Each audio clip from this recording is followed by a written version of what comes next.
Chapter 1. Prologue. Crucial turning point. A long time ago, martial artists of Jianghu used to learn martial arts for their own safety and protection against enemies. But as time passed, martial arts evolved to kill enemies more efficiently, and it grew to be more sophisticated and complicated. The simple forms became a series of movements, and the breathing techniques represented the basics of internal energy. Martial artists left heirlooms to the future generations with books and teachings of what they learned, allowing martial arts to evolve.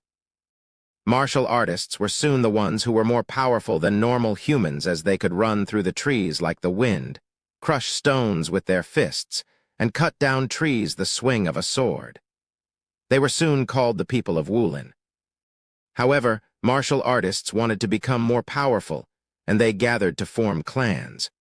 Those who wanted justice and honor called themselves the Force of Justice, and the ones who did not care about using violence and cruelty were called the Force of Evil. And there were those who sought an entirely different route, seeking only strength. They were called the Demonic Cult. The current Wulin was in a tight competition between the three forces. South of Jianghu, there was a place called 10,000 Mountains. It was filled with tons of mountain peaks that spread vastly over the land, and this place was forbidden. It was because this place was the home of the demonic cult.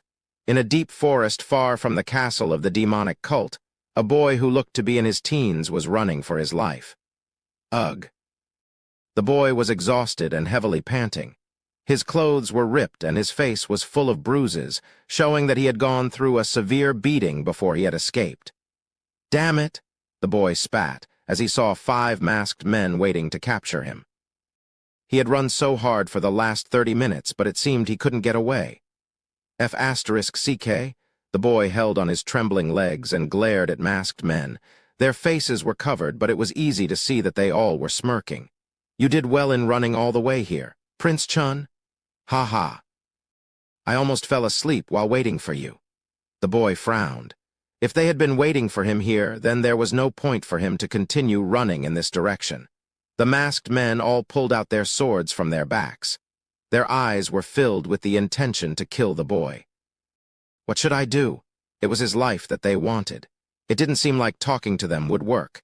He had used all of his internal energy to run here, so he had no energy left to run or fight.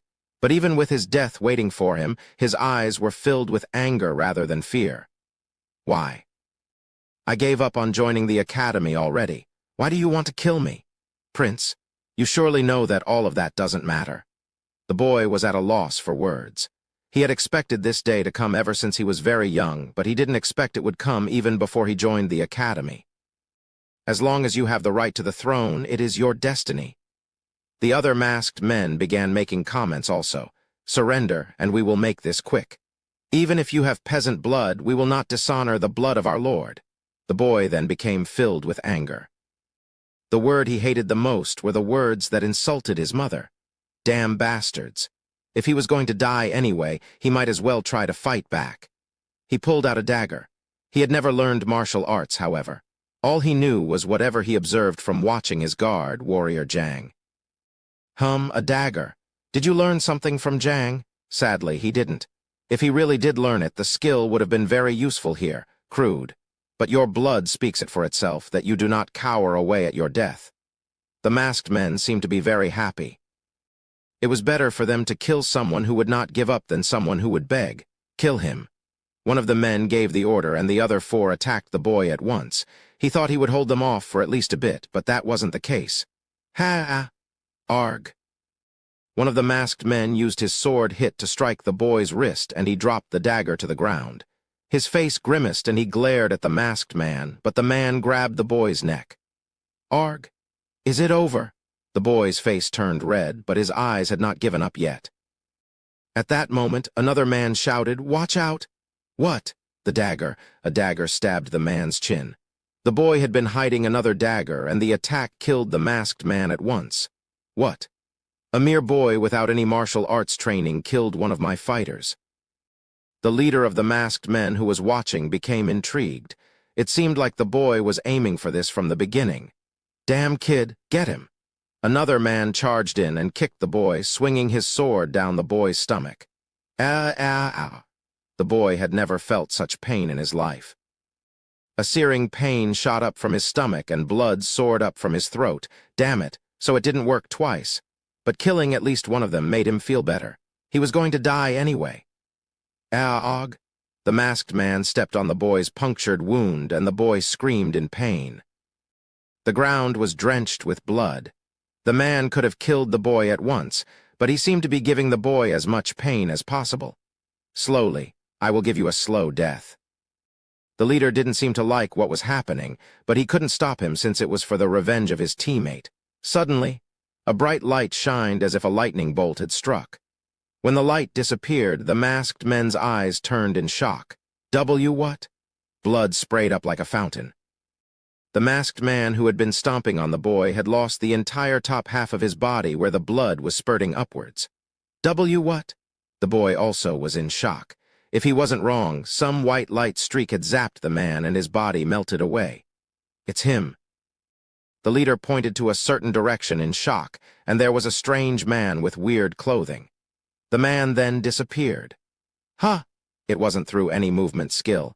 It was as if he had turned invisible so that he could not be seen. Another light then struck another man, killing him also. The only ones left were the leader and the remaining masked man. Someone is helping him. The white light.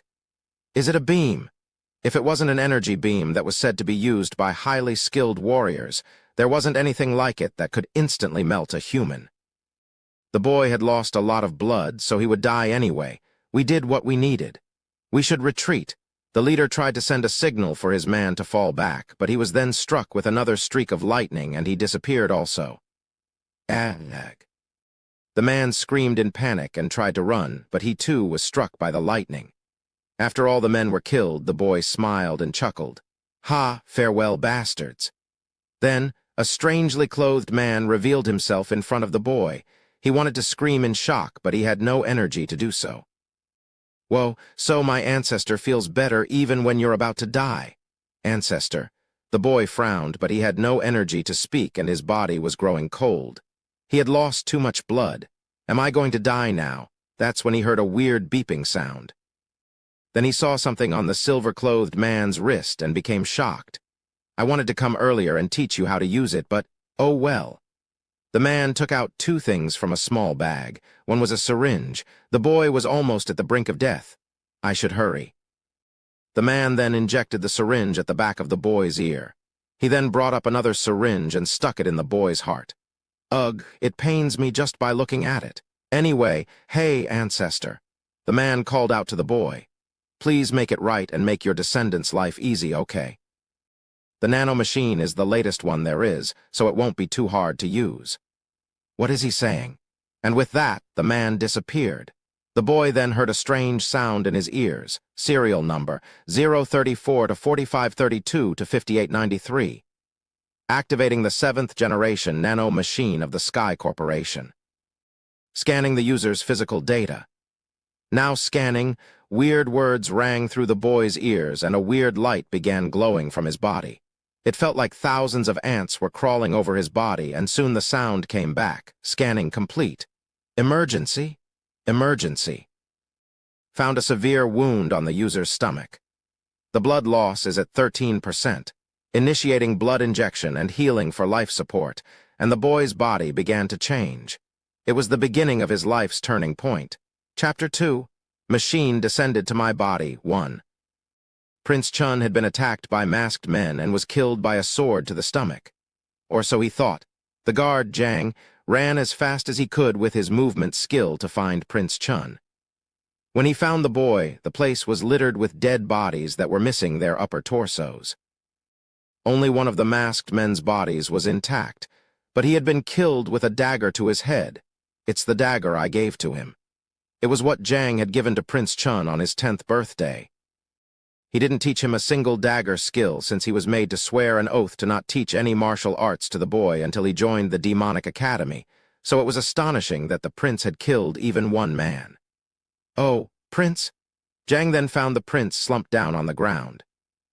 The ground was drenched with blood, hinting of doom.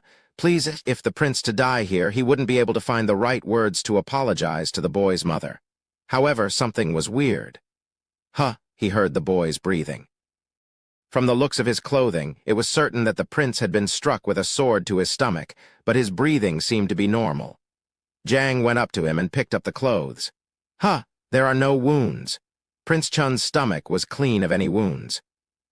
It was weird since the ground nearby was full of Prince Chun's blood. What is it? Did the Lord? No, the Lord would not meddle with the fight for the throne, but who killed these men and saved the prince then? His mind was full of questions, but none could be answered. Jang searched the area for a while and soon buried bodies and took up the prince on his shoulder. He then activated his movement skill to travel toward the demonic cult's castle. As Jang's hand touched the boy, something in boy's head shocked him and deactivated his unconscious state. Self-healing mode paused at 80%. Master, wake up please. The boy's eyes opened in shock as he heard a voice ringing in his head. He had to have died from the severe blood loss, but he was alive and someone was carrying him on their shoulder. He looked down and that it was Jang Gaejung, his guard. Jang! The boy's face brightened up and the cold mechanical voice came back again. Confirmed target to be friendly. Deactivating automatic defensive mechanism, reactivating self-healing mode. Ugh. And with it, the severe headache struck the boy's head and he grabbed it with both hands. Prince, you're awake, are you okay? Jang smiled and asked excitedly. Prince? But the boy couldn't stand the headache and fell unconscious again. It was the next morning when he woke up from his sleep. Ugh. His body was drenched with sweat. He realized that he was sweaty and he wiped his forehead with his palm. However, he realized that it was not sweat, but something sticky instead. Ugh, what is this? He then saw the dark, black liquid on his palm and became shocked. It had a foul stench. The smell was so bad and the liquid covered his entire body as if it had seeped out from his body. What is this? That's when the voice came to his head. Master, are you awake? What? The voice repeated itself. Master, are you awake? Who are you? The boy got up from the bed and glanced around, but he soon realized that the voice wasn't coming from outside. Master, please calm down. Is it coming from my head? That is correct, Master. What? He only thought the word and the voice seemed to have read his mind. The boy became nervous. Telepathic message? No, it's not that. Telepathy was a skill that highly trained martial artists used to send messages to others. He had heard one of those types of messages once a long time ago. The message was sent with internal energy, and that made it feel like a wave of energy. I am unsure of what this telepathic message is, but you are not listening to me through your ears, Master. What? Who are you? The boy looked up in the air with wide eyes. He thought if one could send a message directly through his head, the one would be very powerful being. I am the 7th generation Nano machine, made by Sky Corporation to serve as a core to support Master's brain.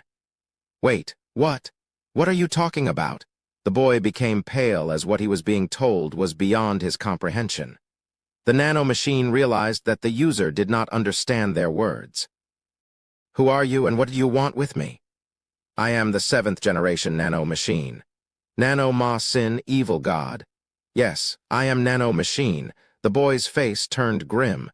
The evil god was the being that the demonic cult worshipped. The Lord was the one who was given the power to communicate with the said god. Are you really the evil god? He was now kneeling on his knees, asking with a shaking voice. The Nano machine had understood that the boy had gotten everything completely wrong. Chapter 3. Machine descended to my body, too. The boy's name was Chun Yo-won. He was the member of the Chun family, the highest-ranked family in the demonic cult. The Chun family was related to the Great Lord himself, and everyone considered them to be extremely powerful. However, contrary to people's speculations, they were just a part of the 6 main families that maintained the demonic cult. Chun Yon was the son of a female slave who worked at the Lord's chamber and was not from the 6 families. Although he was the child of a slave, he was still part of the Chun family and he had the right to the throne. Nonetheless, he was not even close to having a chance at taking the throne. Then what made him fall encounter danger? The reason was with his mother, Lady HWA. The Lord, who did not like any of the 6 women from the 6 families, fell in love with a mere slave.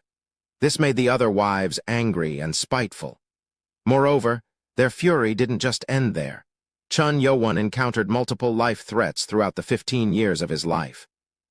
He had no chance of succeeding the throne, but he was still wanted for his life due to the anger of the other wives. Since 7 days ago, the assassination attempts increased greatly. It was because it was now time for him to join the demonic academy, and that would test his right to succeed and earn the title to be the Lord's heir. If he joined the academy, he would learn martial arts and grow in power to have his own force. And the academy prohibited most outside entries, which would ensure his safety. That's why the assassination attempts happened so often. "Did you save my life, God?" Chun Yo-won asked the voice in his head while he laid flat on the ground. The nano machine answered, "If it is about the enemy who tried to kill you, no. But if you are talking about Master's wound after going into self-healing mode, yes." What is a self-healing? Yo-won couldn't understand most of the words that the nano machine used. Nano machine realized that they couldn't communicate like this, sending basic information to Master's brain. Huh? Nano machine understood that it needed to find the right words for its master to understand, searching for the right words for the era and culture. Nano machine began searching through words and terms so that Chun Yo-won could understand. After a while, Nano machine finished selecting the words to communicate. "Master, I am not the evil god that you speak of." Chun Yo-won became surprised at the sudden change of tone, although it still sounded mechanical. "What? Then who are you? I am trying to send you the basic information and manual about me to your brain. Will you accept?"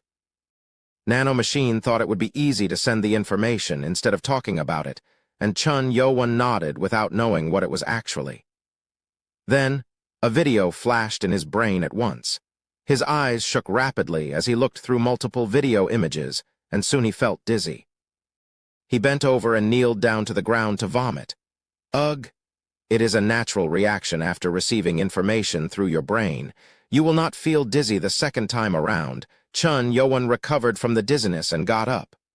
What is going on? It was hard to believe. He had not seen or been taught anything, but he now knew about the machine created with highly advanced technology installed in his brain. Nano machine? Yes, Master. Is it true that thousands of machines are now embedded in my body? That is correct. 6,482,040,000 nano machines have now been placed into your body. Chun Yo-won didn't feel good about having something weird in his body, but he now realized what he was dealing with was not a human nor a god, but a machine. He felt relaxed by the fact and asked, "If I want, can you get out of my body?" As you saw through the information that was sent, I am programmed to only be extracted outside the body in case you die. Therefore, the machine was bound stay until Yo-won died. He couldn't understand why this had happened. Who put you into my? That's when someone knocked on the door to his room. "Prince, Dr. Beek is here." It was Jang's voice. Yo-won wasn't sure about how he should explain the fact that he was talking with a machine, so he stuttered. Stay quiet for a while. I can read your thoughts to communicate, Master." "I get it. Just be quiet." Going into silent mode, Yo-won got back on the bed and laid down with the blanket over his body. The door opened and a middle-aged man, Jang, and an old man with long white hair came in. "The prince seems to be asleep, so we will, Prince?" Jang found Yo-won looking at him from the bed and quickly ran up to him. "Are you okay, Ugh?" He then placed his hand over his nose because of the terrible stench coming from the prince. "What's going on?" Yo-won forgot what happened to his body because he had been talking to the nano machine. The black ooze that came out of his body was too terrible to smell. Dr. Beek then walked up with an interested look on his face. He was the designated doctor for the lord of the demonic cult and was nicknamed Demon Doctor in the cult. "Prince Chun, we know each other, don't we?" "Of course, Doctor." There wasn't anyone in the cult that didn't know about the doctor. Also, Yo-won had met him when his mother was sick. "Give me your hand. Let me feel your pulse." That's. His hand was sticky from the ooze, so it was embarrassing to show it to him. The doctor said it was okay he reached out so that Yo-won could give him his hand. The doctor checked his pulse for a while and opened his eyes in astonishment. This is very interesting. What is it? Dr. Beak, did something happen to the prince? Jang asked with a frown, but the doctor shook his head and smiled. No, this is very good actually. What are you talking about? The entire body has been cleansed of any dirty substances and his energy flow has been activated. Did he consume a special kind of medicine or something? Yo-won was confused. You now have the perfect body to train in martial arts. What? Yo-won then understood what the doctor said and became shocked. The black ooze that came out from his body was actually the dirty substances stuck inside his body. What was better was that his energy was now flowing, so he could now learn how to use his internal energy. Hey, Nano Machine. Did you do this? Deactivating silence mode? Yeah, deactivated. Yes, Master. The Nano Machines have extracted the unnecessary substances from your body and have reshaped the blood, muscles, and joints to best fit your body shape. Wow. Yo-won assumed that it was probably because of the Nano Machine, but it was even more shocking to hear it from the Nano Machine itself. Are you really not a Ma Sin, evil god? I am a machine, not Ma Sin, Master, the Nano Machine answered with its mechanical voice. Chapter 4. Why memorize a book? 1. Yo-won was a boy, but he was not a fool. He had overcome many hardships and assassination attempts that made him stronger and smarter. He knew the importance of a weapon if he had one, and also knew he had to keep it a secret if he were to keep himself alive. I have to keep it secret that I have Nano Machine in me. Yo-won wasn't aware of it, but there was no way that the medical knowledge of this era would be able to find the Nano Machine. However, Yo-won did not know this, so he didn't feel good about letting Dr. Beak know, as he was from one of the 6 families, Dokmajang. I hope he doesn't catch on. He tried to hide it, but he became nervous. He was forbidden from learning any kind of martial arts before joining the academy. He did get help from someone. That's certain. The doctor was curious because of the change that had happened to the boy. He thought the boy would be pushed down the ranks with his weak body and no knowledge of martial arts. However, his state now proved that he was fit to learn martial arts better than any of the other princes from the other families. Nonetheless, he still was in a bad place to aim for the succession. The other princes already had started learning martial arts and had their own forces. He wasn't all that uninterested after all, it seems. The doctor assumed that the reason for this change was due to the Lord, Chun Yujong. He is his son after all. If the Lord had helped secretly, there was no need for him to acknowledge it. The doctor just wrote a prescription for some medicine to help Yo-won regain his energy and returned. Prince. Jang. Yo-won hadn't even thanked his guard yet. Nano Machine healed him, but if Jang didn't come in time, who knew what would have happened next? Thank you for bringing me back to. Before Yo-won can finish, Jang coldly said, I'm sorry, Prince, you must wash up first. Right. It smelled terrible. The doctor called a slave to clean the bed and make preparations so that Yo-won could wash up. While bathing in a hot bathtub, Yo-won was filled with a strange sensation. Does the world want to change my fate? His fate had already been decided the moment he was born to a female slave. All that was left for his life was to survive without being killed. Hey, Nano Machine.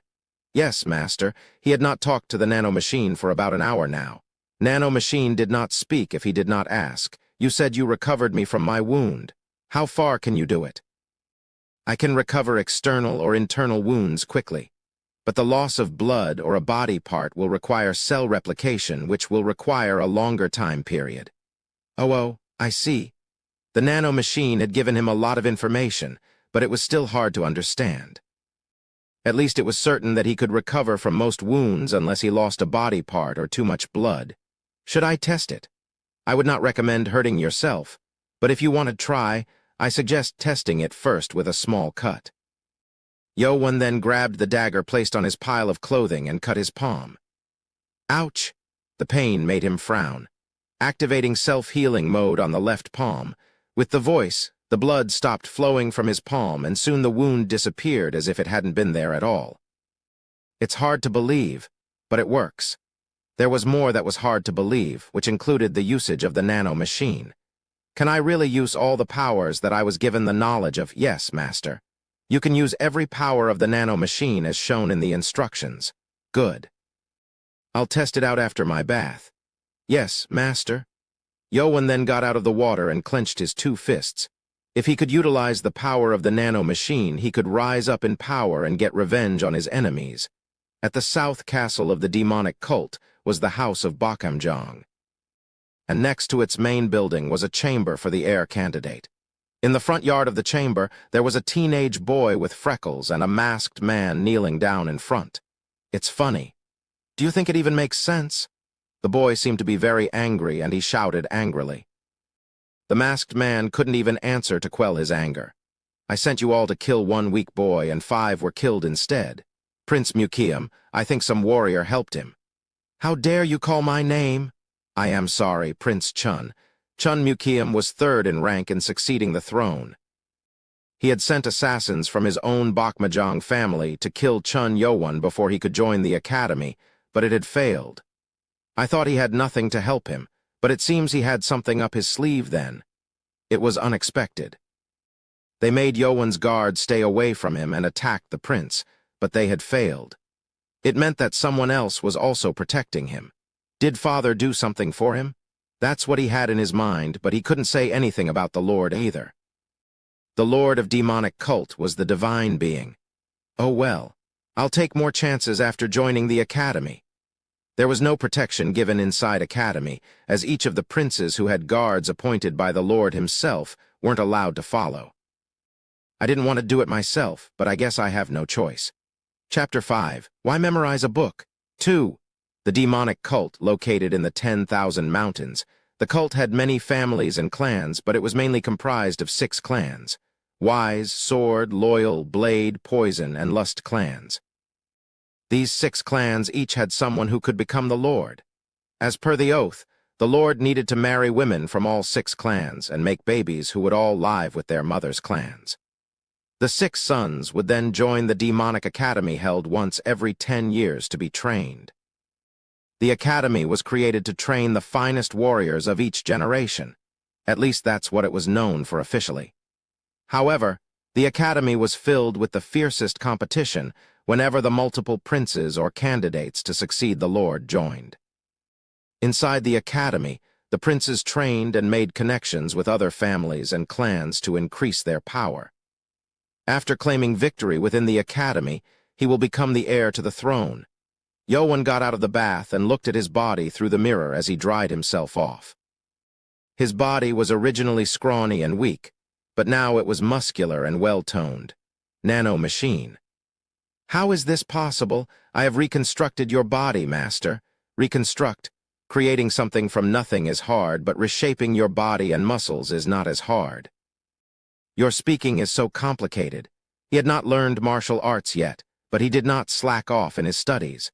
However, whatever words the nano machine used were those that he had not learned from any of his education sessions. Yowan put his clothes back on and went to his office. Your name is too long. Is there any other name I can call you with? You can set any name you'd like, Master. I can't think of any, so I'll just call you Nano. Registering Nano, I just gave you a name. How about you say thank you? Yowan joked about it, but there was no way a machine could understand a joke. Thank you, Master. Yeah, the nano machine was a machine, and Yowan was now getting used to it. His office did not have many books. Most of them were related to his studies, and there weren't any books about martial arts. All he had were basic books about gaining internal energy, and that helped him very little. Bastards. This was the work of all the ladies from the 6 clans. It was those ladies who secretly poisoned his mother and made Yowan swear an oath that he would not learn any martial arts until he joined the academy in front of his dying mother. That's why Yowan could only study this basic internal energy book. Even this was only possible because the Lord himself had sent it to him secretly. If he didn't even learn this, his muscle and veins would have hardened, making it impossible to learn any martial arts even after joining the academy. The 6 clans knew that the training would not make any differences, so they did not care. Let's try it. Yowan took out a book from the shelves. It was a book about blood flow. What do I need to do? Look right into the book and go through each page until you reach the last one. Just flip through the pages. Yes, please start. Yo-won was not convinced, but he started flipping through pages. He then quickly reached the last page. He did not realize it, but his focus was shaking rapidly. I did it. Scan the book blood passage. Attempting to send the information to the user's brain. Will you accept? Scan? Oh, you mean you copied what it means? Yes, master. Will you accept? I accept. And the feeling that he felt when he received the Nano Machines manual came back to him. His head felt as if a jolt of lightning had struck him and the information swept into his brain. Yo-won felt slightly dizzy and he held onto the bookshelf. It was much better than before, but he still felt like everything was spinning around him. Transfer complete. Ha, ha. You will get used to it, master. Are you worried about me? I am just stating the fact. And as Nano said, the dizziness quickly disappeared. Is this over? Yes, master. As you did with the manual, you can think about the related information to bring it up. Yo-won then thought about blood flow, and information about the book that he hadn't even read came up to him naturally. What? Wow. It was hard to believe, but he had just crammed the entire book into his head without even reading it. He fully understood what it meant. There was an error in the book that was corrected before it was transferred. Error. What error information about the blood points were wrong, so it was amended. The nano machine that was created in the distant future had embedded more precise information while scanning the book. This is crazy? Yo-won thought this was amazing. He had to study and memorize books until now, but with this method, he didn't need to spend time on that anymore. I can just cram everything in. Yo-won smiled excitedly. He didn't have that many books in his office, but it was going to be different once he entered the academy. Let's quickly grow stronger than everyone else and survive after joining the academy. That's the goal. He couldn't fight the war for the throne just yet. He needed to focus on surviving for now. Little did Chun Yo-won know that the power of the nano machine was not only limited to its information transfer. Chapter 6. Entering the Academy. 1. Yo-won's mother died when he was 10 years old. The Lord sent Dr. Beak to look after his mother, but it was too late. He later learned that his mother died due to poisoning. It was a type that was hidden inside food, and one could not detect the poison until it killed the target that consumed it, thus assassinating them. Yo-won was also poisoned, but he did not have as much food, and he was able to survive by taking Dr. Beak's medicine. After this incident, Jang always prepared his food. Jang always woke up early in the morning to train before preparing Yo-won's breakfast. It wasn't sure since when, but Yo-won always woke up early too and watched Jang go through his training. According to Woolin's standards, it was rude to peek at another's training, but Jang felt sorry for Yo-won who couldn't learn martial arts and he didn't say much about it. And today, Jang was up early to train his dagger skills. It's today. Yo-won stayed up late that night and now it was time for him to join the academy.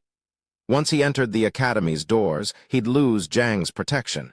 He drew a long face as he looked at Jang's training. Would it have been better if I learned some of his arts at least? He always thought of this, but members of clans were always watching them so he couldn't learn. That's when the nano machine spoke to him. Would you like to scan guard Jang's movements? What? Yo-won opened his eyes in shock. Can you scan a person's movements too? It is possible. Then you mean you can scan Jang's martial art movements and transfer them to my head? Yes, master. And there is data of multiple martial arts techniques that I can transfer over to you at this moment.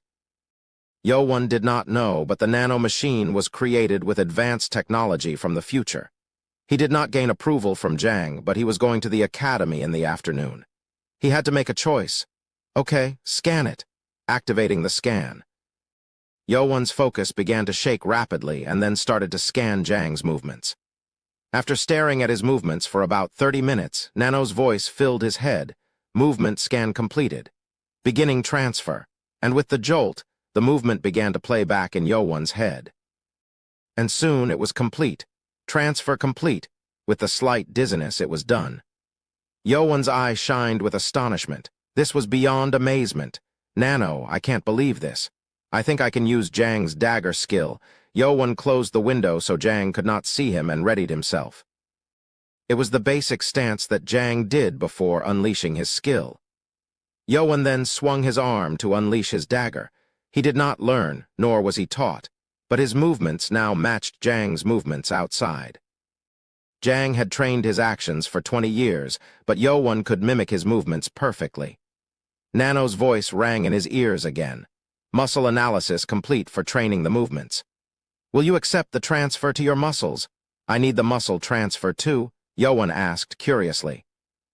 If you don't have the proper developed muscles for your movement, you will? Ugh.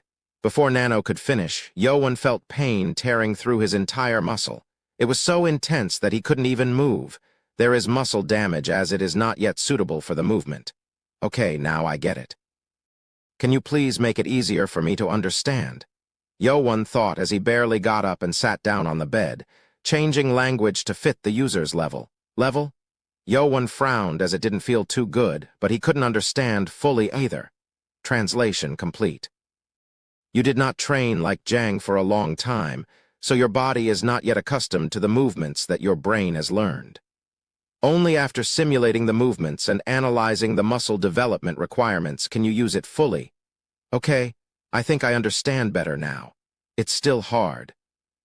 Most terms that Nano used were not used in people of current times, which was hard to understand. Would you like to lower the language level to the lowest level? No, that won't be necessary. So if I transfer the muscle development, I won't have this bad pain. That is correct. Will you begin the transfer? How long does it take? Reshaping muscles will require every nano machine inside the body, which will take loading time. Loading time. So how long will it take? Approximately 2 hours. It was still early in the morning, so 2 hours was okay. Yoan nodded and agreed with the transfer, activating muscle transfer. It will come with strong pain, so you will be put under anesthesia. Does it hurt? It comes with severe pain. There have been millions of cases of fainting from the pain. Should I try it without anesthesia? Yoan wondered curiously, will you proceed without anesthesia? If I can't bear it, can you put me to sleep? Yoan added. He soon realized he was not wrong in adding that last part, beginning the process. As millions of nano machines began moving toward his muscles, he felt ticklish.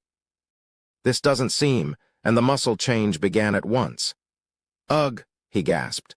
The muscles twisted and his eyes rolled backward at the intense pain. He couldn't scream, but he couldn't hold back either. NNNNNNGGGHHHH. Yoan twisted in agony and almost screamed as Nano's voice rang in his head, injecting anesthesia. GG. R. And Yoan fell asleep. Chapter 7. Entering the Academy 2. After completing his morning training, Jang prepared breakfast. He was not a good cook, but 5 years ago, after Lady Hua's death, he had to start cooking for the young prince, and now he was very skilled at it. Most of the time he prepared a simple breakfast, but today he prepared red pig meat that he got yesterday with an egg. It was to congratulate Yoan's admission to the academy. It was maybe the last time he could enjoy a meal without worry, so Jang paid extra attention to prepare it. I hope he survives to enjoy my cooking again. That's when Jang heard some screaming. NNNNNGGHHHH. Yoan's room was close to the kitchen, so Jang was able to hear it easily. He grabbed the sword and ran toward Yoan's room. As he burst into the room, Yoan was sprawled out with only his upper body on the bed and bubbles foaming from his mouth. He was unconscious. Prince. He quickly ran over and checked the prince's pulse. It didn't seem weird, as it was just like when he found him on the mountain 2 years ago. He's fine. What was he? Jang then saw the faint trace of footsteps on the floor of the room. He placed Yoan on top of the bed and checked the footprints carefully. Is it? He wasn't sure, so he placed his foot over the footprint and moved along with it. He was shocked. The footsteps represented the traces of his own dagger skills. A mere footstep would not leave a trace like this on a wooden floor, but martial arts movements sometimes left deep traces after pushing the feet down with hard stomps. What? Did he learn it on his own? It was unbelievable. Jang had trained for 20 years to achieve his skill, but this prince had taken the perfect steps. It would require at least years of basic training to accomplish this. He watched my training for 2 years at most. This made Jang dumbfounded.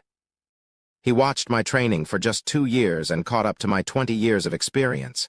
It was unbelievable, but also it made his eyes turn red with tears.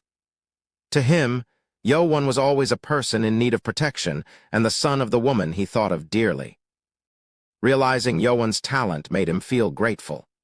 He then placed his hand on Yo-won's wrist and checked his internal energy. No energy. He just knows the movements. Maybe it was for the better.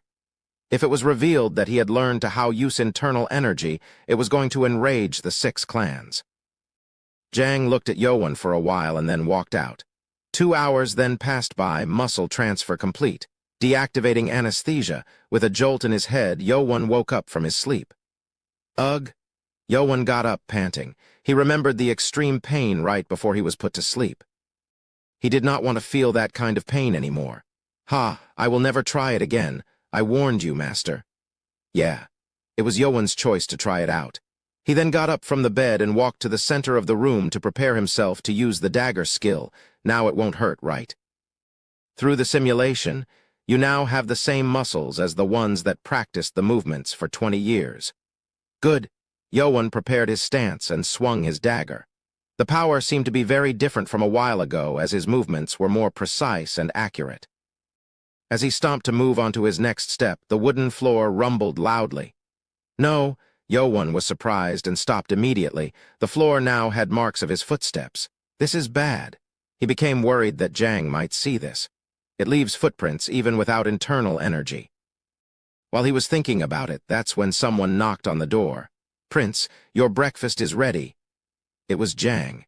Yo-won pressed down on the area that had the footprint to remove it, but it didn't work. That's when the door opened and Jang walked in. Prince? Oh, haha, I'm so hungry. Yo-won quickly got up and brought the table near the window to the center of the room. Jang asked curiously, Don't you always eat by the window? Why, yeah, but I won't be returning for a while, so I wanted to eat in the center. It was suspicious enough, but Jang silently placed down breakfast on the table. Yo-won sighed and sat down on the chair. Oh, breakfast was baked pig meat, fried vegetables, and the eggs that he loved. It was not a feast that the 6 clans enjoyed, but this was still lavish enough for Yo-won. He became silent as he knew that it was Jang's act of kindness for Yo-won who might not return from the academy. Yo-won took the chopsticks and began eating with teary eyes, strong emotions contributing to acid coming up the throat, increasing saliva level. Please swallow the food with saliva to calm down the acid. Stop saying weird shit and shut up. Going into silent mode, Nano became silent and Yo-won swallowed his food. He couldn't leave any food behind. After a quiet breakfast, Jang began asking, When did you sent? He couldn't say the word steal to his prince. Learn my dagger skill? Huh, what are you talking about? Yo-won was surprised by the sudden question. Jang pushed the table to the side and pointed at the floor. There was a clear footprint on the floor. I wasn't wrong. The clear print was certainly from the stomp made by moving onto the second formation of the dagger skill.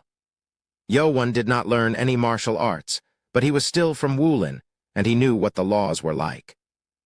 Stealing other people's martial arts techniques was strictly forbidden and looked down upon. He did steal it through Nano, so he had nothing to say about it. He couldn't even look into Jang's probably disappointed look. Jang then knelt down and spoke with a soft voice. You did a good job.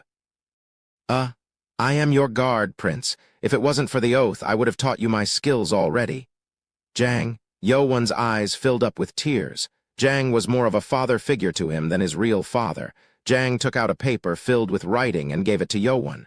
What's this? It's an energy flow method for the internal energy of the dagger skill. Why are you giving this to me? I would love to give you a method on how to train the internal energy itself, but you will find a better one at the academy. Learn it. Yo-won was now shedding tears. He swore that he would never cry after his mother's death, but he was still a young boy. Jang got up and took the empty plates before he began walking out. He then stopped to speak. You can cry today, but you will need to be stronger from now on. Thank you. Yo-won wiped the tears off his face. He now had no fear or hesitation. Even without his mother, he still had a place to return to. In the afternoon, the street near the demonic cult's castle was bustling with people. The opening ceremony was going to begin soon. Every boy, ranging from 14 to 19 years of age in every family and clan of the demonic cult, was now gathering at the demonic academy. Chapter 8. Entering the Academy, 3. The demonic cult had the 6 clans, 3 guardians, and hundreds of small clans and groups. The demonic academy was opened once every 10 years to train a new elite individual. This current one had candidates that were the heirs to the Lord, so everyone labeled the academy as an heirship competition. And this was a wonderful opportunity for many small clans to side with the future heir to the Lord. Thousands of boys and girls all gathered to join the academy. The great training ground located right past the entrance of the academy was large enough to fit all the students inside. All of them looked excited and nervous about what's to come. It was because this was a chance to see the Lord himself who would join the opening ceremony. Look, it's the left guardian. If he's here, the Lord will be here soon. I'll get to see his face for the first time in my life. There was a middle-aged man with long red hair walking out from the left side of the giant stage, scoffing at children down at the ground. Fools. We only have fools this time, or it may be the last time. The middle-aged man was the left guardian, Fire King Li Haimeng, or the closest advisor to the Lord. The Lord had 3 guardians with him. The great guardian, left guardian, and right guardian only acted on the Lord's orders. They ranked within the top 10 of fighting prowess within the demonic cult. Are those the heirs from the 6 clans? Haimeng glanced at the boys standing in front of all children. All students who entered the academy were given a round name tag with numbers. They were given the numbers based on the order they entered, but these princes were exceptions. They are quite something as kids. The other children were all lined up neatly, but these 6 princes arrogantly stood at the front as if they were telling everyone that they were on top of them all. Unlike others who had a white tag with black numbers on them, these princes had black tags with red numbers according to their rank to the succession. 1. Wise Clan Chun Mayan. 2. Sword Clan Chun Kungwon. 3. Loyal Clan Chun Mukium. 4. Poison Clan Chun Jongsum. 5. Blade Clan Chun Yuchin. 6. Lust Clan Chun Wonryu. They only had numbers on their tags, but Haimeng knew their names. There were 2 girl candidates last time, and although there was only 1 girl this time around from the Lust clan, he didn't really care. Everyone else is here, but I don't see him. Haimeng swept his glance across everyone, but he couldn't find the one he was looking for. There was one boy who was getting all the attention from the higher ranks of the demonic cult. Oh, there he is. Haimeng finally found the boy. He would not have found him if he didn't have a black tag.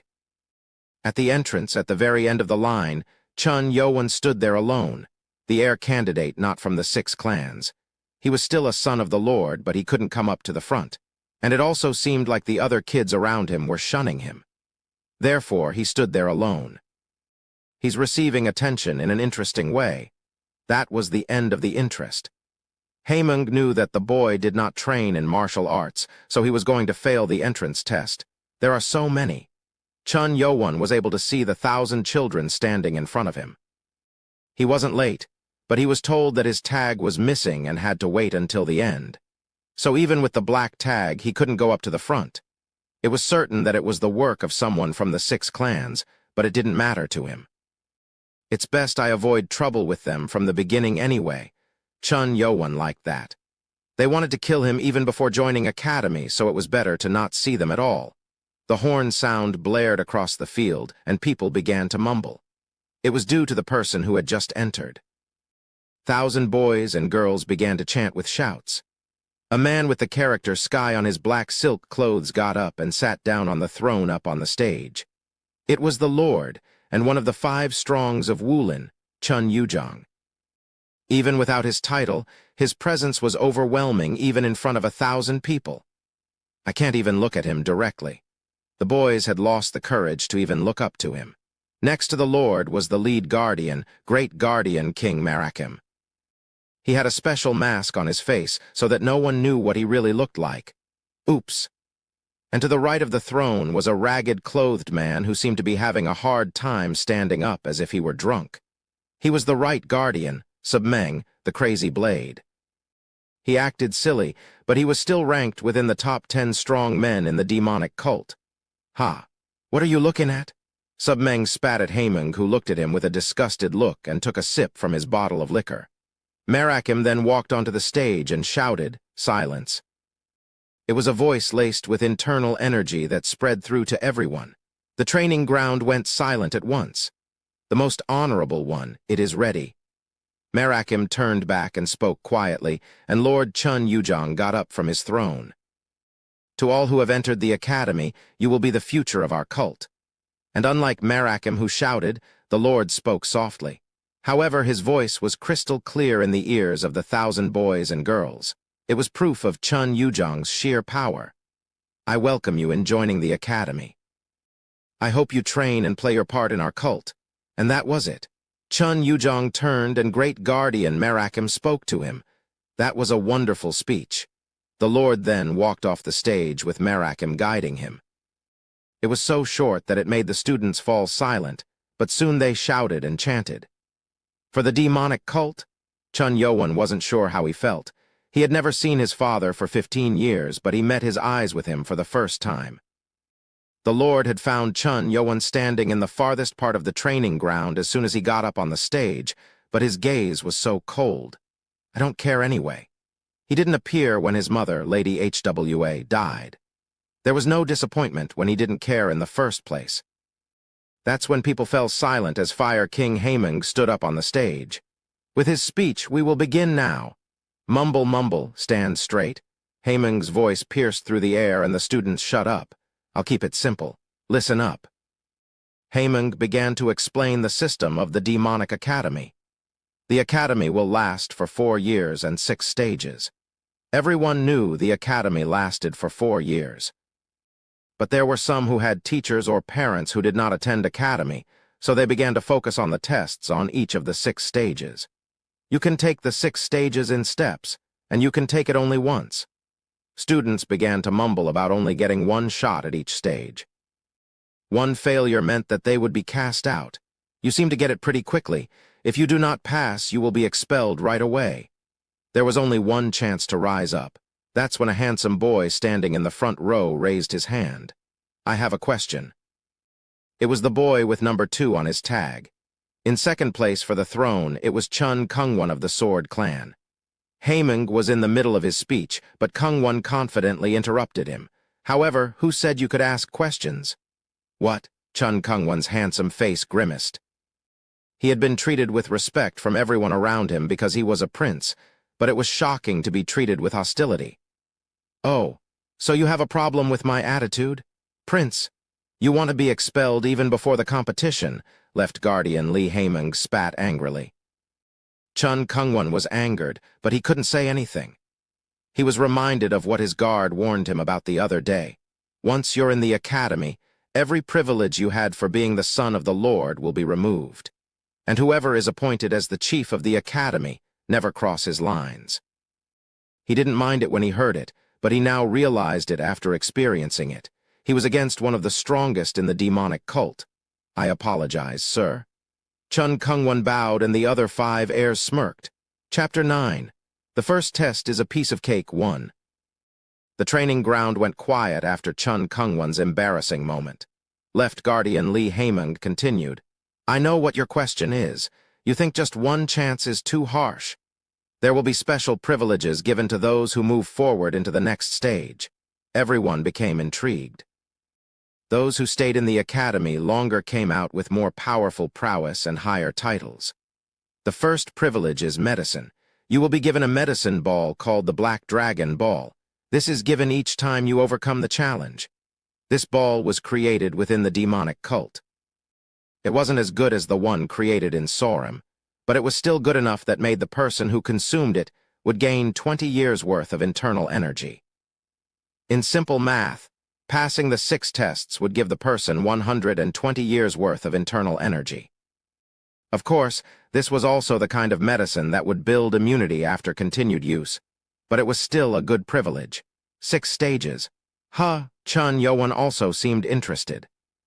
He had no internal energy right now, but if he were to pass all 6 tests, he would be given the chance to increase his internal energy instantly. The second will be the books to the martial arts secrets. If you are martial artists, you all should know the importance of such books. This was one of the most important privileges in the academy. There were many books within the academy, and even the books from the 6 clans' martial arts were stored within the academy. Books. This was what Yowan needed the most. With the nano machine's power, he was able to learn the dagger skill, but he needed to get stronger. The library has 5 floors. The higher the floor, the stronger the books. You will be given access to a higher floor once you go up the stages. The 5th floor, which was the last floor, was full of secrets to various martial arts manuals of Wulin itself. However, you all won't even go near the 5th floor, so give up. Haemung spoke discouragingly, but the second privilege was still astounding. Not to mention, all of this also meant that whoever the students were, or wherever they came from, they all had equal chances to obtain greater power if they could take it. It meant that stronger the person was, the more powerful they would get. So this was why. Yowan realized why everyone said it would be different once they were in the academy. In the academy, no one who would be protected by privilege or their family bloodline. Everyone was under the same food chain. If you pass the first stage, you are low-ranked warrior. Second, middle-ranked. Third, high-ranked. I hope none of you from military clan backgrounds stay only at the 2nd to 3rd ranks like losers. Haemung spoke to students with a smirk. Oh, but even those of you who only want to be mid to high-ranked warriors will still be given medicine balls. Don't worry. As Haemung said, the academy gave privileges to even the low-ranked warriors, which was a good opportunity to warrior prospects who want to become more powerful. These ranked warriors had a huge difference in power, with the high-ranked warriors being the most powerful and fewer in numbers. If you pass the 4th stage, you will be given the title of squad leader, and you will be given the title of clan leader upon your 5th stage test. For the 6th stage, it won't matter with you all, so I'll just skip it. Haemung said that because he had his reasons. The 6th stage test was almost impossible, and less than 10 people would manage to pass the test.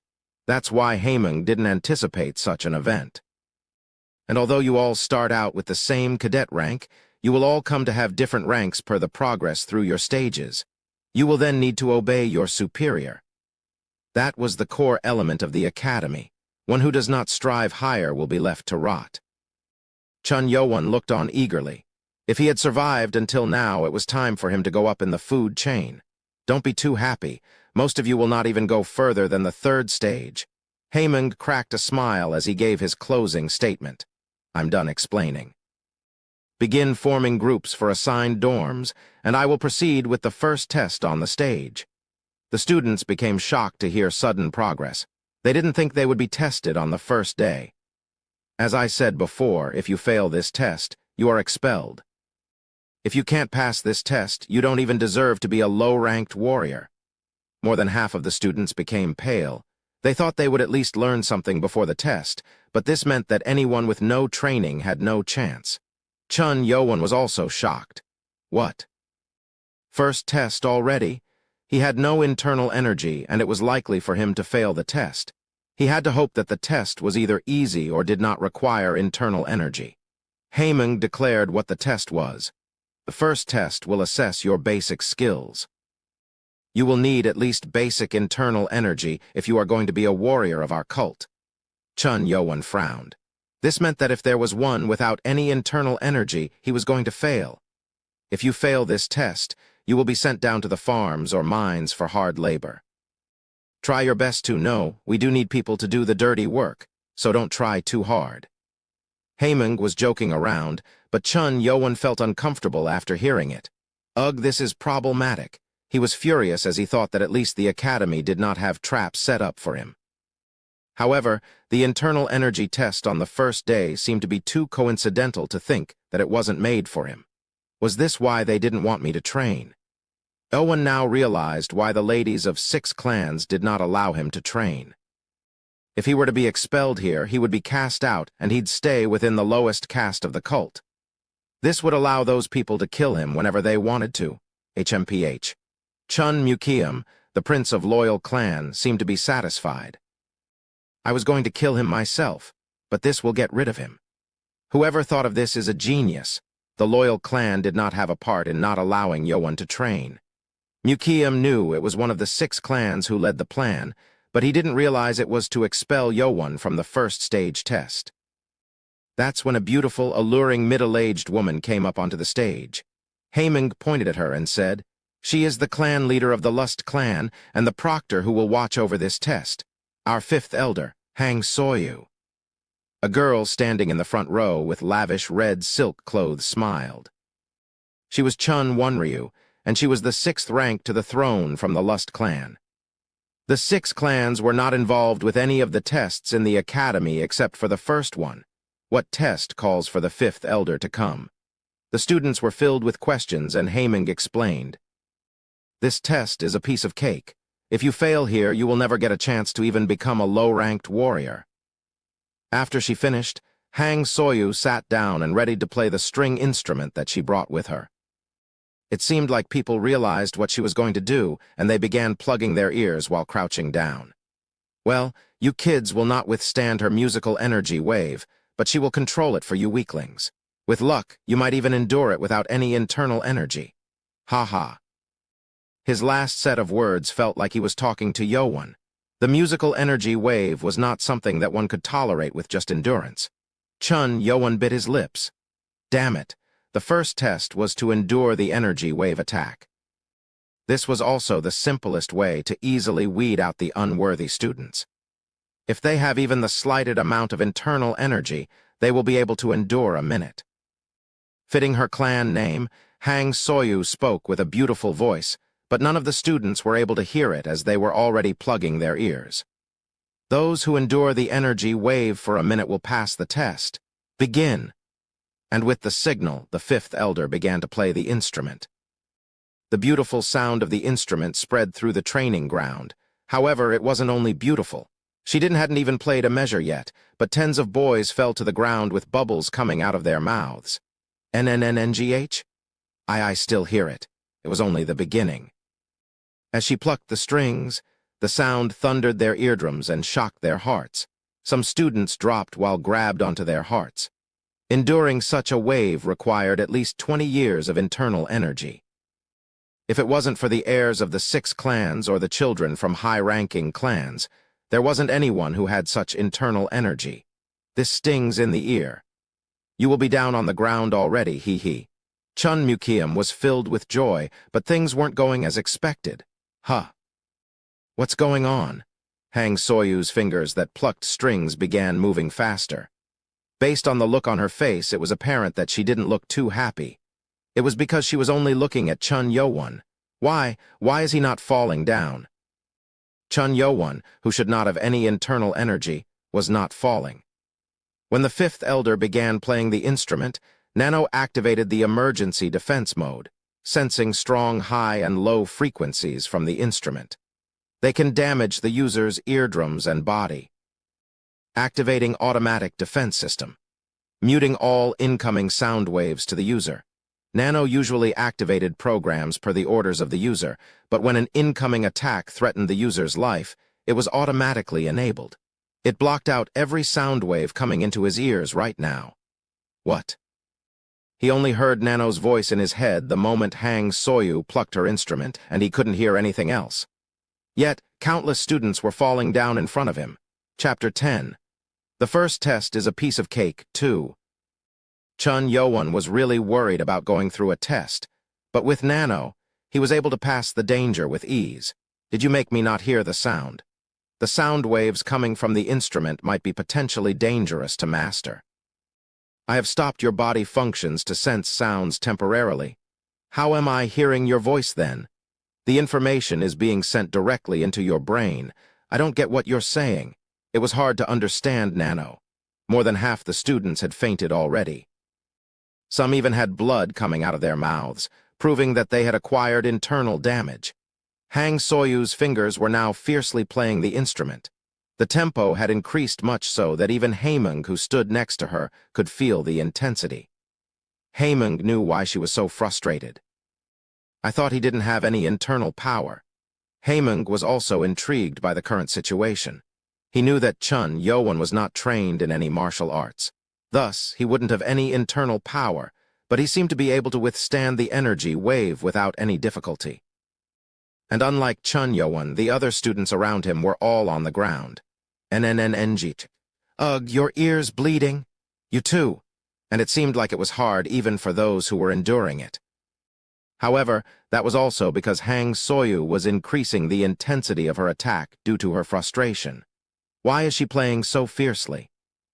The princes of the 6 clans, who had about 30 years' worth of internal energy, could still withstand the attack without that much trouble. But they still sensed the elders' frustration, and that made them curious. They were not allowed to turn back to look, but Mukium was extremely curious, so he had to turn around to see. What? He almost spat out from his mouth. How is he still holding on? Chun Yo-won was standing there as if the attack was nothing. Even Mukium, who had about 30 years' worth of internal energy through the various medicines he took, could feel stinging in his ears. But Yo-won stood there as if he couldn't hear anything. That bastard. He had internal energy. Chun Mukium was extremely furious. Chun Yo-won swore that he would not train martial arts or internal energy, but withstanding Hang Soyu's musical energy wave meant that he didn't keep his promise. What's going on? 4th rank Chun Jongsum and 6th rank Chun Wonryu wondered why Mukium seemed to be furious, and they also turned back. What's going on? How can he stand like that without any internal energy?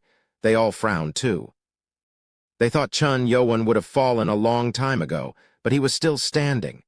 Nano, if I'm right, those kids up front and the 5th elder who's playing the instrument are angry, analyzing facial muscle movements.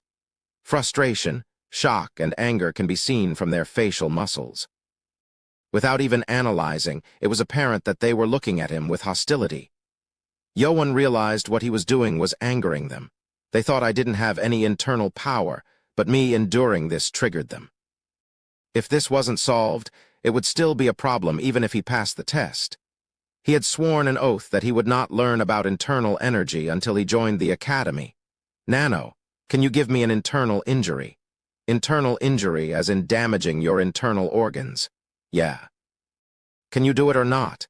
It is possible, but I do not recommend damaging your body intentionally, master. I see.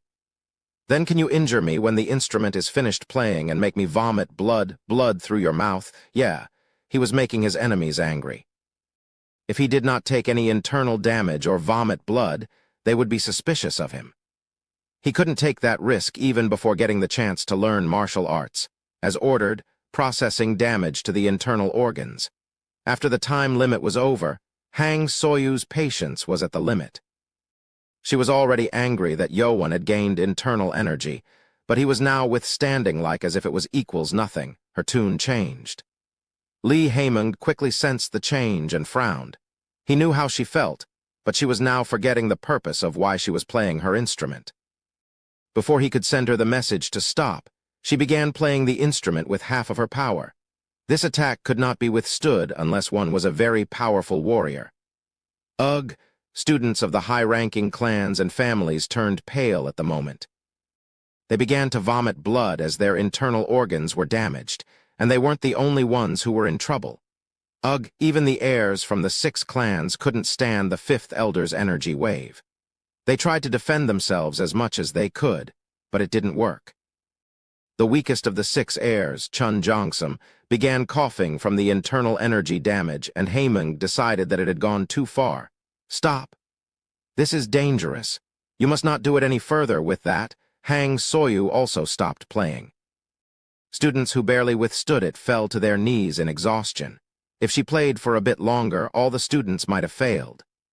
Hang Soyu became embarrassed that she went out of control, but she was still angry at Chun Yo-won. She was sure that Chun Yo-won had not kept his oath. It was then. Chun Yo-won's face quickly turned red and went pale, and he sprayed blood from his mouth like a fountain. Everyone who was watching, Haemung, Hang Soyu, and Mukium, frowned. It was hard to believe that much blood could be vomited out from a person's mouth. He wasn't okay. It was too much blood to be an act. Chun Yo-won sprayed blood out and fell to his knees with his hands on the ground. He had definitely taken some heavy internal damage. Nano. Program processed as ordered. I almost died. People felt pain even when it was a simple vomit. But vomiting blood like a fountain was more painful than he had imagined. Ugh! Chun Yo-won then vomited more blood. The place around him was now drenched in blood, and it was even a terrible sight to even look at. HMP. However, unlike the fifth elder who was dumbfounded, left guardian Lee Haeming couldn't just stand and watch. If Chun Yo-won, the son of Lord, did not die from the feud between family members but a test, all the blame was going to be on Haeming. He quickly rushed forward with his movement skill to fly to Yo-won and check on him. "Hey, kid, are you okay?" "Hey." Chun Yo-won felt dizzy after vomiting blood. He almost collapsed to the ground, but Haeming got a hold of him, sensing dizziness from 7% blood loss. Activating self-healing mode against organ damage and blood loss. Nano spoke of going into healing mode, and Yo-won stopped it. "No, not yet. Master's condition might go into critical danger. Wait a second." Nano stopped its process. Haeming looked at Yo-won's pale face. "You could have just given up." Haeming already had checked to see if he had any internal energy. Contrary to his expectations, Chun Yo-won had no internal energy within him. What? How can this be? This meant that Yo-won had endured the attack through sheer will. And for the price, he had taken severe internal damage. This one is crazy.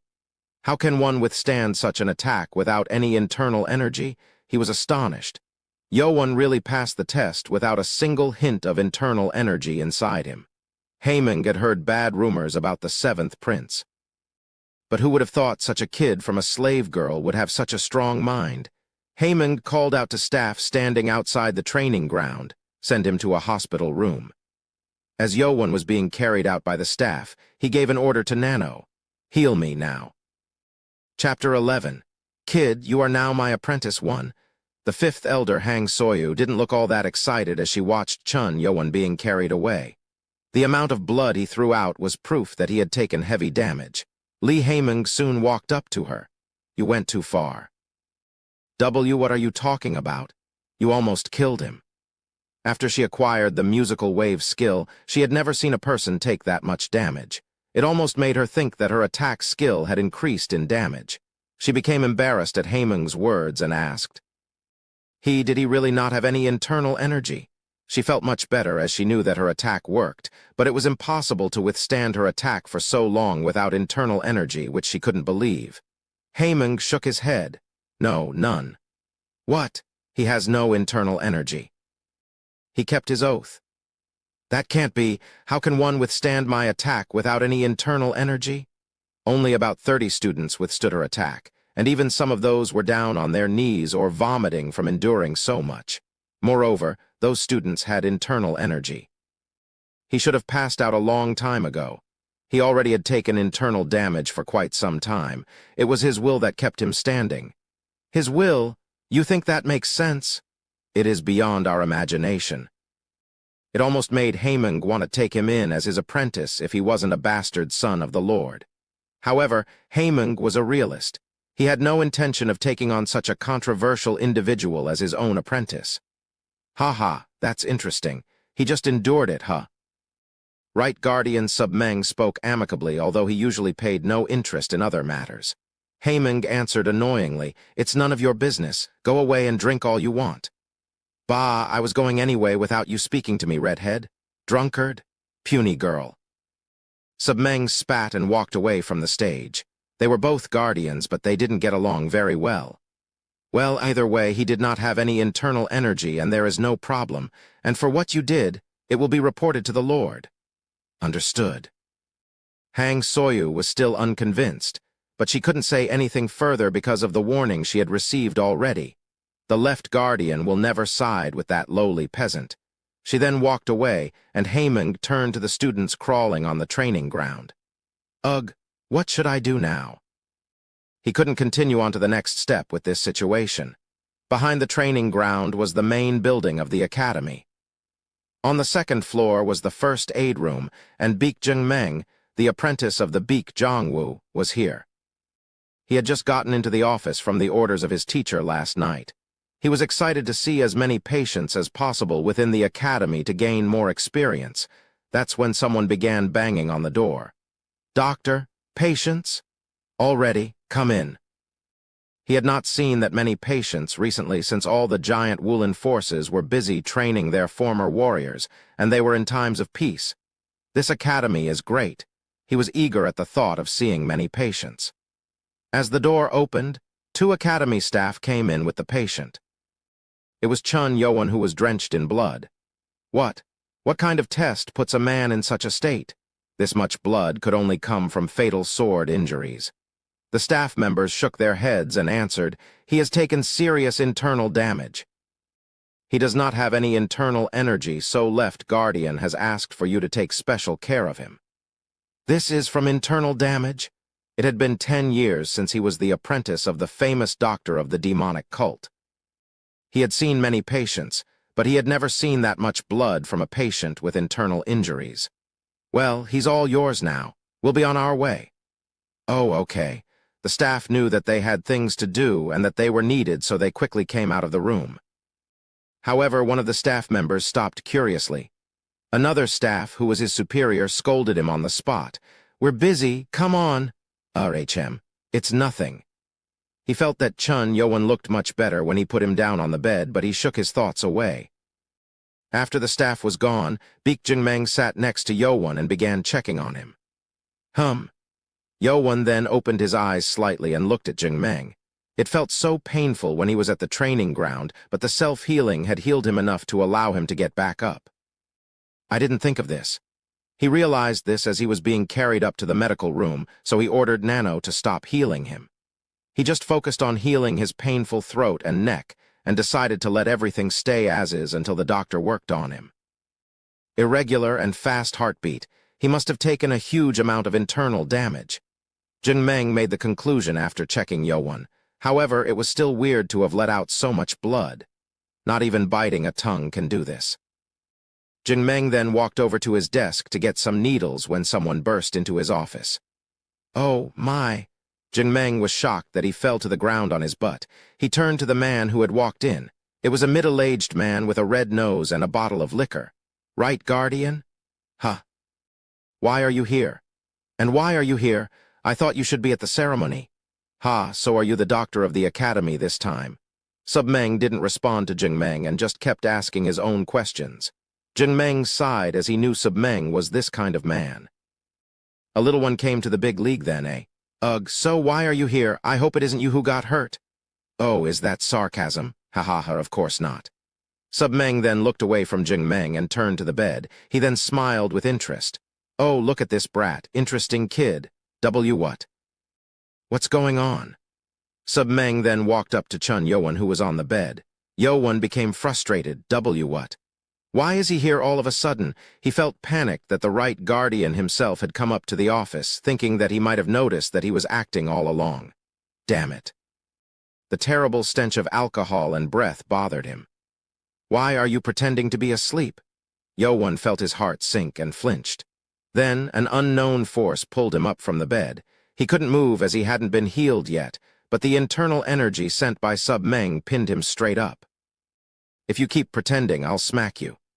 Yoan had to wake up. He then saw the drunk man who had been on the stage. Yoan frowned and retorted, "How did you know?" Submeng laughed, flashing his yellowed teeth. "Ha ha ha ha, aren't you an interesting one?" Submeng laughed for quite a bit and continued, "Any experienced warrior can see through you if you are awake or not just by listening to your breath, kid." Chapter 12. "Kid, you are now my apprentice, too, by the sound of my breathing." Yoan became shocked and Nano spoke to him. "The average breathing count for a 15 to 20-year-old human male is about 16 per minute. Your breathing just now was about 8 times in 1 minute, showing your effort to hide your nervous state. I don't need an explanation." Yoan never imagined a mere person could sense such things. Submeng laughed. "Ha ha ha, I didn't think kids these days had guts like you." He thought Submeng was here because he noticed Yoan faked his damage, but it seems like that wasn't the case. Instead, he seemed to be pleased. Kids these days have no endurance. They always pick the easy way. Yowan felt bad. He didn't endure anything at all. He just stood there because Nano had cut off all the sound. So, what I mean is that you have the guts that no other kid has these days. Yowan didn't feel comfortable listening to all the compliments that he didn't deserve. He was going to heal himself after fooling Zheng Meng, but listening to all this made him feel his pain again. His face began to go pale. Guardian, our patient is not in good condition. We should tend to him first. Ah, yes. Sub Meng then noticed the discoloration on Yowan's face. He then let go of his internal energy and allowed Yowan to lie down on the bed again. Let me cut to the chase, kid. I'll take you in as my apprentice. Yowan's eyes grew wide, and so did Zheng Meng's. Sub Meng the Crazy Blade was one of the top 10 most powerful warriors in the demonic cult. He was also famous throughout all of Wulin. What are you talking about? Yowan wasn't convinced, as he had lived a lifetime in banishment and danger. Yet Sub Meng looked very serious, if not considering the smell of alcohol. I am talking about taking you in as my student. Guardian, do you not know who I am? Everyone knew about Yowan in the cult. Is there someone who doesn't know about you? The 6 clans will not be happy if you take me in. Sub Meng didn't seem to care. He spoke as if it was nothing. Ha, what will those women do? With or without you, they have to compete against themselves anyway. Unlike Haemung, Sub Meng always did what he wanted. The one he feared and followed was the lord of the cult. Yowan became tempted by the offer. But what if this is a trap? Yowan had gone through too many threats, so he was suspicious. Zheng Meng, who was looking at him from the side, also became interested. So this is the famous prince. He then made a conclusion about Yowan's internal energy. So that's why. They went too far then.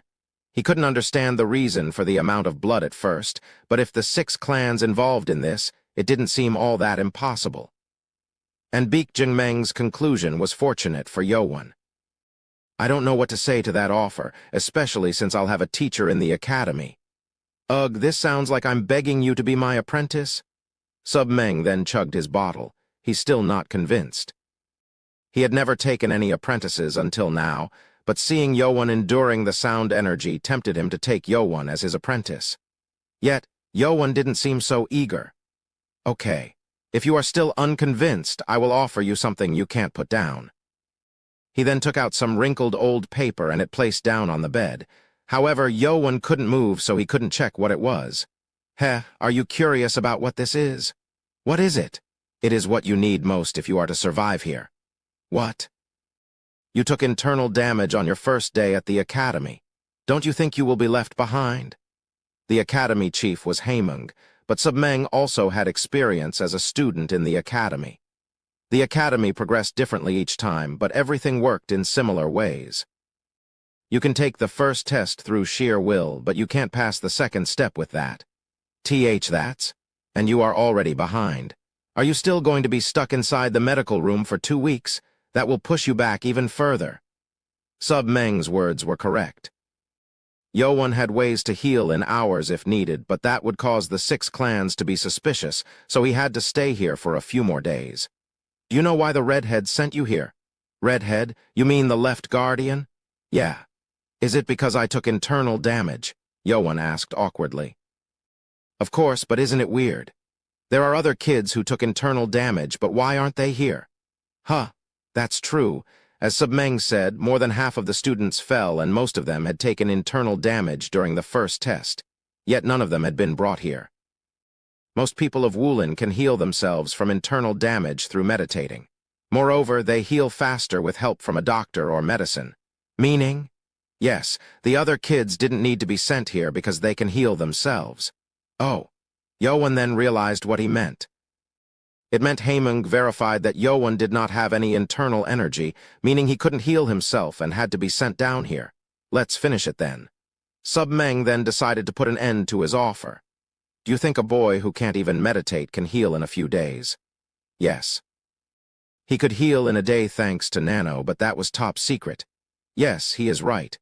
If I'm to move forward onto the next step, I will need internal energy, and oh, he then thought of something he had forgotten up until now. I forgot. I heard that if I pass the first test, I will be given the medicine ball and access to the first floor of the Academy's library. There were various books on the first floor of the library that would be pretty helpful. Ha ha ha ha ha. Submeng then burst out in laughter, and Yowon was startled. I would do that too, but it seems like the redhead skipped real important one there. What? What did he skip? It doesn't mean that you are always allowed to enter the library. You can only enter once after every test. What?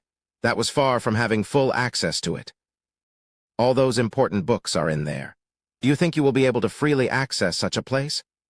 Submeng was amused by Yowon's shocked reaction and continued, You can only stay on the first floor for 2 hours. And as you move higher up, you will be given more time because the books on those floors are complicated, but you still don't have enough time. So there's a time limit too. How exciting! Not to mention, you cannot copy any of the content down. It'd be good if you could memorize maybe one book or two. Most use all the time available trying to find the book they want. This was vital information that Haemung did not share. If people entered the library without knowing this, they'd frantically waste their time until it was over. But I have Nano.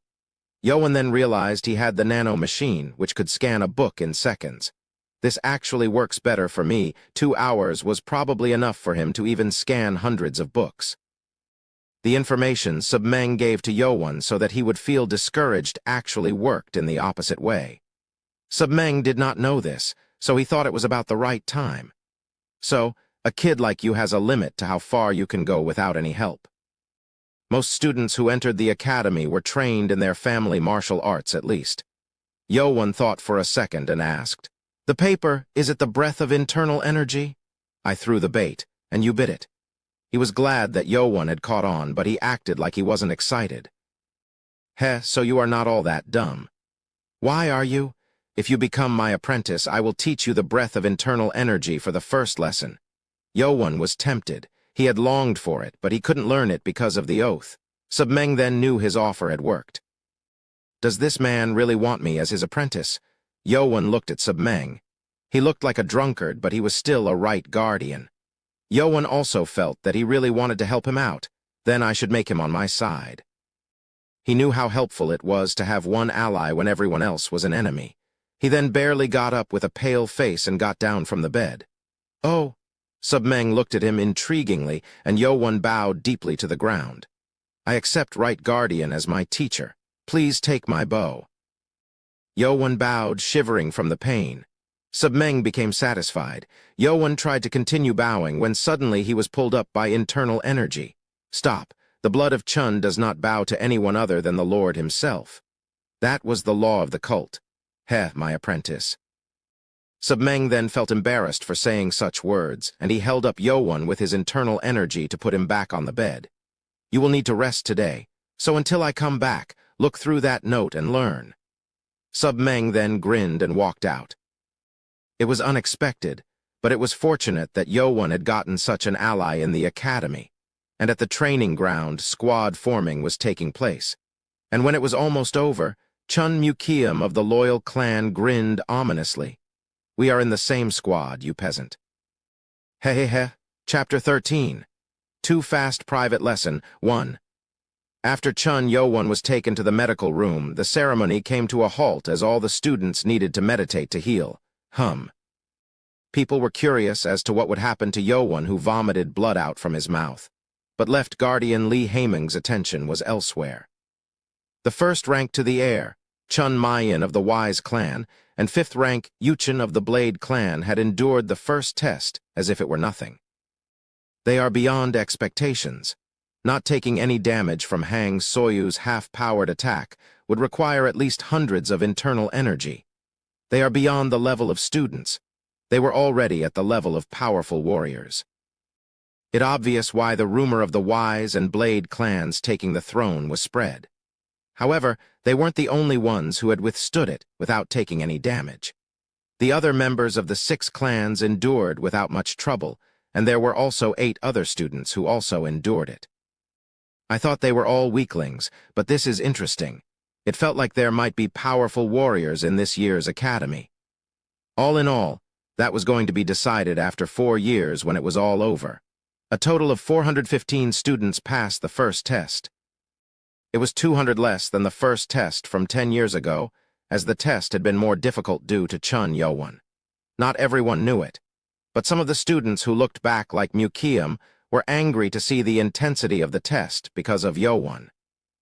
After dragging out the failed students, all the remaining students were officially appointed as cadets, and they each were given a bronze tag with the number 3, symbolizing that they were now low-ranked warriors of the demonic cult. Is this the beginning now? I will go up to the top. Then the students began dividing themselves into groups. Haemung grouped them based on their personal information and the result of the test. Other than the 5 groups of 20, the other remaining groups had 21 people. You know why there are 20 groups? Motto. Cadets answered motto to Haemung's question. This was due to the instructions on answering with motto for any answer that required a yes or a no. No other answers were allowed.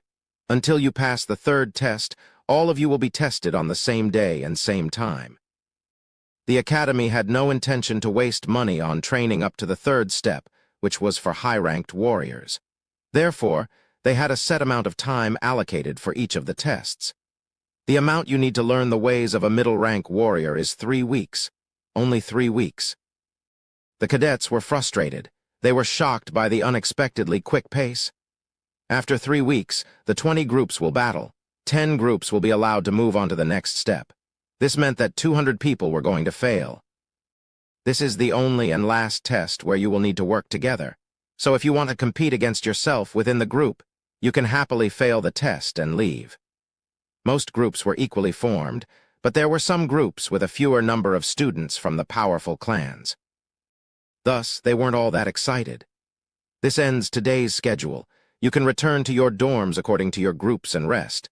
Starting tomorrow, you will be taught nicely by the staff that are standing in front of you right now. The students then turned to their instructors who were standing there expressionlessly. When they saw the staff members dragging the failed students out by clubbing them with their black clubs hanging on their waists, the students shivered. You are dismissed. Dismissed. Students then returned to their assigned dorms. However, one of the students stood in place while everyone left with exhausted expressions. It was Chun Mukiam of the Loyal Clan. Instructor Impeng, who was assigned to Mukiam's 8th group, walked up to him. 3rd Cadet, why are you still standing there? Until the students passed the 4th test, they were called upon by their numbers. I have a question to ask, Instructor. You know I won't answer questions that are not related to training. Yes, sir. Instructors did not know all of their students' names and faces, but they at least knew about the princes of the 6 clans since they were going to be the future leaders of the cult. Good. What is the question? I am sure that I will be the leader of my group. This wasn't announced as it was going to be decided tomorrow, but Mukiam already knew that they were going to have group leaders. They don't care about the rules. He knew the 6 clans would not keep secrets from their princes regarding the academy, but it was rather disappointing to see it in reality. One of my group's cadets, the 7th cadet, is in the medical room. And I do not want one of our cadets to be left out or missing so that our entire group fails. What is it that you are proposing? I want to let him know what we had heard today while he was gone so that he will not be left out. He thought all of the 6 princes did not like Yo-won, but it seemed like Mukiam was different. Impeng became pleased and nodded. Good. I applaud you for your sincerity, and you seem to know about the importance of this 2nd test. So I will take your advice and go to the 7th cadet and give him the information myself. No, that won't be necessary. I can go myself. The main building is off-limits to cadets except under special circumstances. Chun Mukiam became frustrated. Goddammit, this is bullshit. His purpose was to go to Chun Yo-won and break his leg or something, but he didn't think he wouldn't be allowed to enter the building at all. He tried to imply that he was the heir of one of the 6 clans, but he realized his background didn't apply in this academy and gave up. Understood, Instructor. Oh, and can you tell me when the 7th cadet will be returning to us? He then needed to wait until Yo-won returned. Around dinner time, Instructor Impeng went to Chun Yo-won's medical room as promised. Yo-won was in self-healing mode and was asleep. Impeng couldn't wake Yoan, who was badly injured, and asked Beek Jingmeng on how long it would take for the boy to wake up. He will need at least 2 weeks in bed. 2 weeks? That will be too long for him to move up to the second step. Can't he wake up earlier? Impeng didn't like the idea of letting his group fail due to one student. It was survival for the students, but it was a competition for the instructors. Well, he doesn't have any internal energy, so it takes time. Impeng then had to leave knowing that it would take 2 weeks for Chun Yoan to heal. Well, he's out of luck. He thought Chun Yoan was unlucky, but he later learned that it was not true. The next day, someone walked into the medical room before dawn. It was Submeng the Crazy Blade. "Heh, apprentice, it's your teacher." He came back too fast. Chapter 14. Too Fast Private Lesson 2. A day ago, Beek Jingmeng had to quickly work on Yoan. He tried to put needles in Yoan so he could heal up. Will it be suspicious if I get better so fast? If Yoan was to heal with the Nano machine, he'd be fully healed within a day. He then became concerned. Making himself heal fast would be suspicious, but he couldn't dare to waste time and risk being left behind. Would it be better I just fill the time needed without becoming suspicious? Let's ask the doctor how long it will take me to heal and choose. Yoan then turned to Beek Jingmeng, who was preparing his needles. "Doctor." "I'm Beek Jingmeng?" Call me with my last name too," Jingmeng grinned. "Dr. Beek, how bad is it?" Chun Yoan knew his body was damaged due to Nano, but he became curious as to how the doctor saw it. He looked at Yoan's pale face and sighed. "Well, it will take you about 2 weeks to return to the academy." "What?" Yoan was shocked. He knew it might take a long time, but that was too long. "Don't be too disappointed. But if it takes that long, I don't know what you think of this, but I will keep your secret about learning from the Right Guardian." Oh, Jingmeng had witnessed the Right Guardian taking Yoan as his apprentice. This was not allowed in the academy, and Jingmeng had every right to report it to the chief, but he didn't. Jingmeng also had a hard time in his younger days, as he too was born to peasants, and he faced hardships until he was accepted as a doctor for the demonic cult. That's why he felt sympathetic toward Chun Yoan. "Thank you. I will not forget this debt." Yoan thanked the doctor. "It's all right. Don't mention it." The doctor didn't think much of it anyway because he thought that Yoan had no other chances after becoming Submeng's apprentice. It would give him a good chance to learn, but he was already way too behind. "Okay, lie down then. I will put the needle in you." Yoan then lay back down on the bed, sensing attack on the body due to the iron needle. Activating self-defense. No, don't. This is a medical procedure done by a doctor. Stopping self-defense mode. Can't you determine if it's a medical procedure or not? Yoan asked Nano. If you do not warn me prior to the medical procedure, any act of damaging your body will be considered as an attack. Okay. From now on, don't react to those that I take except willingly. Understood? As Yoan ordered Nano, Jingmeng began putting needles into Yoan's body, analyzing the needle-based acupunctural procedure. The needle placed over the spot is enhancing regeneration in the damaged stomach area. Oh. Yoan had no interest in medical procedures, but it was fascinating to see it work. Take a nap while I work on this. Jingmeng offered Yoan to take a nap. Yoan then came up with an idea. Nano, can you heal me and pretend that I still have wounds internally to fool others like the doctor? I do not understand your request, master. I mean, if I am healed, then it will be suspicious. So, can you fool the doctor so he won't know that I'm healed positive? It is possible to change the pulse temporarily while the doctor is checking it. If that was possible, then he could heal himself. If he could fool the doctor for 2 weeks, this might be the best chance for him to learn about internal energy from Submeng. Good. Then heal me and fool the doctor whenever he checks on me. Yes, master. Activating self-healing mode. After the nano machine began working on him, he was healed under 30 minutes. Yoan was able to get a good night's sleep, until an unwanted guest intruded to the room before dawn. Submeng's stench of alcohol permeated the air around the room. Yoan looked at him with a shocked written on his face. Teacher. Is that a formal greeting? Yoan was surprised as to why he had come so early in the morning. Good morning, teacher. Yowen then got up and bowed. Submeng replied, "Good, so did you do my homework?" Huh. Yowen, who was still not fully awake yet, was baffled. He then asked, "Wait, do you mean what you told me about the internal energy and how I should read it?" "Yes, didn't I tell you to memorize it all before I came back?" Yowen was dumbfounded. Nano had healed him, but he should have been sick in the bed without it, and Submeng should have known this. He is quick-tempered.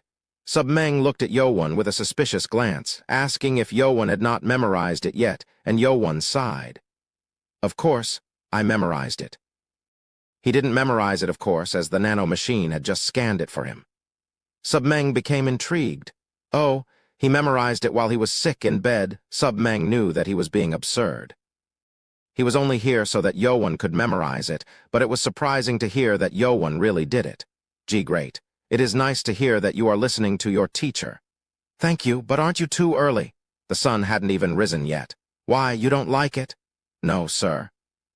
Chun Yowen always woke up early since he had to be awake for any assassination attempts. He just asked if there was a need to visit him so early in the morning. Good. Let me tell you a vital piece of information then. Submeng dragged a chair next to the bed and continued. I have only 2 weeks to teach you. Huh. I can meet you here in this medical room, but once you return to the dorm, I can't contact you. Learning martial arts by anyone else other than the assigned instructor was forbidden in the academy. Submeng was already breaking the rules. I couldn't think of that, sorry. Yes, well, you just joined the academy yesterday, so that's why I had to come early so that no one will know. Huh, if I stay here in bright daylight, do you think people will not become suspicious? Submeng did whatever he wanted, but he knew what he could and could not do, and he wanted to train Yowen more than ever. I have to report to the Lord in the afternoon, so I can only come before dawn to teach you.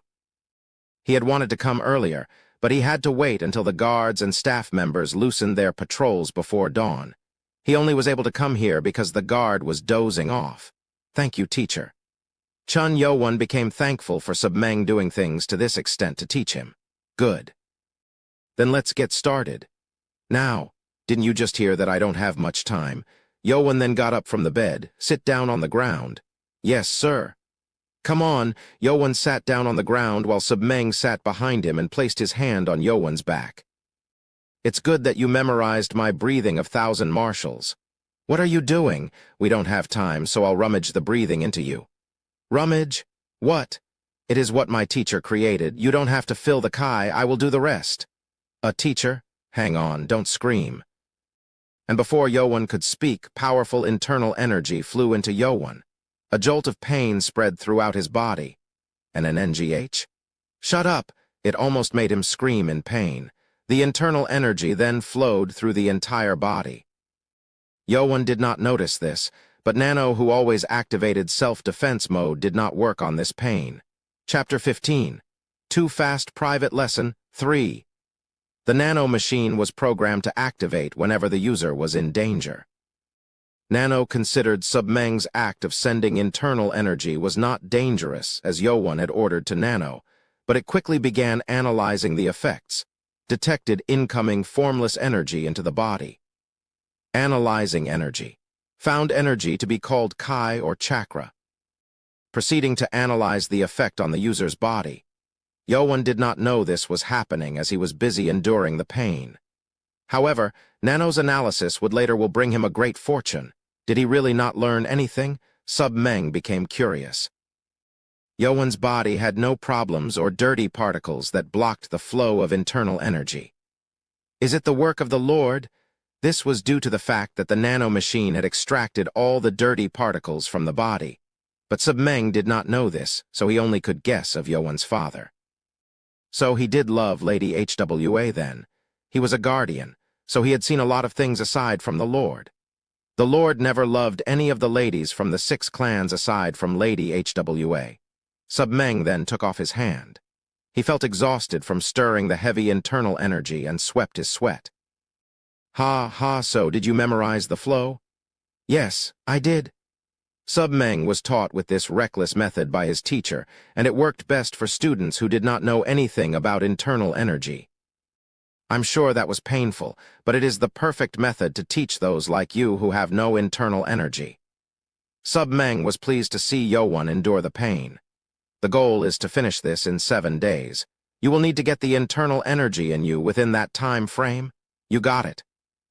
That was a bold goal for most people, but Sub Meng really wanted to accomplish this. If I can get the internal energy in a week, I can take this pain. I will make it happen, teacher. Good. This will be the end of today's lesson then. Sub Meng then walked out of the medical treatment room. The morning came, and all cadets gathered at the training ground. The instructors also looked at their group members. As expected, instructors exchanged glances with each other as they saw bruises on many of the students. This was due to the fact that the students fought against each other overnight to set the ranks between themselves. The reason why instructors weren't there overnight was to let this happen on its own. So, are they the leaders?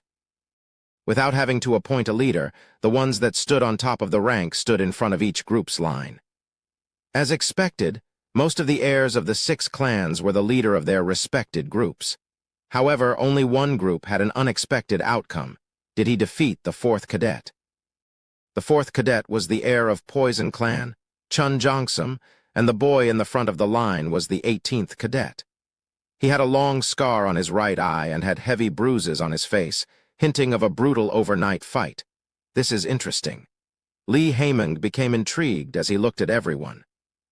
Most cadets didn't dare to attack princes who might become a lord in the future, but the 18th cadet seemed to have the guts and power to do so. Fool. Did he lose to a low clan boy? Other heirs looked disgustingly at Chun Jongsum, but he couldn't raise his head up from embarrassment. You are all here and we will begin. Motto, and the training began. We'll move on to auditorium. From the first group go, forward. The training was divided into the morning and afternoon sessions.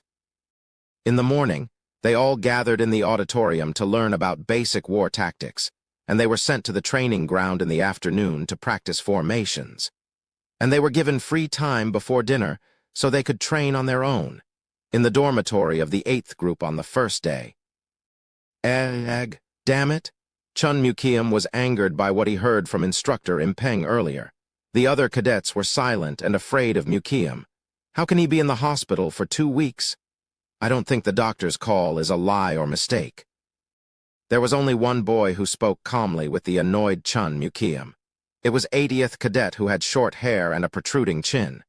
He was Jahyun, one of the members of the loyal clan. His mother and Mukiam's mother were related, and he had sworn his allegiance to Mukiam since very young. No way. I'm sure he's faking it. Mukiam was annoyed that he wouldn't get a chance to attack Yo-Won for another 2 weeks. That damn dirty peasant lying in bed comfortably, it gets on my nerves. No one knew why, but Mukiam's anger toward Yo-Won was beyond that of the other heirs. Damn it. He kicked the furniture inside the dorm and Jahyun reassured him. Prince, calm down. Why don't we do this? Huh? Jahyun then began to whisper and Mukiam listened, his face turned to a smile. 5 days passed and it was about time for afternoon training. They had trained with wooden swords and shields until now, but they were now given real swords and iron shields for the last day of formation practice. Jahyun looked at the 23rd cadet and asked, "Are you ready?" The cadet nodded. "Let's begin the formation training. Keep your distance to each other." Form. With instructor Impeng's words, a red flag was brought up and the cadets began moving quickly to move into formation. Then suddenly, "Arg!" Someone screamed before they had even gotten into formation. What's going on? Impeng quickly ran up and saw the 23rd cadet in pain from a sword stab him. "You fools! I told you to keep your distance." Impeng spoke angrily and pushed Jahyun again, who was responsible for bumping into the other cadet. Impeng then decided that the cadet needed medical attention and carried him into the building. Mukiam grinned as he watched. "Ooh!" Jinmeng was dozing off on his desk when Impeng burst in, startling him what's going on. Jinmeng had been bored since he didn't have any patients other than Yo-Won until now. Finally a patient. He hid his excitement and asked, "What happened to him?" He was hurt while training with real swords. I couldn't pull out the sword since it might make him lose too much blood. Impeng was panting since he ran over here. "Oh, let's move him to the bed over here."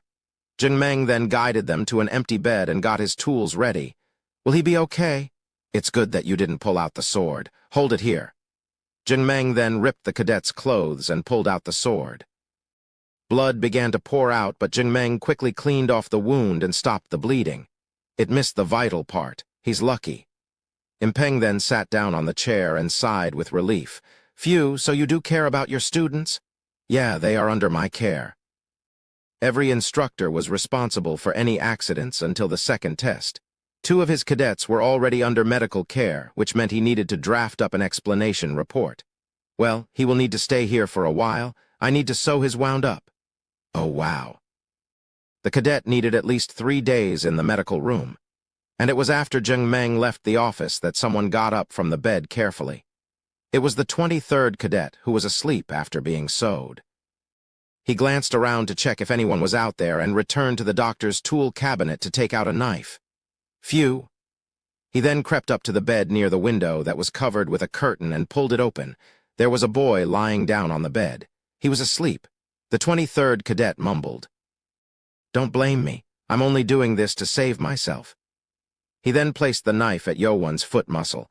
He was going to cut it so that Yowon couldn't walk. When he placed the knife on Yowon's leg, Nano spoke to Yowon, sensing hostile action on the user's leg muscle. Activating self-defense mode. W what? Enenengag. The 23rd cadet screamed from the powerful electric shock that came through the knife and fell down with all of his hair burnt. Yowon then opened his eyes and murmured as he looked down at the cadet. As I expected. Chapter 16. He lied to everyone. 1. In the hospital room in the main building of the Demonic Academy, near midnight, NNGH. The 23rd cadet woke up after fainting from the electric shock. His body shivered from the aftermath, and all he remembered was that he had been stunned by an unknown force while trying to cut Yowon's leg. Why did I pass out? He looked around, but he was still in the medical room. What is going on? He glanced around and felt that it was weird. The cadet normally could feel the hair that touched his shoulder, but when he moved around, he couldn't feel any. No, it can't be. He couldn't feel any of his hair. The cadet then got up and tried to find a mirror, but before he could get up, a powerful force pushed him back down on the bed. Ugh! There was no damage to his muscles, but his wounds were sewed with a needle, so the pain still lingered. He then looked down at his body. There was a rope that tied him down to the bed. He couldn't get out of it no matter how hard he tried. Who tied me down here? Me. The curtain was pulled and someone appeared. It was Yowon. The 23rd cadet became shocked and gasped, How did you? How? You passed out, so I put you back in bed. Passed out? So what he thought was correct. He then became concerned about the whole situation. Yowon, who should be in bed due to his internal injuries, was walking around just fine. Not to mention, he had tied him down to the bed. And of course, there was his hair too. Where's my hair? Oh yeah, you're bald now.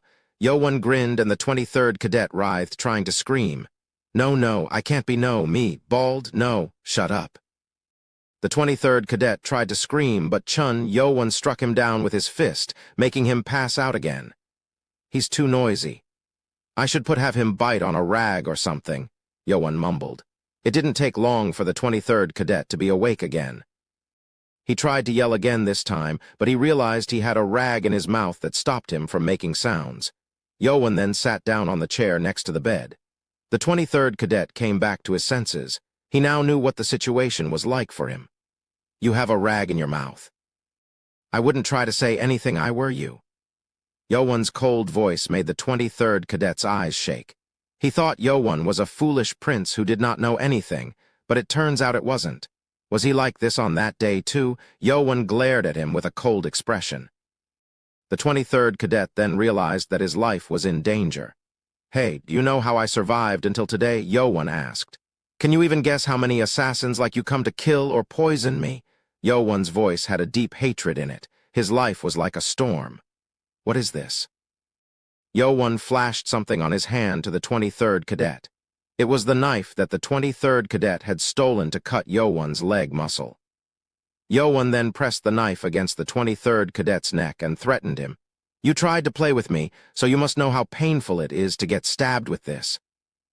Oh, it might kill you too. The 23rd cadet became fear-stricken. Yowon looked terrifying. Well, you better talk then. The 23rd cadet swallowed his empty throat. Who sent you? The 23rd cadet thought hundreds of ways to get out of this situation and came up with an idea. As he tried to talk, Yowan took out the rag out from his mouth. Talk. Ha ha!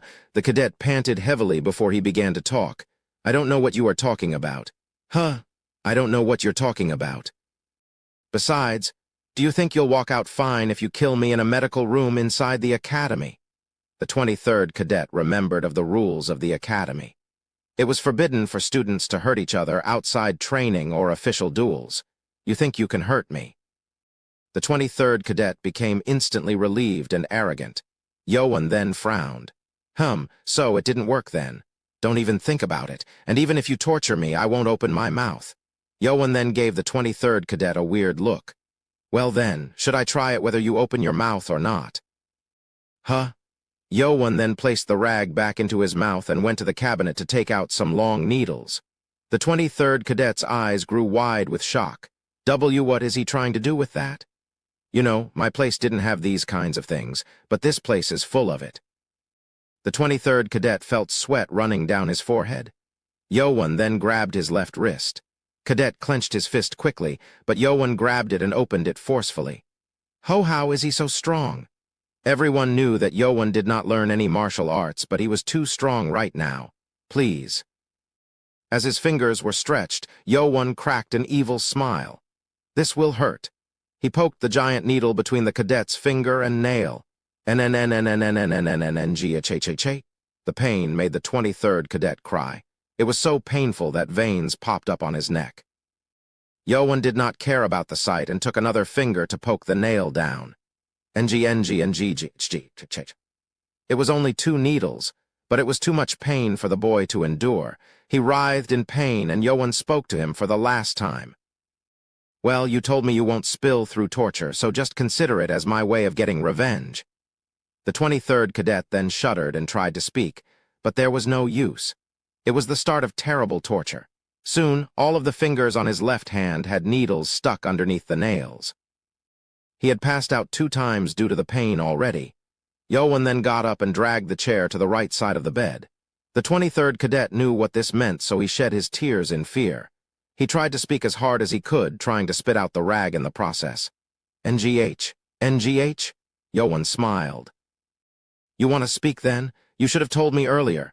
He grinned and took the rag out of the cadet's mouth. He had bitten on it so hard that white rag had bloodstains on it. He then panted for a second and tried to say something, but Yowan spoke first. Chun Mukium, right? How did you? Yowan had guessed correctly. He didn't seem to know who was behind the plot, but it was enough to make 23rd cadet surprised. You're in my group, right? The 8th group. Why, yes, sir. The 23rd cadet answered politely, still fear-stricken from being tortured. However, he was curious as to how Chun Yowan knew that he was in the 8th group and knew that even the 23rd cadet himself was in that same group. Well, your tag is here. Yowan pointed at the 23rd cadet's number tag. But how did you know?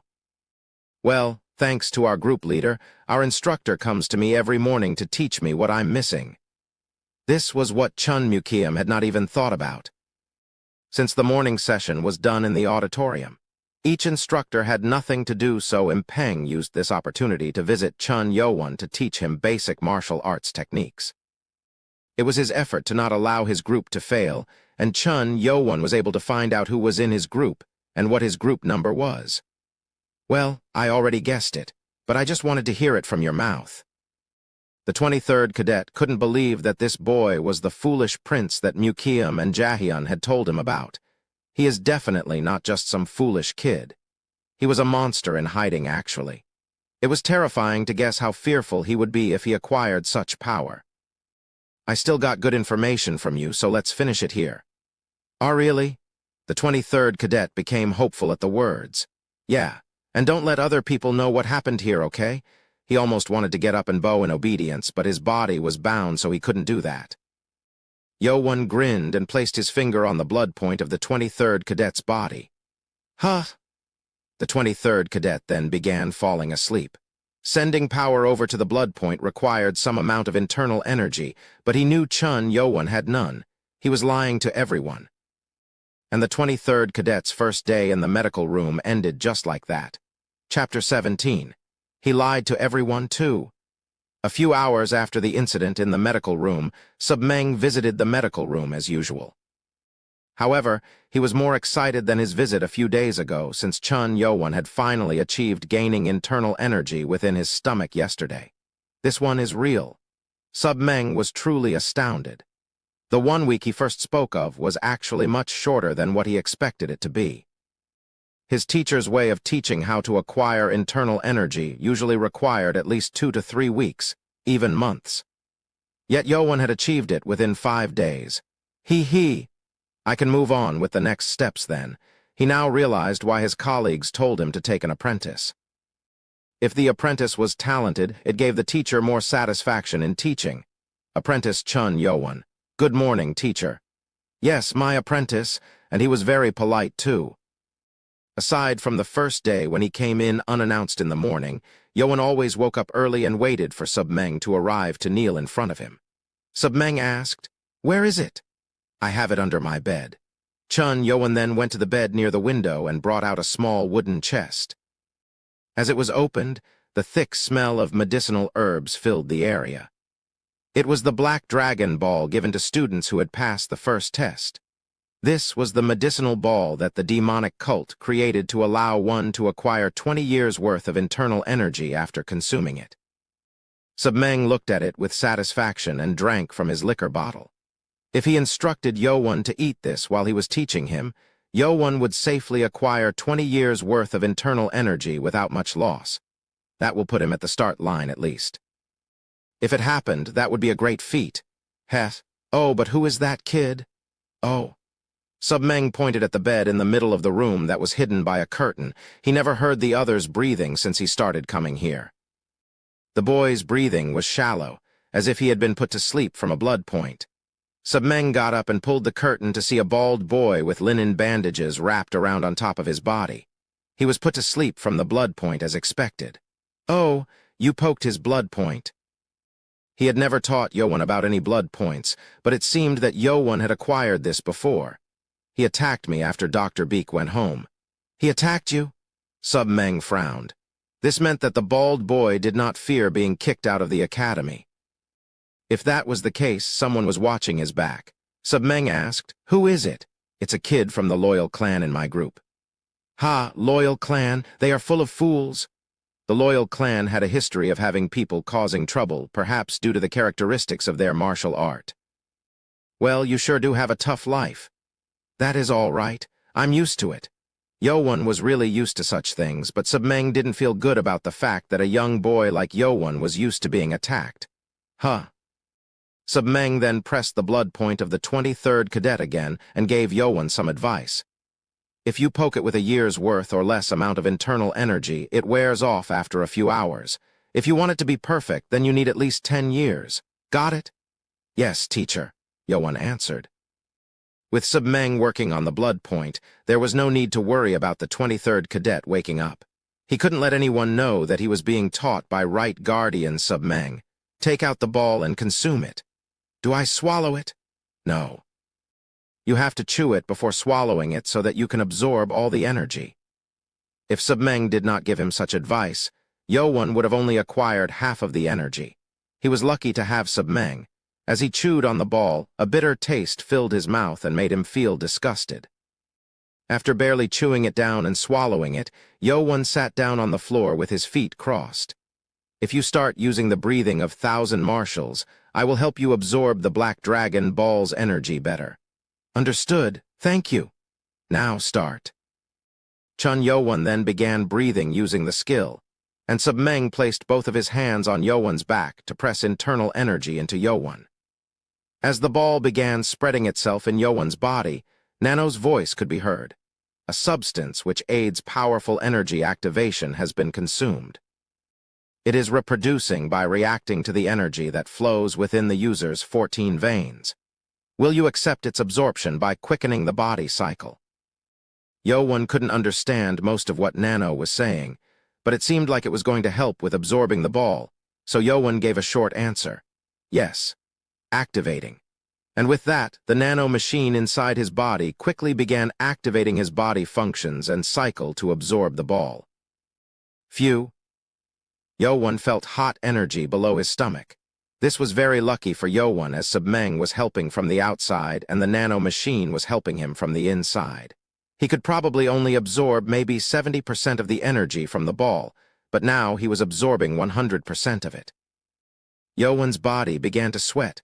What? Was he born with the body of a war god? Submeng was beyond shocked. If this was going well, Yo-Won was going to absorb all of the energy. Submeng began to focus so that none of it would go to waste, and 2 hours passed by. Ha ha, it's done. Submeng swept the sweat on his forehead and drank the entire bottle. Unlike his prior concern, Yo-Won succeeded in absorbing entire energy from the Black Dragon Ball. Good work. It's all thanks to you, teacher. And thanks, Nano. I am programmed to aid you in the best way that I can, Master. Yo-Won now felt heavy energy under his belly, proving that he had successfully absorbed the energy. Well, you are a lucky one. You have gotten 30 years' worth of internal energy. Huh, 30? Yes, that is a rough estimate. The other students will barely be able to acquire maybe half the energy from the ball because they will be absorbing it alone. Oh, thank you, teacher. Yo-Won bowed once more. Like Submeng said, those who acquired at least 20 years' worth of energy were the heirs from the 6 clans, or a few of the members from the high-ranked clans. Most would barely receive 10 years' worth of internal energy. Oh, look at the time. Submeng then saw the sun rising outside the window and got up. As he was walking out, Yo-Won called out to him, "Teacher, what is it? Can you teach me your blade skill formation?" Of course. You have little time on your hands, so be ready." That's what Submeng had planned from the beginning, but he was glad to hear it from Yo-Won himself. Submeng then walked out, and before Beak Jingmeng came, Yo-Won woke the 23rd cadet up. He couldn't say anything to Yo-Won out of fear. Jingmeng saw the bald 23rd cadet and burst out in laughter. Ha ha ha, damn it. The 23rd cadet had to hold back his anger. He couldn't dare to act out since Yo-Won might not like it. "Oh, I'm sorry." Jingmeng apologized for laughing and covered the bed with a curtain. He figured something might have happened overnight, as the cadet couldn't even say anything when he laughed, but he didn't mention it. As a doctor in the academy, he couldn't really ask questions about anything. What a great morning. At the training ground for morning training, Chun Mukium stood there brightly with a smile on his face. Thanks to Jaehyun's plans of sending the 23rd cadet to the hospital, it had probably solved his problem. Thanks to that, the cadets of the 8th group were able to enjoy peaceful nights for 2 days at least. Chapter 18. He lied to everyone 3. 2 days passed. At dinner time after the afternoon training, the 23rd cadet that Chun Mukium had waited so long for finally returned. His head was wrapped with some small cloths. Mukium's face crumpled terribly. "If he won't come to us, we'll send someone to him." It was what Jaehyun had planned, and therefore the 23rd cadet was sent to the medical room. The 23rd cadet was a member of a weak clan within the demonic cult. Mukium promised to help his family if 23rd cadet succeeded. Interesting. Why didn't you get expelled? Mukium glared coldly at the 23rd cadet. The 23rd cadet was on his knees as he answered carefully. "I tried to cut his leg muscle, but his internal damage was so bad that the doctor stayed in the medical room to look after him." "Huh, doesn't he sleep? Don't tell me you didn't have any time to do that." I tried to wake up at midnight to do it, but the doctor woke up every time I moved." The 23rd cadet wasn't sure if his lies would work, but he had no choice other than using the excuse that Yo-Won had told him to use. "You couldn't even get past a doctor." "Ugh." Mukium kicked the 23rd cadet's stomach, knocking him back. "Damn idiot, you can't even do that right." Mukium kept on kicking him, but the 23rd cadet couldn't do anything. Jaehyun stopped Mukium. "Prince, stop." What do you want? Do you know the doctor's name?" Jaehyun asked the 23rd cadet, and he answered while panting heavily. "Ugh, it's Beak Jungmang. Beak Jungmang Beak, oh." Jaehyun had asked for a reason. He had learned and studied many things about the demonic cult to better assist Chun Mukium. "What? Do you know him? He must be an apprentice of the demon Dr. Beak Jongwoo." "Really? Mukiam then became surprised and stopped. Baek Jongwoo was a member of the Poison clan who was interested in medical skills and became a doctor to the Lord himself. He was a doctor, but he was also a warrior within the top 30 ranks of the demonic cult. If he is the apprentice of the demon doctor, then he might have learned martial arts. This was just a guess, and they didn't know that vague knowledge was inaccurate sometimes. Baek Jongwoo did not teach martial arts to his medical apprentices. Damn it, then there was no point in sending this bastard.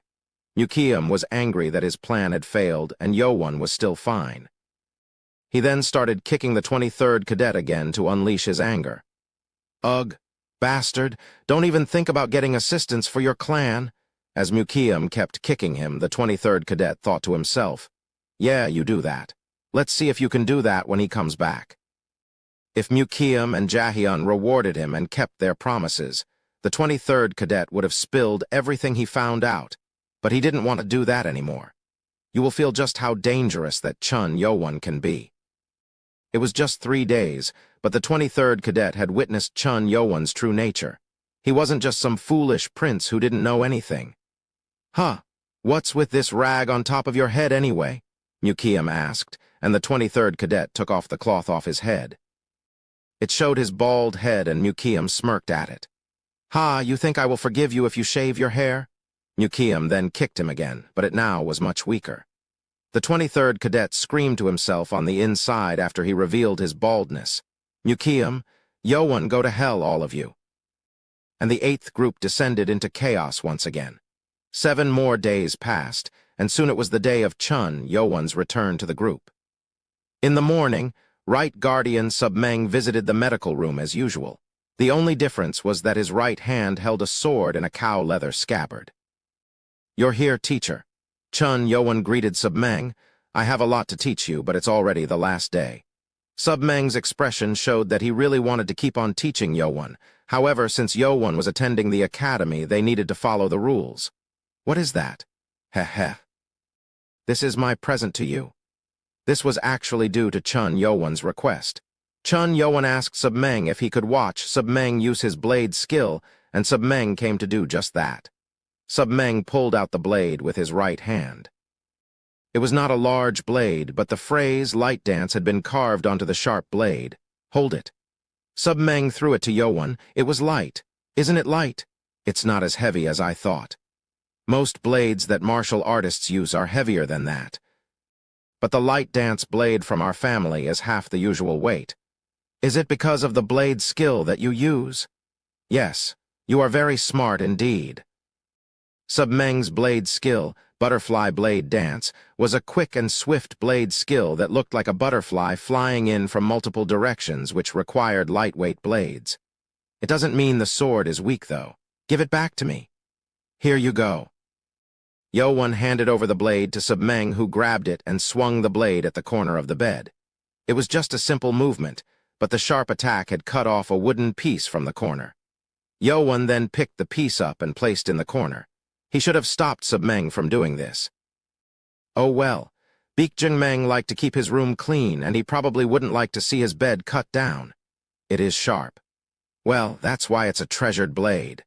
Submeng didn't go into the details, but his blade was one of the most famous blades within the demonic cult. Let's go over what you've learned then. Okay. Yowon had learned the basic steps and formations. He quickly stepped through and flawlessly performed the movements. He is a genius. Submeng was astonished. He only showed Yowon a few times and fixed his form, but with this rate, it would be no problem for Yowon to absorb all of it at once. Yowon actually had perfectly acquired the forms as Nano scanned and memorized Submeng's movements. But I can't be too perfect from the beginning. That was why Yowon was taking it slow. Now, onto the formation. The butterfly blade dance was comprised of 24 forms. There were 3 minor subforms within each form, but Yowon only learned about the subforms until now. Oh ho, Submeng sighed. With such talent, he would have taught him the basic forms if he had a month at least. It was a shame that he couldn't teach him any further than that. Good, you have learned well. Thank you, teacher. Submeng complimented Yowon. He then took out a crumpled piece of paper. The writing was bad, but it was full of basic information about the butterfly blade dance and how to use the internal energy connected to it. I want to teach you it thoroughly, but we don't have time. I'm sure you can handle it on your own. I will check on you when we meet again, so don't be lazy. Thank you, teacher. Yo-won was touched by his teacher who looked out for him. So, that being said, I'll show you what you wanted to see. Stand back. Yo-won backed away and Sub-meng readied his blade. He had never let Yo-won watch him move with his sword until now. Sub-meng became serious as he was about to use the core of his blade skill. Yo-won then spoke within himself. Nano, get ready to scan him. Activating scan of the target specified. Sub-meng Chapter 19, you brought it on yourself, one. The sky began to brighten up, and the heavy fog came down on the training ground. One person was sprinting across the ground with their running skill. It was Sub-meng the Crazy Blade. He had jumped out from the medical room from the main building and was escaping the premise. His martial arts skill was so high that the staff or guards couldn't sense him if he tried to hide.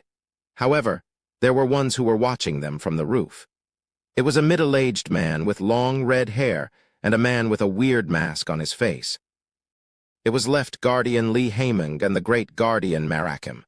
That rat, I mean the Right Guardian, is leaving. Good work for letting him be. Well, it's an order. At least I won't have to see him sneaking around under my nose anymore. They knew that Sub-meng had snuck into the medical room all along, but they allowed him to continue. I guess I'll have to put guards on the second floor again. The second floor was also loosely guarded because of this.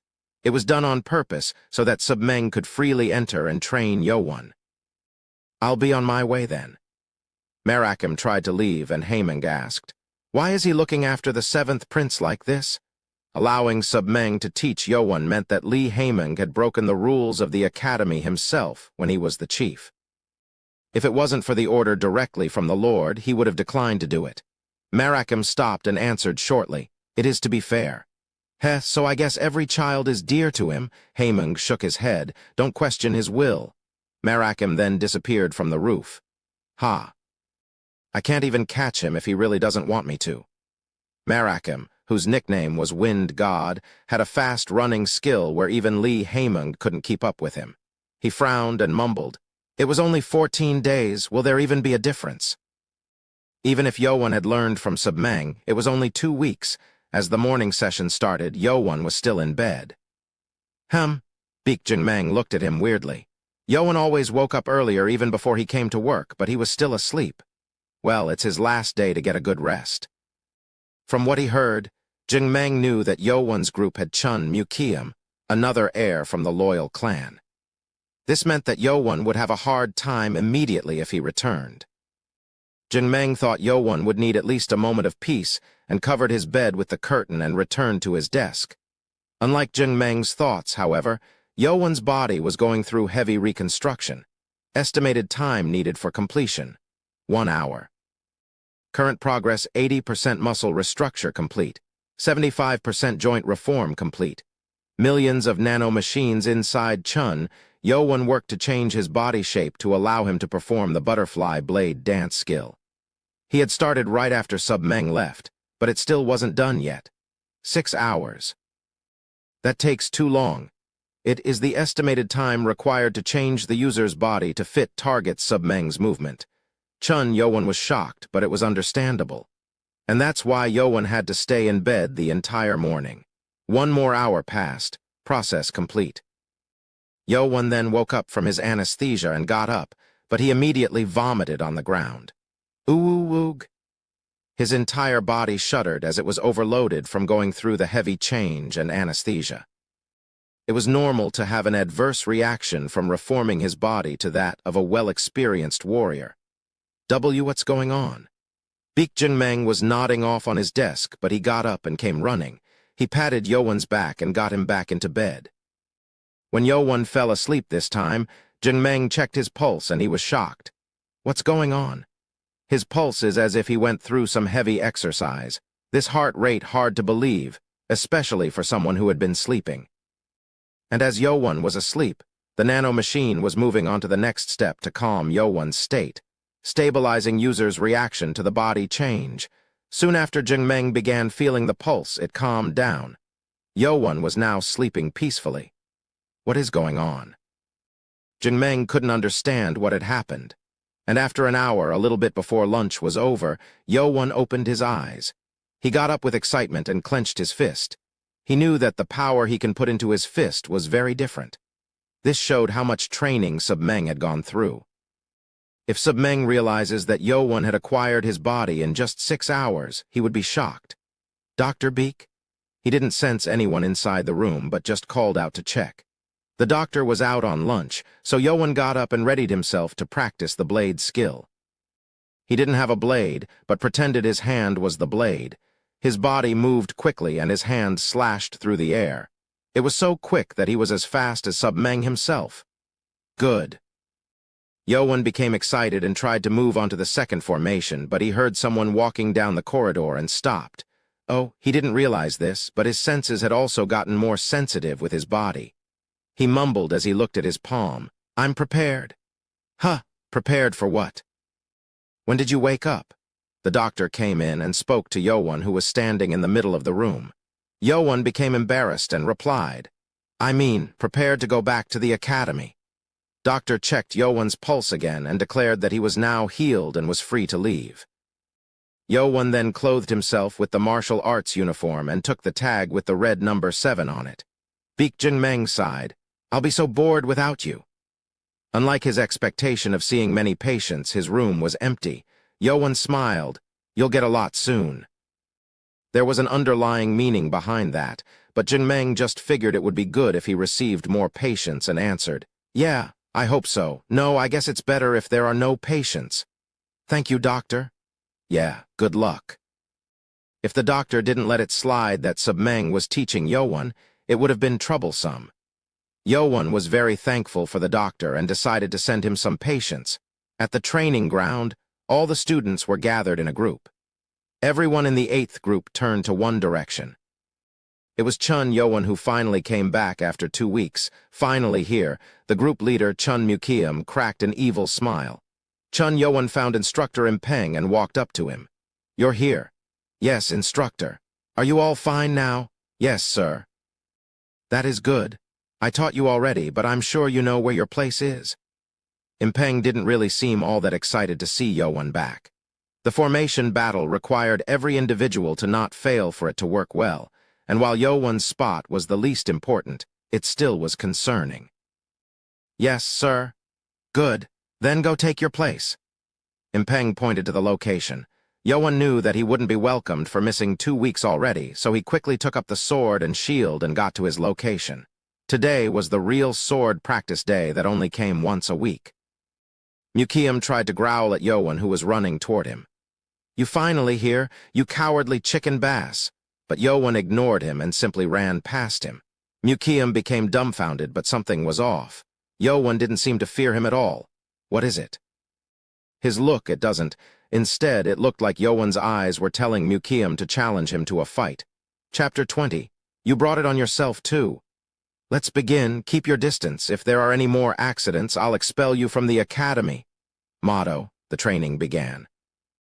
Impeng, however, was only focused on one person. The other students had 2 weeks of training together, but Chun Yo-Won did not have any. It was apparent he would make mistakes, and the problem regarding today's practice was that they were using real swords. There was an accident in the last sword practice, so Impeng was nervous. Damn it! Why am I stuck with him? No one wanted to take Chun Yo-Won since he was taken to the medical room, and Impeng offered to take the lottery. Unfortunately, he ended up taking the boy into his group. Please don't make any mistakes. You don't have much to do anyway. At least Yo-Won's spot required the least amount of work. Impeng then flashed the red flag that called for the first formation change. Students quickly took the proper steps to move into place. The ones who needed to move the most were in the front row, while the group leader in the middle needed to lead the others nicely. Good! Impeng shouted. Everyone did it perfectly without any mistakes. Mukiam was arrogant and violent, but he managed his group well and made them follow his orders. And as for Chun Yo-Won, he was doing quite well. Unlike the other students who had a hard time following the formation in the beginning, Chun Yo-won was following along quite nicely. Is he following what the others are doing? Impeng was curious, but he just figured Yo-won was copying the others well. The problem with this formation was that the students had to maintain the formation without moving. Keep the formation. Students had to hold up their swords and shields and stand still for quite some time. This required muscle strength. Everyone was holding on, but the weaker students' arms began to shake. If the shield shook and clashed with another shield, there would a sound. It wasn't that loud when it was between wooden shields, but the clang between the iron shields was very clear. Get it together. Don't even think about beating other groups with such endurance.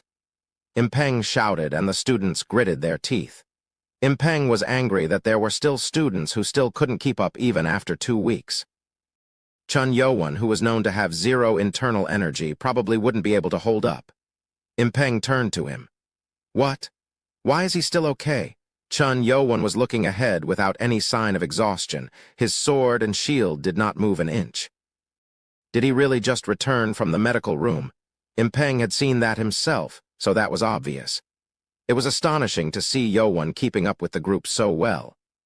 Impeng's view of Yo-won began to change, and when half of the students began to quiver, Impeng flashed the yellow flag.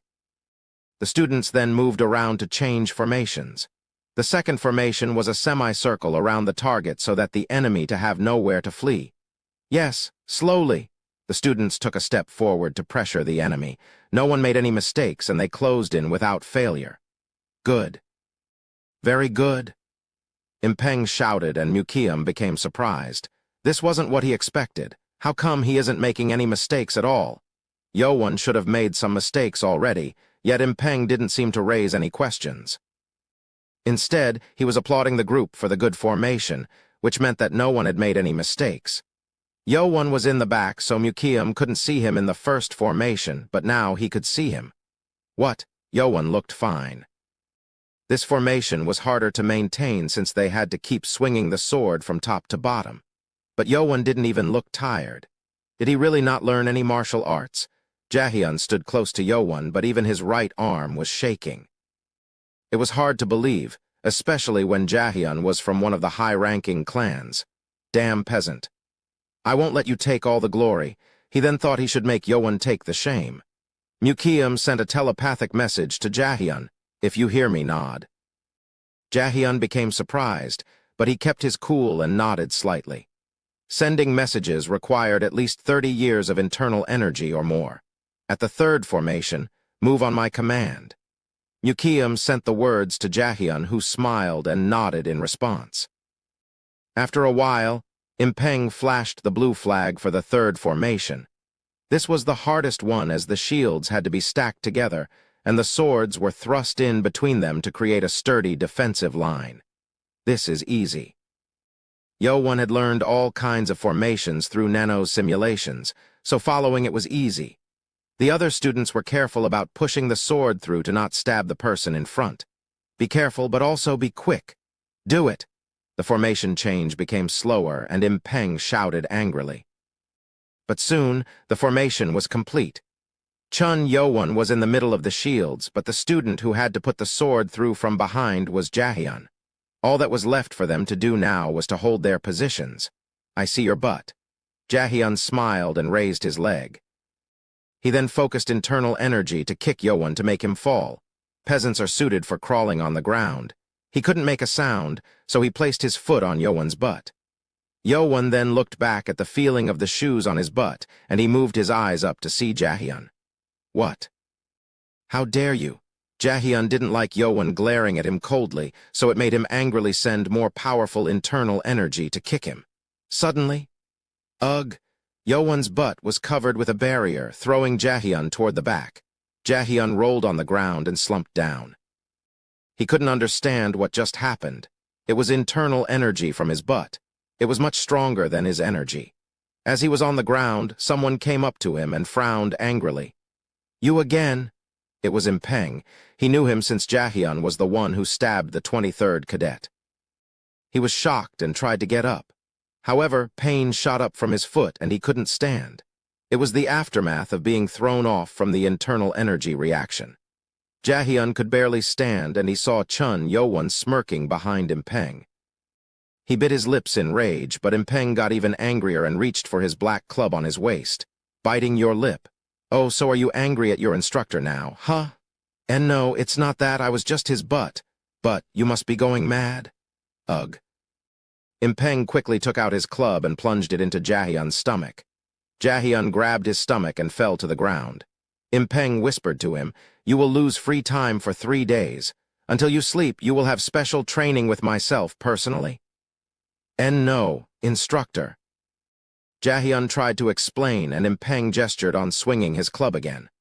Jaehyun quickly answered, "Motto?" Students of the 8th group grinned. Jaehyun was Mukium's crony, and they were glad that he was being punished. After all, he had done some bad things to the group. Then they heard someone grinding his teeth. Chun Mukium was furious about his failed plan. Chun Yo-won. Chapter 21, you brought it on yourself, 3. As the day went on, students of the 8th group had to deal with 2 major figures cautiously. Chun Mukium from the loyal clan was furiously focusing on Chun Yowon, and that made it awkward for everyone because Yowon ignoring it. And it wasn't only him who felt the tension. The left guardian, Lee Haemung, was also watching them. 2 candidates for the heir in the same group. Interesting. He didn't come out to watch the training. He was here today to see Chun Yowon. The 8th group was performing as expected since it was the only group with 2 black-tagged students. The only unexpected thing was Chun Yowon's internal energy. He has more than what I expected him to have.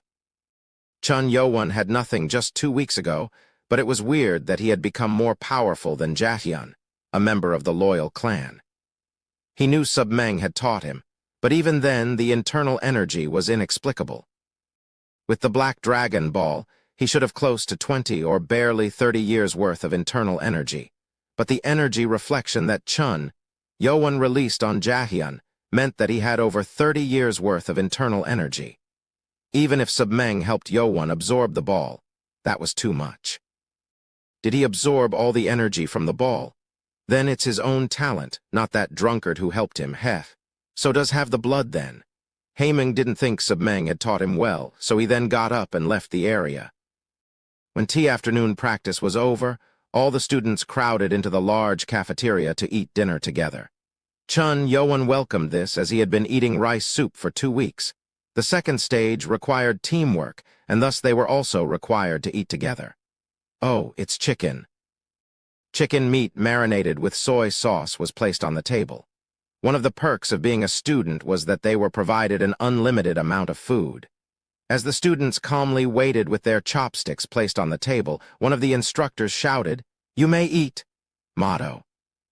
The students replied loudly and began gorging down the food. Chun Yowon smiled at the taste of chicken meat. He was sick and tired of 2 weeks of rice soup, and as he ate, he felt Chun Mukyum glaring at him the entire time. He wasn't sure why the loyal clan hated him so much. You better eat up now, since you won't be eating well starting tomorrow. Chun Yowon also had a deep hatred rooted within him toward the 6 clans. His anger still gushed out of him whenever he thought of his mother who was poisoned to death. You dare trample on the weak. Now I will trample on you. He had to bow because he was weak before, but it was different now. When dinner time was over, a bell rang and everyone stopped to place their chopsticks on the bowls. Chun Yowon also glanced at the others and copied them to wait. Dinner is finished? Motto. Students shouted in response and began leaving the cafeteria in lines. As they gathered back on the training ground in lines, Instructor Impeng dismissed his 8th group. You are dismissed for today. Everyone except for the 80th cadet, you are dismissed. Dismissed. Everyone left other than Jaehyun, who frowned as he waited. Chun Yowon scoffed at Jaehyun, who followed Instructor Impeng and headed for the dorm. The dorm building was on the left side of the main building. It was divided into 5 sections, and each section had 2 floors. The lower floor was for the boys, and the upper floor was for the girls. There was a total of 10 rooms on each floor, and each room had a maximum of 20 beds. Therefore, each group could take 1 room to sleep in. That was how everything was divided until the 3rd section, and at the beginning of the 4th section, everyone got their own personal rooms after passing the 3rd test. The fifth section was where the instructors lived. Chun Yo-won was in room #8. Hey, where do you think you're going? An annoying voice came from behind as Chun Yo-won tried to enter the room. He didn't hear the voice directly, but he was able to guess who it was. As he turned, Chun Mukium was glaring him with his arms crossed. Behind him were 6 cadets who acted like his cronies within the 8th group. Does he want to be on top of everyone anywhere he goes? All the princes and princesses of the 6 clans were known for being raised with the utmost care and respect. They never had to do anything on their own, as they always had servants. For example, Chun Wonryu, the princess of the Lust clan, did the same thing. She was the group leader, but when group time was over and it was free period, she still had about 10 cadets following her like her subjects. Students soon gathered as they saw the rumored 7th prince having a standoff with Chun Mukium of the loyal clan. Heh, I'll show you. Mukium liked this situation as he wanted to embarrass Yo-won in front of everyone. Peasant boy, was it nice to be locked up in the medical room like a coward? Chun Yo-won's eyes turned cold. Mukium liked how Yo-won was triggered by his choice of words and continued, "Why, you don't like that word? Are you talking ill of the Lord?" "What? If I am a peasant, you must be mean that the Lord is a peasant." Mukium then had a dumbfounded expression on his face. He was only thinking of Yo-won's mother, but when Yo-won mentioned the Lord, his words got stuck in his throat. "Are you so noble that you can even talk poorly of the Lord himself?" I never said. All of the students here were loyal to the Lord.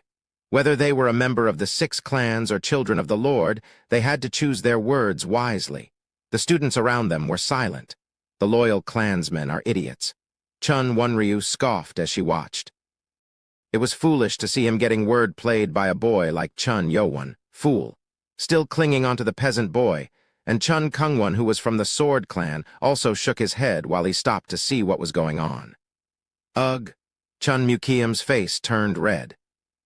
He was going to embarrass Yo-won, but he was getting embarrassed instead. "You bastard. I will bust your face with, ugh."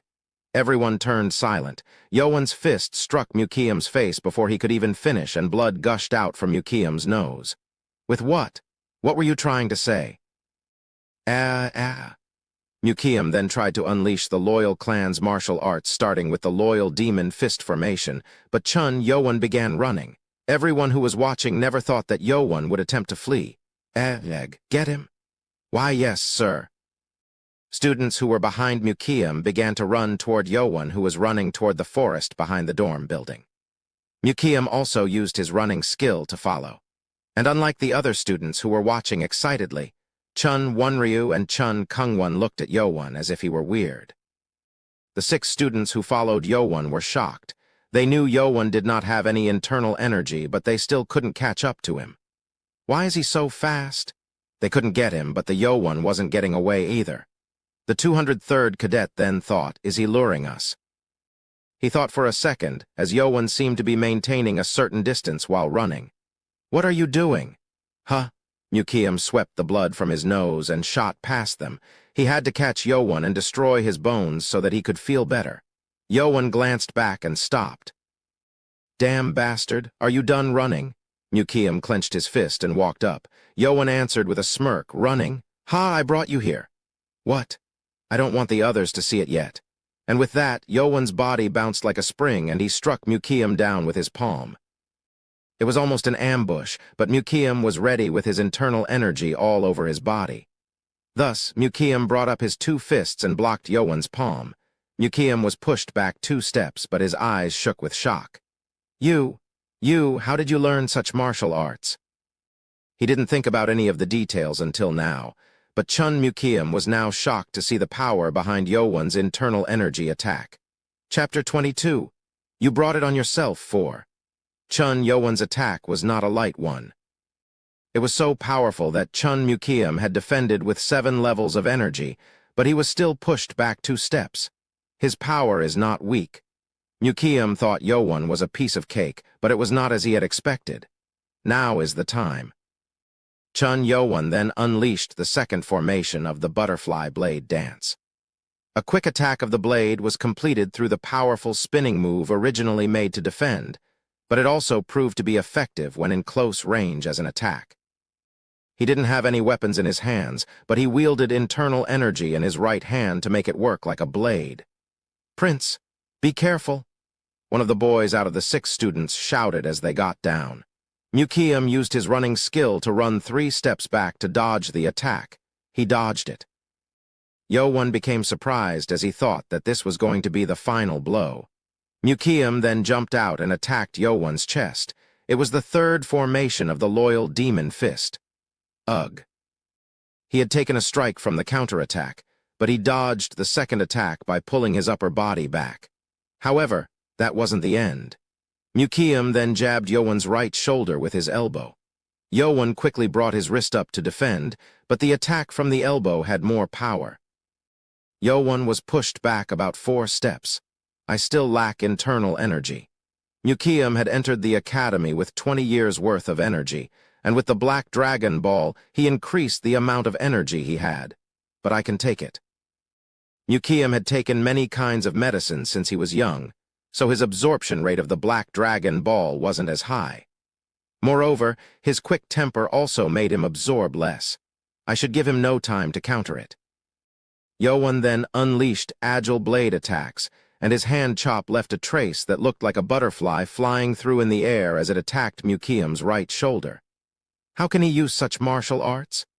The 6 students blankly watched Yowon. They knew he had acquired one of the finest martial arts just by looking at it. If they knew it was the butterfly blade dance that Submeng used, they would have been so shocked. "You are above my expectations." Mukiam spoke in astonishment and dodged Yowon's attack while getting closer. His fist skills were powerful, but he also focused on being flexible, which allowed him to move flexibly, and Mukiam kicked Yowon's left side. Ugh! Yowon was thrown to the right from the kick. He had learned about basic martial arts, but he had not learned a landing skill yet. So he had to roll on the ground before crudely getting up. I didn't expect a kick. He was shocked. The kick got him on the head, so it made him feel dizzy. When he couldn't find his balance, Mukiam felt relieved. "I was surprised at such fine blade art, but you still are a newbie." Yowon frowned. Mukiam had found out that Yowon was still very new to martial arts just after a few exchanges. He has the basic movements down, but he does not know how to react to attacks. Chun Mukiam was hot-tempered, but he was still a talented individual who was trained in various teachings. He had many experiences since various teachers had taught him. Martial arts required real-life experience so that the user would know when or what to use under different circumstances. Well, you still have a long ways to go. I underestimated him. What should I do? Chun Yowon became nervous. His head was filled with various formations of the butterfly blade dance, but he didn't have the experience to choose what to use. "I'll look into how you learned martial arts after I crush you." Mukiam then charged in toward Yowon. At that moment, Yowon was frantically trying to make a decision. What should I do? What do I need to use? And it was then that Nano's voice came to him, sensing danger from hostile entity. Activating augmented reality on the user's site to deal with the incoming danger. Activating battle tutorial to start defensive mode. Yowon's eyes shook quickly while it shined with small light particles. Die! Mukiam's fists attacked and Chun Yowon tapped to move to the side and punch Mukiam's chin. Arg! Mukiam had not expected an attack, so his head was turned to the side. The fist didn't have any internal energy, but the attack on the chin made him feel dizzy and made him lose his balance. What? This isn't the blade skill. He would have passed out if the fist had internal energy. Mukiam then used his running skill to distance himself. What? His movement changed. Even the students were shocked. They thought Mukiam would finish him with the attack, but this made the situation uncertain. In Yowon's eyes, everything was very different now. What is this? Augmented reality has been activated to guide Master through the battle tutorial to react to the hostile entity. Yowon was seeing all kinds of lines and writings over what he was seeing. Even just now, when Mukiam's attack almost got him, he saw footsteps composed with lights and writing that told him to follow it. Yowon followed it, allowing him to dodge the attack, and then a white arrow appeared on Mukiam's chin with a fist sign. so he followed it. There was no direction, so boxing, one of the martial arts recorded in the program, was applied temporarily for this tutorial. Tutorial. It means guidance. You ordered to tell me what to do. I analyzed the hostile entity's movements to the 0.01 scale and came up with the result. I don't know what you are saying. So what I just did is boxing. Boxing is one of embedded martial arts in the program, and it's okay. If you are using boxing as the tutorial, can you apply it with the butterfly blade dance? The analysis and transfer of butterfly blade dance is complete, so it is possible. Will you apply it? Yeah. Changing tutorial mode to butterfly blade dance. While Chun Yo-won stood still to talk with Nano, Mukium got up from his dizziness and shouted angrily. You even learned how to use fist techniques? You sure hit a lot like a thief, but it won't work anymore. Mukium then charged in again with tens of fists. Yo-won saw the fists coming at him along with the directions on where it was all coming from. I can see where he's attacking. Chun Yo-won smiled. He then followed the steps to dodge the attacks. What? He dodged everything? It was hard to believe that Yo-won, who could barely react to the attacks before, was now dodging everything. It wasn't only that. Yo-won then attacked back with a powerful blade attack. What? Mukium quickly turned to defend, but he could only defend 2 attacks. Yo-won's hands flew in like a butterfly and soon got him on the right shoulder. Ugh! Mukium felt strong pain and blood came up through his throat. If it was an attack with a real blade, he would have been cut down. How can he use such an attack? Yo-won did not have more internal energy than Mukium, but his attack skill was that of like an experienced warrior. It was all possible because Yo-won's movements were the exact copy of Sub-Meng's movements. Mukium then felt his legs losing energy from the damage. He then came up with the memory. Mukium. If you do well, the Lord, your father's attention will come back from that dirty B*TCH and back to me. It's all because of you. It's all because you are weak. If only that dirty bitch hadn't appeared. Mukium's mother, Lady Ya, married the Lord Chun Yujong through an arranged marriage.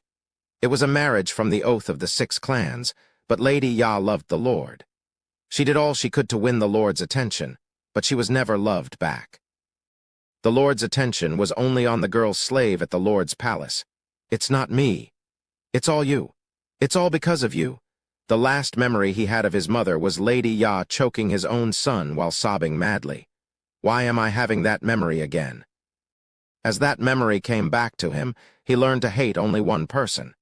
Mukium gritted his teeth with hatred and threw his fist at Yo-won's face. You think I will lose to a peasant like you? Yo-won easily dodged the attack by tilting his head, and although he tried to strike Mukium's forehead, he changed his mind and grabbed his opponent's wrist to pin him down. Ugh. Mukium felt severe pain from the back of his head, and his head became red with veins popping out from his neck to his forehead. You dare! I can't lose to a peasant like you. How? Mukium shouted angrily, but Yo-won looked down coldly at him and said, You brought it on yourself. Chapter 23. The Second Test 1. Chun Mukium, the prince from the loyal clan, his loss shocked the 6 students beyond belief. The boy who had no internal energy just 2 weeks ago now had a martial arts skill that easily exceeded theirs. Why, you want a piece of me too? Chun Yo-won threatened the students and they all shook their head in unison. Yo-won just defeated Mukium, whom all 6 of them combined couldn't beat. Then take him with you. The 6 students ran up and grabbed Mukium. Although Mukium lost to Yo-won, they were still fearful of the loyal clan. If I gain my own forces, will they fear me like that too? Yo-won thought as he looked at those students.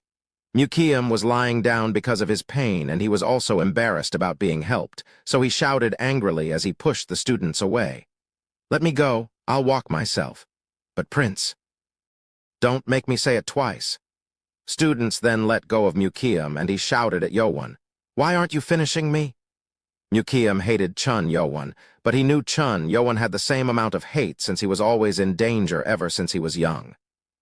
However, Yo-won decided to not kill Mukium by changing his chop to just pinning him down, and that made Mukium feel like he was being sympathized. Yo-won answered, If the second test was not a group test, I would have crushed your head already. The 6 students became pale. It was an acceptable reason, but Mukium still couldn't understand. Bah, a peasant with your reasons. If you keep on going with your jabbering, I might just crush your head. Then do it, you bastard. Ha. Yowan looked at Mukium with a disgusted expression and made his way back to the dorm. While he was on his way back, he didn't look all that happy. I can't ignore the experience. He was able to fight well with Nano's help, but he realized he lacked experience.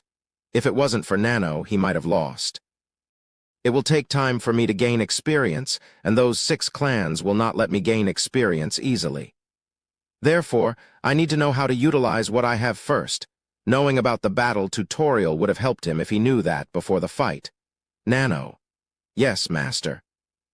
How many skills did I use from what you currently have?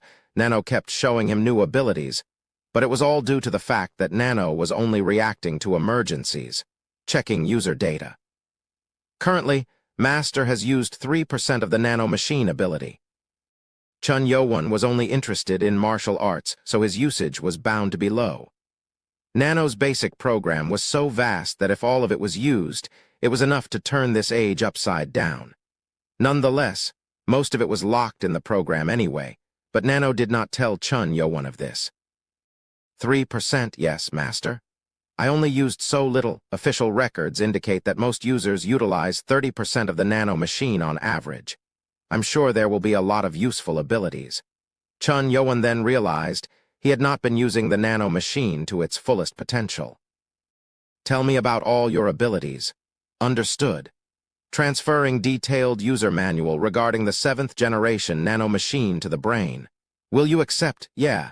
It will accompany the transfer of the English language education program for better understanding. Will you accept? Is it the language that you sometimes use? That is correct, Master. Yeah, okay. Nano then began transferring the information into Yowan's brain. It took quite some time since there was a lot of information, and when it was complete, Yowan did not feel nauseous or sick anymore. It seemed like his brain had now adjusted to the information transfer. He was only a little bit dizzy. As the dizziness faded, Yowan began to go through what the Nano machine could do. Can you do all these things? It was beyond his imagination. There were multiple ways to help Yowan fill the gaps for his lack of experience. One of them was the repeated simulation ability, so I can simulate battling others in augmented reality. Yowan was now able to understand the English words and other futuristic words. Yes, but it requires the analysis of the opponent's movements. Can I use Chun Mukium's movements? There is a lack of information for the basic motion, but creating an avatar based on the previous battle record is possible. It wasn't perfect, but it was still better than nothing. Okay. Let's try it then. Yowan then changed direction and went to a remote area with no one around. It was free time until nightfall, so he decided to train with Nano's simulation, activating augmented reality, creating an avatar for battle simulation. Nano's voice came and a light appeared in his eyes to turn into Chun Mukium. Whoa! Yowan became astonished. This Chun Mukium was the avatar that only he could see, adjusting the simulation information. Please set the damage percentage that avatar can inflict on the user, damage percentage. If you want it same as reality, you can set it to 100%, but you can set it lower to lessen the impact. I see. Then let's set it to 100%. He thought it wouldn't be too painful since it was still a fake. Yowan realized the hard way that he had made a foolish choice, beginning the simulation. Chun Mukium's avatar then smirked and yelled, "Peasant, let's fight." What? Chun Yowan was dumbfounded. He didn't expect the avatar to copy even the speech. He knew the avatar was fake, but it still felt irritating. I guess I can crush his head this time then.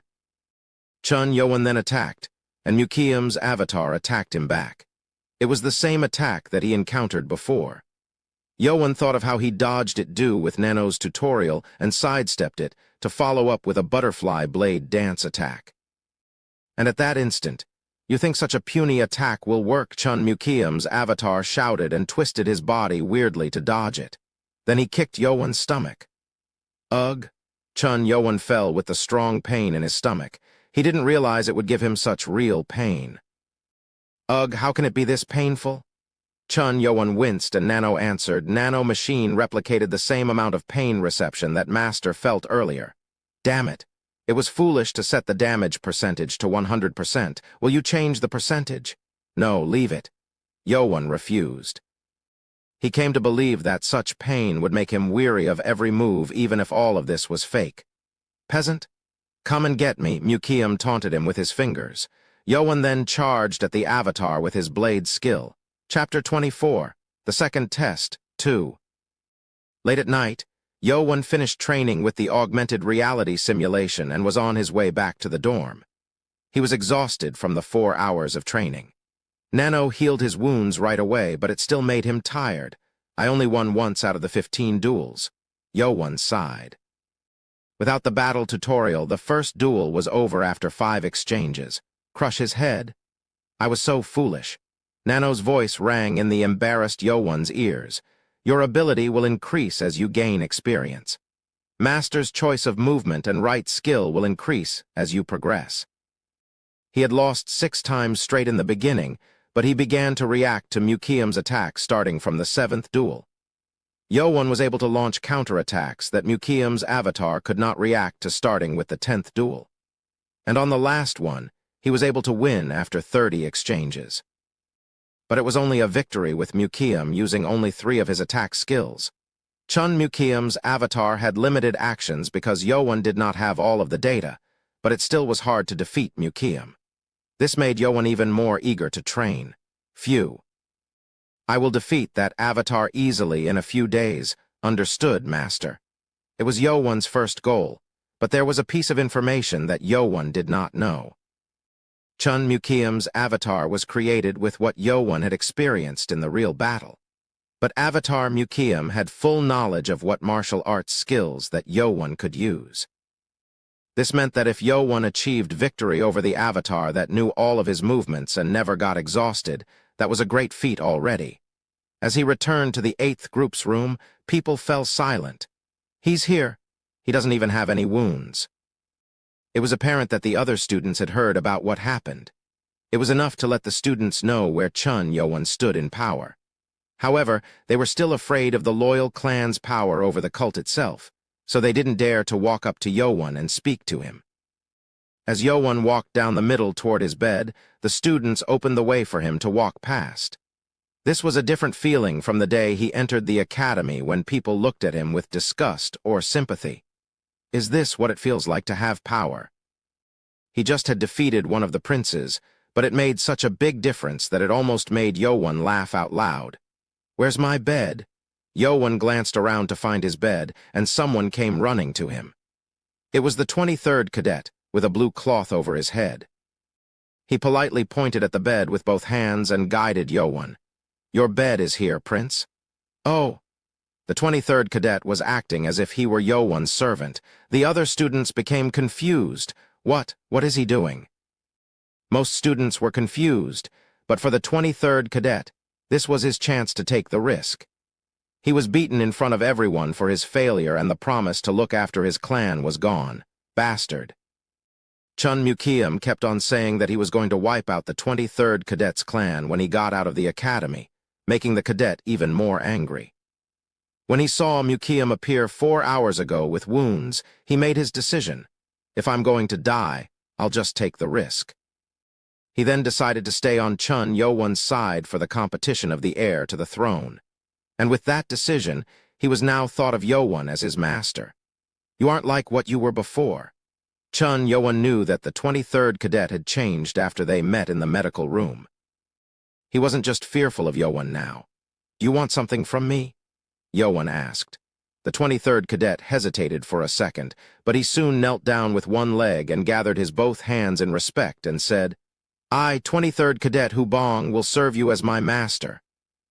Students murmured among themselves in shock, and Yoan was also surprised. He always thought he wanted a force for himself, but he didn't think it would happen so early. You want me to be your master? I am sorry about my rudeness in the medical room. Please take me as your servant and let me serve you as my master. Yoan then began thinking. Unlike the guard Jiang, who was sent to protect him by the Lord's order, seeing Hu Bong, who wanted to become his servant, willingly fired something up within him. Please, please. Hu Bong looked up at Yowan and he grinned and nodded. Hu Bong then bowed with his head down on the ground in excitement. Thank you, I will serve you forever. And it was then, I didn't expect to see such crap. It was Chun Mukiam. He came back together with Jahyun, who had finished his additional training. You insect, how dare you pledge loyalty to a peasant? Jahyun was tired, but he frowned and spat angrily at Hu Bong. This scared Hu Bong and he began to shake. However, he didn't move his head and only looked at Yowan, and therefore Yowan made a decision. Yowan's head turned slowly toward Jahyun. You dare speak ill of my servant? What? Yowan's cold voice shocked Jahyun.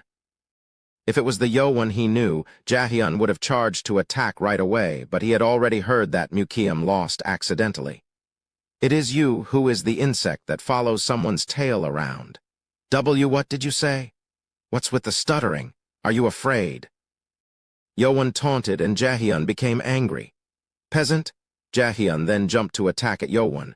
However, Yowan twisted his top torso to dodge and struck the back of Jahyun's neck. Arg! Jahyun's eyes rolled back and he passed out. His attack, the basic fist skill of Loyal Clan, was what he had been practicing the entire evening that allowed him to do this. He's nothing compared to the Avatar. Yowan mumbled and Hu Bong looked at him with shock and admiration. My decision wasn't wrong. He had his doubts, but watching Yowan put the subject of another prince in his place with that one attack made his doubt disappear. What? You want to fight me again? Yowan looked at Mukiam, who was glaring at him at the entrance. However, Mukiam did not react as expected. HMPH. You enjoy what you have for now. Nothing will change. Mukiam then ignored Yowan and went over to his bed and laid down. Did Chun Mukiam just ignore him? Impossible. Mukiam's action astonished all the students. Mukiam was known for his violent nature, but he just avoided fighting Yowan. And beginning with this, the 8th group dorm had changed. The students began showing interest in Chun Yowan. They didn't act like Hu Bong, but they now began to question things with maybe in their heads. Soon, it was the day of the second test. Every student gathered at the training ground, ready with their real swords and iron shields. Chapter 25, The Second Test, 3. The second test was a battle between group formations. They had to compete with each other through the 12 formations that they had trained. It required each individual's cooperation and the leader's accurate decisions. I have taught you enough. It's all up to you now. Is that clear? Motto. Each instructor gave their final words to their respective groups. Beginning a few days ago, each group was led by their group leaders to practice the formations. Instructors were not that involved in the latter part of the training. Before we go on to the next test, we will choose who to fight through the lottery. Left Guardian Lee Haemung spoke on the stage.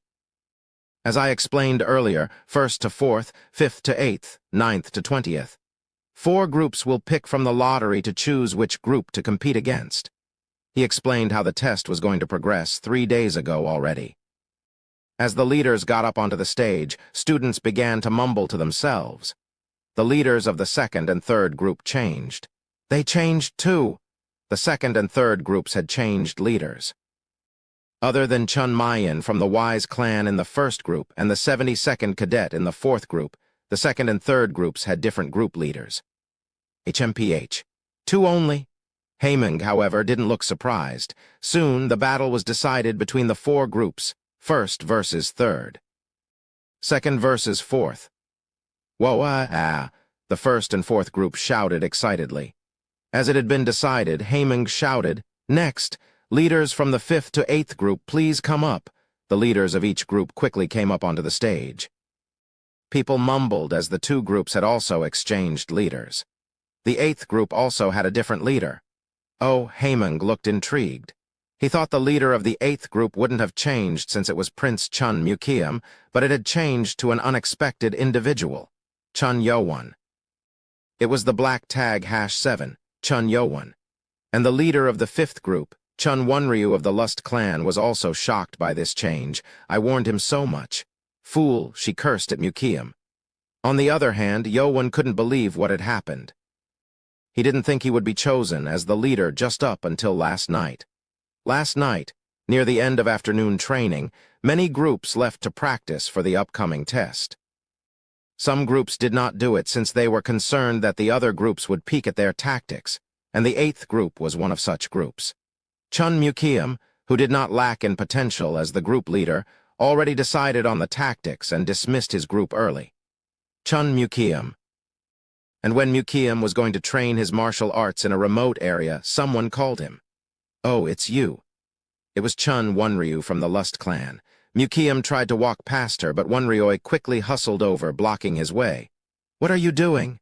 "I called you. Can you at least stop to ask why?" Unlike Chun Yowan, the princes of 6 clans knew each other and interacted with one another quite often. What do you want to say?" "Ugh, you and your arrogance." Chun Wonryu sighed and Mukiam responded grumpily. "I thought you said the loyal clan is stupid." He still remembered the day he faced Yowan at the entrance to the dorm. "Ha, sure, okay, I'll make this short. Listen up."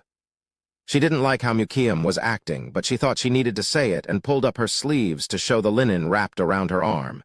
Mukiam asked, "Did you get hurt?" As far as Mukiam knew, no one else could hurt her other than the princes from the 6 clans. "Yeah, yesterday." "Yesterday? I was training alone and someone ambushed me." "You ambushed? Who in the right mind would do such a thing?"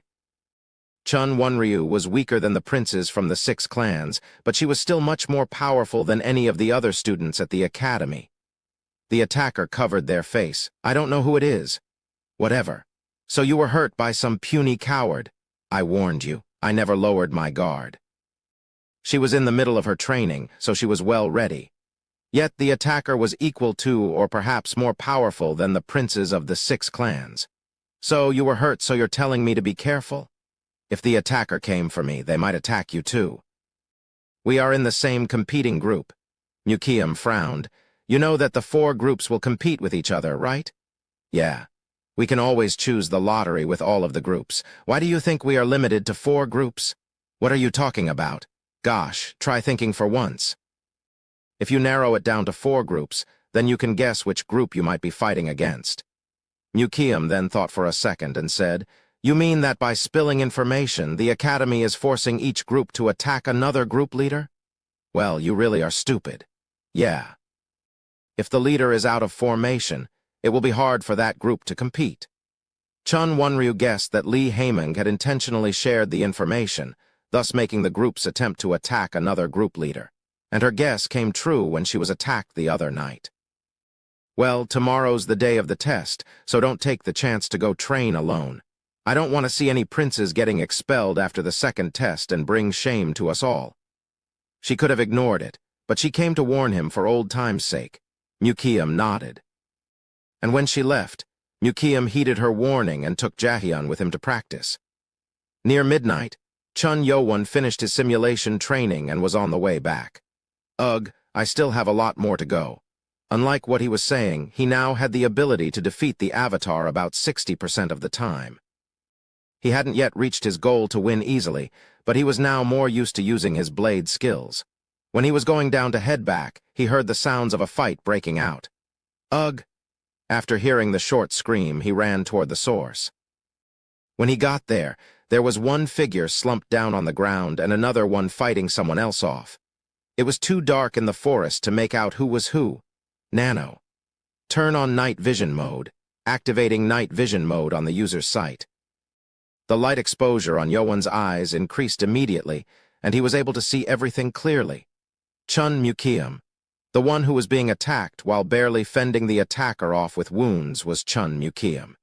He was fighting a masked man, but the man looked very powerful. He was pressing onto Mukiam with a powerful attack. Damn it! Mukiam's right leg was injured, but he was holding off quite well. However, it was just a matter of time. As expected, Mukiam tried to take several steps back, but he fell down after losing energy in his leg. Ugh. The man then charged to stab Mukiam's left leg, and Yowan shouted, "Stop!" He didn't like Mukiam, but he couldn't bear to lose the group leader the day before the test and charged in. The man then stopped and swung the sword at Yowan. However, Yo-Won could see everything clearly, so he got down to avoid the sword and struck the masked man's stomach with his blade skill. After he touched the stomach, the masked man quickly retreated to put some distance between them. Yo-Won became surprised. He retreated the moment I touched him. It was hard to guess who powerful the man was. The man narrowed his eyes as he glared at Chun Yo-Won and turned away to flee. Chun Yo-Won thought of chasing after him, but gave up. Mukium was on the ground, and another student was also on the ground with blood dripping down from the head. "Hey, are you okay?" "Peasant, damn it, how did I get attacked by some masked man? Should I just leave him here?" Yo-Won shook away his thoughts and helped Chun Mukium and the other student quickly return to the dorm. Students of the 8th group fell silent with serious expressions as they saw their leader and another member with critical wounds. The student whose head was bleeding was Jaehyun. As he wiped the blood off Jaehyun's head, he asked Nano, "Is he okay?" scanning the wounded entity. The doctor was out of the office right now, so he could only rely on Nano, found cut made from a sword. 4 cm in length, 2 mm in depth, requires cleaning of the wound and sewing of the cut. Contrary to his concern, the wound wasn't all that bad. The problem was with Chun Mukium. Damn it. He was holding onto his right thigh as blood poured out. His face was also pale from losing too much blood. "Call an instructor." "Why, yes, sir." Hubong quickly ran out of the room at Yo-Won's order. Soon, an instructor came and began treating Mukium's wound, but it was pretty bad. "He won't be able to walk for a while." The students' expressions turned grim. Chun Wonryu's warning had become a reality. Chapter 26. Eye for an Eye 1. Mukium was taken out by instructor for further treatment. Yo-Won called out to the instructor since there was another wounded student, but the instructor was busy tending to Mukium. Yo-Won then picked Jaehyun up and followed the instructor out. Where did he go? The instructor was already on his way to the main building. Yo-Won quickly used his running skill to catch up to him. The instructor, however, seemed to be expecting Yo-Won. "Instructor, the 80th cadet is also hurt." "I know." I knew someone would get him and follow me." The instructor just said that he purposely left Jaehyun back there. Yo-Won then asked, "Did you make me come after you?" "Well, you are not stupid." It was a yes. "What is the reason for that, sir?" "Reason, nothing special. Your group especially made it seem like the entire test was already doomed. Something was weird about what the instructor was saying." "Well, I just wanted to tell you that. Give him to me." The instructor hoisted Jaehyun over his shoulder and told Yo-Won to return. "You know a cadet can't be outside the dorms at night, right?" "Understood, sir." Chun Yo-Won turned to go back, but the instructor spoke to him from behind. "Well, there's more than one way to skin a cat." Then the instructor went into the building with 2 cadets over his shoulders. Yo-Won then thought about what the instructor had said to him. As he entered the room, he realized something. What said, "especially." So other groups had the same thing happen to them. He then realized what the instructor meant. Unlike Mukium, Chun Yo-Won did not know what was happening, nor did he understand the intent behind letting them know about the test 3 days prior. Attacking the group leader will be easy to deal with. If the other groups experienced the same attack, they would have all realized this. Chun Yo-Won then came to a conclusion about what happened. So this was why the 4 groups were destined to fight each other. Everything had been intentional from the beginning to condone covert attacks. No wonder it was weird that it was so simple. This was the academy of the demonic cult, not the academy of some justice-oriented clan. Pushing for noble teamwork was weird, and this was the reason behind it all. Chun Yo-Won then realized the truth. So they want us to act like true cultists. Good. Then I don't need to be tied down to the rules. Yo-Won casually walked into the room. After hearing the instructor's words, members of the 8th group were all depressed. Yo-Won sighed. "How long are you going to sulk for after losing our leader?" What are you talking about?" One of the cadets that followed Mukium shouted back. All the students then turned to Yo-Won. "We should be busy choosing a new leader and thinking of a new strategy for tomorrow's test. We shouldn't just sit around and do nothing." Nobody could find the words to respond. Yo-Won was right. They felt stupid for thinking they had already lost after losing their leader. One of the students asked, "Then who will be our leader?" They all knew about the formations, but only the leader had the experience of leading the entire group. In addition, the leader's responsibility for the 18 students other than Mukium and Jahyun was something that none of the students wanted to take.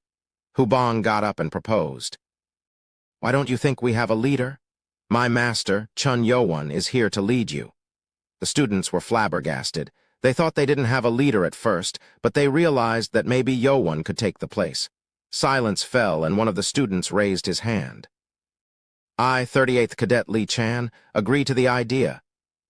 "Me too." It was the start. And soon, most of them agreed to elect Chun Yowon as the leader.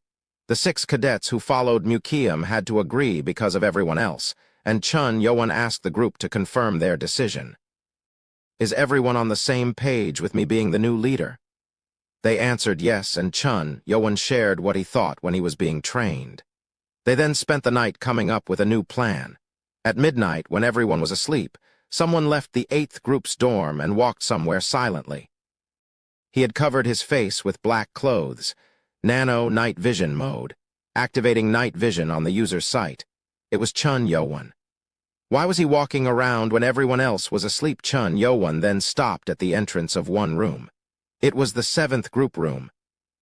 There was an opening to the door of the room, and Yowon looked over it. "Is there someone that's not asleep here?" Scanning the interior of the room. Yowon's eyes swept across the room, and the light ran from left to right. All 20 entities inside the room are all asleep. Nano's voice confirmed that the people inside were sleeping. Yowon carefully opened the door and walked in. Finally, everyone's asleep. Yowon had been out throughout the night, checking on the students of other rooms to see if they were asleep. Nano is the one who attacked Mukium in this room. Yowon knew Nano memorized everything he saw, no match in this room. The 7th group did not have the attacker either, but Yowon did not leave the room. "I see." "Well, it doesn't matter." Yowon then began walking over to the bed and began pressing every student's blood point. And when he was done working on all the students except the last bed, he walked over to the group leader. And when he got near the bed, the leader's eyes flashed open. What? Unlike the other students, the leader slept lightly and he was strong, so he had woken up from the sound. UNNGH. However, his blood point was pressed on before he could react. Chun Yowon was shocked, but he was able to quickly put him down. He sighed with relief and took out the long needle from his pocket. "Well, I know you didn't do this, but I'm sorry." Yowon then poked the needle in 7th group leader Ko King's thigh, foot, and a few muscle points. When he woke up, he wouldn't be able to walk for a few days. "We're done here. Let's move on to the next." Chun Yowon's target wasn't just one room. It wasn't for revenge, but he was going to find the attacker and get payback. He also was going to act on the second test's hidden goal, so Yowon then moved to the 5th room. Unlike the 7th and 8th, where entire group consisted of boys, the 5th group had 2 girl cadets. One of them was the leader, Chun Wonryu. Chun Yowon then realized she was upstairs and gave up. Then, the culprit must be in the 6th group. If it was to hurt Mukium, then it must have been one of the leaders. Yowon then thought the leader of the 6th group might be the guilty party and walked to the 6th room. Nano scanned the room. A total of 16 students are all asleep. 16? Chun Yowon frowned. The 6th group had a total of 20 students and 3 of them were girls. If there were only 16 inside, then it meant that one person was missing. Yowon then walked in and checked on each student. He couldn't find the leader. What? Yowon scanned everyone, but none of them matched the attacker. It was suspicious that the leader was missing. Yowon then shook his head and looked at other students. Well, there are more ways to skin a cat, right? He then grinned and began pressing the blood points of all the students. And this was what happened until Chun Yowon was up on stage for the lottery. Lee Haemung was truly astonished. If Chun Yowon was the leader, it meant that Chun Mukium was injured by someone here. They understood my test then. I guess this year's academy is a success. Haemung then asked the leaders, "Are you all done?" All the leaders shouted, "Motto, good, I know you all have prepared fair and square for this test. Good luck." Fair and square, all the leaders seemed to feel uncomfortable. As the leaders stepped down and gave the paper they pulled out to the instructors, one student was glaring at the other leaders. It was leader of the 6th group, 108th Cadet Ha Ilming. Chun Yoan then ordered Nano. Nano, scan him. Wherever Ha Ilming went, half of his group was limping with pale faces. Yoan felt satisfied knowing that he had achieved his goal. Scan complete. Entity Ha Ilming matches the attacker profile. Chapter 27. Eye for an eye too. Chun Yoan smiled after finding the attacker. As for Ha Ilming, he didn't feel so good. He was the only individual leader who wasn't a prince of the 6 clans or a member of a high-ranking clan. When he heard the information about the 4 groups fighting against each other, he came up with an idea to easily pass the test. If I get rid of the leaders, then it will be a piece of cake. All groups were given the same formation training, so naturally they were equal in power. Therefore, Ha Ilming began ambushing the leaders each night. He attacked 2 of the princes and the princess. After exchanging a few attacks with Chun Wonryu, he thought he could easily injure her. However, there was one thing he didn't know. Chun Wonryu's musical wave energy, which could spread through, allowed her to hear what was going on. After the first failure, he went after Chun Mukiam. After ambushing with enough preparation, he was able to injure Mukiam. He tried to take him out completely, but an intruder made him fall back. However, he thought injuring Mukiam's leg was enough. He then tried to attack the next leader, but he couldn't as the damage from the previous attack didn't allow him to do it. I thought I got away. He thought he had dodged the attack from the intruder, but he actually wasn't. The attack cracked his ribs, so he had to stay on the roof at midnight to heal himself, and it was then that it happened. What bastard did such a thing? He didn't think that someone would attack the entire group at night. He figured it was weird when his entire group wouldn't wake up, and he realized that they had all been put to sleep with blood points, which was bone-chilling. When he woke up everyone, he then realized half of his group couldn't walk because of their thighs, feet, and muscles. Why the leg? Oh. Ha Ilming then realized that it was payback for what he did. How dare. It was likely that the culprit was in the 8th group. And when he saw Chun Yoan coming up on stage, he became confused. Him? The rumored 7th prince. It can't be him. How could a man with no internal energy just 3 weeks ago do such a thing? There had to be someone hiding within the 8th group who was more powerful like himself. Ha Ilming's goal was clear. I will find the culprit and destroy his leg.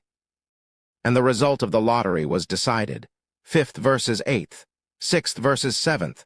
Members of the 7th group sighed in relief. They had to change leaders because of last night's incident, and they wanted to avoid the 5th group that had Chun Wonryu as the leader. We're lucky. The 6th group is worse than us. Maybe we will go up. Ha Ilming wanted to fight the 8th group to get his revenge, but this result only made him angrier. Just wait. And for the 8th group, they weren't all that thrilled. They were up against a group that had taken no losses at all. All that was for nothing then, Chun Yoan thought. This was very unlucky. He decided to never go gambling and looked at Chun Wonryu, Lust Clan. Chun Wonryu was the 6th in rank to the throne. Mukiam was in the same group, so there was no other way, but Yoan had to defeat her right at the start. Although she was not the strongest of the heirs, the problem was that she was known for her leadership capabilities. It doesn't matter. I have to defeat all of them sooner or later, Yoan assured himself. And with every battle decided, Haiming shouted with the beginning of the test. First set of groups, come to the middle of the training ground. Motto. For the first battle, the 1st and 3 RP group got onto the training ground and looked at each other. Unlike the 3rd group who was tense, the 1st group seemed like they were certain of their victory. Chun Mayan. Yoan knew the name also. He was first in line for the throne, and he was known for being the closest heir. Without considering the fact that he was from the Wise clan, or the most powerful clan among the 6 clans, he was known for his power, wisdom, and character. As both groups got ready, Haiming shouted, "The group that overpowers other wins. Begin!" Motto, and then the test began. Both groups charged toward each other. It was the first formation battle, but both groups didn't change their formation and charged with their shields up. At this rate, they were just going to clash against each other to push the other out. It was understandable for the 3rd group since their leader had changed, but it was too simple for a man like Chun Mayan to have come up with such a plan. Whoa-ah! Right before they collided with each other, Chun Mayan hollered, "From the right, third formation!" The right flank of the formation sped up and the form changed. Haimeng was astonished. "Oh, diagonal strike here." The first group charged diagonally, and the third group couldn't even react to them as it was too fast. When they collided, the left side of the third group was pushed back, and soon enough, the last row at the far right began falling too. "Ugh, don't push." Well, soon they all got pushed back. "Get up, you have to get up," the new third group leader shouted, but they couldn't get up. At that time, first group leader Chun Mayan thrust his sword into the third group leader's shoulder. "Arg," Mayan spoke to him with a cold voice. "You lost. Surrender." "NNNGH." It was too late. There was no going back as the entire formation had crumbled. "I surrender." And that was it. The understanding and the quick decision by Chun Mayan had brought victory to the first group. Haimeng stood up and shouted, "Congratulations on the victory." I announced the first group's passing of the second test. Students mumbled and looked at the first group with envy. Yo-Won, however, was thinking about something deeply. Soon, the second pair came up. "Begin." It was the battle between the second and fourth group. Both groups watched what happened prior, so they didn't charge in recklessly. After a few formation changes, the winner was decided as expected. Congratulations to the fourth group for their victory. The second group did their best even though their leader changed, but they still lost. As expected, they are the same. While everyone was focused on the results, Yo-Won was glad that he had guessed right. The losers had to leave the training ground with grim faces, and the winners shouted with joy. Haimeng shouted, "Next pair, come up." It was the 5th versus 8th. Yo-Won looked at his anxious group members. They are discouraged. This isn't good. Yo-Won then took a deep breath and turned to them. "Are you afraid?" "Me too. I know all of you are concerned that our leader has changed, but if we don't win here, we will be expelled from the academy." "I do not want that. I want to climb higher." Everyone turned to Yo-Won. Yo-Won was talking to them with the same perspective of being a student. "But I am also angry. I do not want to lose to someone who attacked our leader so that we would fail." Sometimes, anger was the best medicine for nervousness, and at Yo-Won's words, his group members started becoming angry. "If you share my thoughts, we cannot fail here. I won't say any more. Let's win this." Chun Yo-Won's choice wasn't wrong. At his words, the students began to grow eager for battle. They now had forgotten their fears and concerns. "Let's win." The 8th group went up to the stage, and Haimeng wondered, can he rally the group too? It was unexpected. He didn't think much of Yo-Won as a replacement, and he didn't believe Yo-Won had what it took to do such a thing. However, it didn't mean that he was going to win either. "Let's see if he's a cat or tiger cub." Haimeng then gave the start signal. Whoever overpowers other group wins. Begin. Motto, Chapter 28, Eye for an Eye 3. The leader of the 5th group, Chun Wonryu, glared at Chun Yo-Won. Ugh. This wasn't what she wanted. She wanted to defeat the 8th group led by Chun Mukiam and prove that she had the potential to be the next leader. But the current 8th group was led by Chun Yo-Won, who was too weak and had a bad background. It wasn't enough to prove her potential. You do not belong there. She didn't feel that hostile against Yo-Won like the loyal or poison clans, but she too considered Yo-Won to be peasant blood. You should blame your mother for putting you in such a spot. She knew the hardships that Yo-Won had faced while growing up. Your peasant blood doesn't belong in the competition for the throne. I will put an end to it right here. It will be better for your unfortunate life. Chun Wonryu then decided to finish Chun Yo-Won here and now. When the test began, the 5th group began charging in. Yo-Won then talked to Nano in his head. "Nano, activate augmented reality. Activate the formation tutorial." Yo-Won then started seeing the lines and writings in his sight. He had already registered the 12 formations into Nano's program. Members of the 8th group became nervous as Yo-Won did not give them any orders while the 5th group was charging straight at them. "Not yet," Yo-Won shouted to his members, and when the 5th group reached a certain distance, Chun Wonryu shouted, "Number 2." The 5th group then began changing their formation. Yo-Won then thought, "Spear formation." One then saw the lines analyzing their movements, which turned into writing before they even completed the formation. Opponent is changing into the spear formation. They were forming an arrow with Chun Wonryu at the front. This was effective when the leader had the strength. They could penetrate the enemy's defenses through brute force. It's as expected. The tutorial began to show him how to react to the attack. For the perfect defense, there is the defensive formation. Success rate 100%. For a counterattack, fishnet formation can be used. Defense success rate 60%, counterattack success rate 90%. Augmented reality gave him two choices. The first one was the safer choice, but Yowon took the second one. We will go as planned for the first. Number 6. Wonryu raised her eyebrows as she guessed the formation. As she had guessed, the 8th group quickly changed into the fishnet formation. How dare he?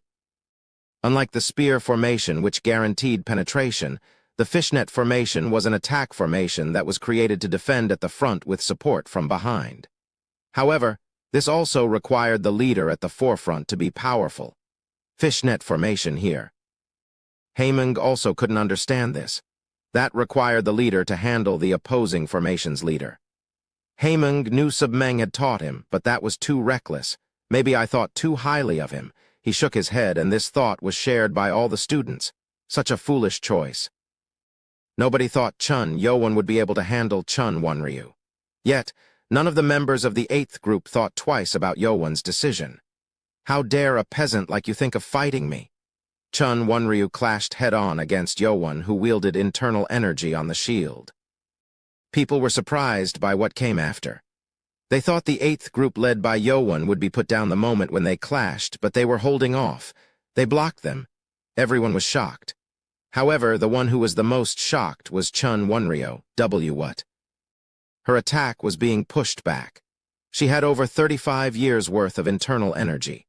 Even if Chun Yowon had acquired that much internal energy from the Black Dragon Ball, it should not have been enough to fend off Wonryu. Phew, it's as expected. Yowon felt sweat rolling down his forehead. Unlike Wonryu's assumption, Yowon actually only had 30 years' worth of internal energy. It's stingy. He was a bit weaker in internal energy, but his muscle cells were at Submeng's level, and that allowed him to hold his ground. Yowon then took a step forward. His lack of internal energy let the attack wave pass through the shield, but he also had a way to deal with this, regenerating bodily damage from hostile energy force coming through the shield. Nano moved quickly to heal Yowon. Wonryu was shocked. What has he done? She then realized she had to change the formation or else her group would be destroyed. She shouted, "Retreat! Number 1! Her group then took a few steps back, and Wonryu also brought up her shield before hopping back. Number 1 was the basic formation of 2 lines. It's our chance. Yowon looked around to plan his next move. Opponent has changed formations. Corner them through the sparrow's wing formation and subdue the opponent through the circle formation. Success rate, 90%. With Nano's voice, Yowon shouted at his members. Change, number 3. They began spreading out. Wonryu smiled. She realized Yowon was changing the formation by using the numbers. The third formation was the 4-line formation. Fool, you think what the first group used will work against me. She figured she managed to find out what Yowon intended on using, and thus she shouted toward her students. Number 6. Number 6 was the fishnet formation. It would allow her to cut right through the middle of the 4-line formation. Her group then began to form a fish. It's over now. She sent the power to her sword. She didn't know what Yowon did, but she didn't think he would have gotten this much stronger so quickly. If I corner him alone, I will kill him. However, her plan didn't work. Soon enough, they couldn't hide their shock. What? It's not the 4-line formation. The 8th group had spread themselves into the sparrow's wing formation to corner them in. They were now being cornered in the semicircle. What? What is going on? Even Wonryu was shocked by the situation. Yowon just shouted number 3, but the formation was different. Before she could get back to her senses, Yowon shouted again. Number 2? What? Chun Wonryu's pretty face contorted at number 2.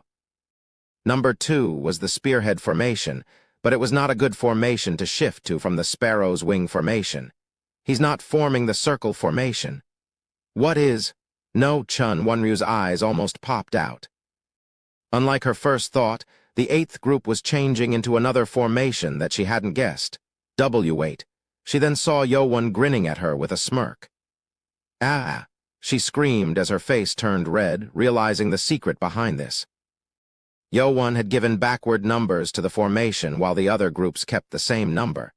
He shouted the regular number to fool me. For the first formation, the 8th group used regular numbers. But from the second formation on, they changed the system. The 8th group was now closing in from the circle formation, and the 5th group was cornered. No, how can I? With no way out, there were no way for them to win this either. Yet Wonryu couldn't accept the result. The students in the 5th group fell into despair. They all began dropping their shields after realizing they had lost. What are you doing? Why are you putting your shields down? Wonryu shouted at her members. She couldn't bear to lose against Yo-won, whom she thought had no place against her. She had to win against Yo-won easily to compete with the others. They will laugh at me. Everyone will laugh at me. She then lost control and charged at Yo-won. Die! Wonryu unleashed the Lust Ken's unique skill, sword energy wave, trying to kill her target. And what happened next shocked all the students yet again. Chun Yo-won threw down his shield and jumped up, unleashing his butterfly blade dance at his enemy. Chapter 29. Secret Books of the Academy Library, 1. Submeng's blade skill mesmerized people who saw the traces that it left. Die.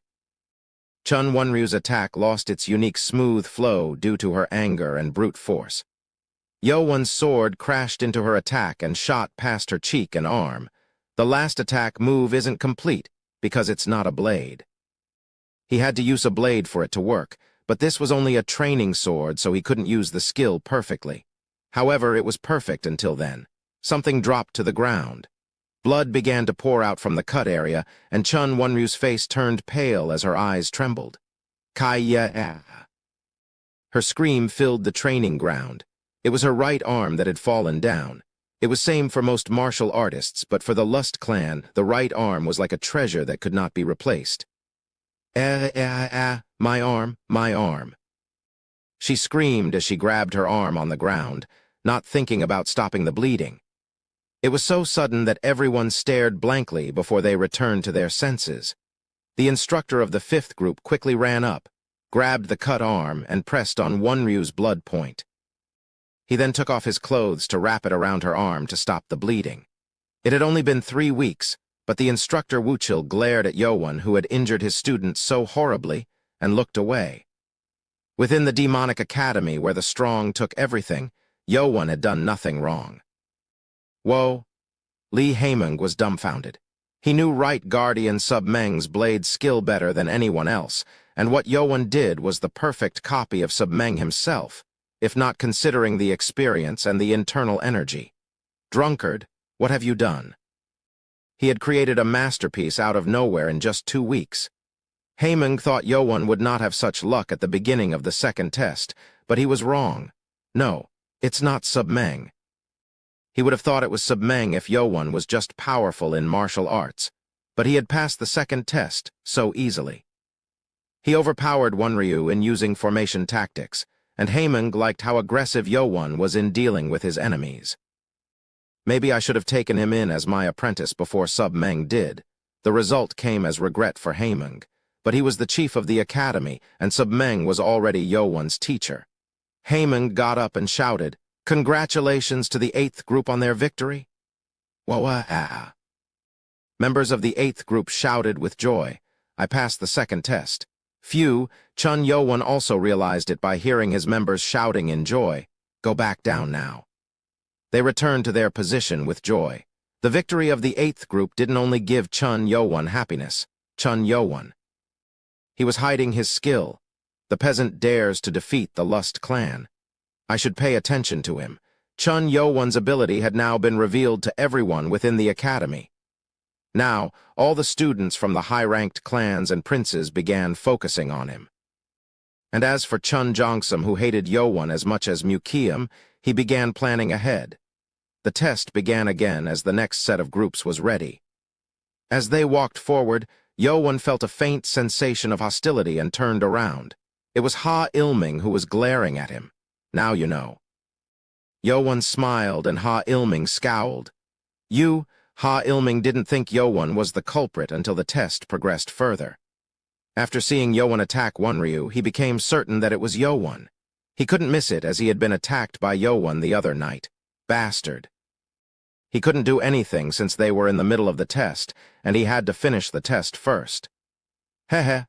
The 7th group was beyond excited to see half the members of the 6th group limping up onto the stage. This was going to be an easy victory, attacking all the members. Whoever did it is very aggressive. Haemung also was intrigued to see such a thing. He had never seen an attack on this many students before. Begin. The 7th group began charging in with a charging formation. 6. It was the fishnet formation.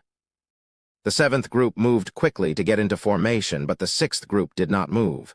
Ha Ilming looked back at his members and seethed, "You all should thank me eternally." What did that mean?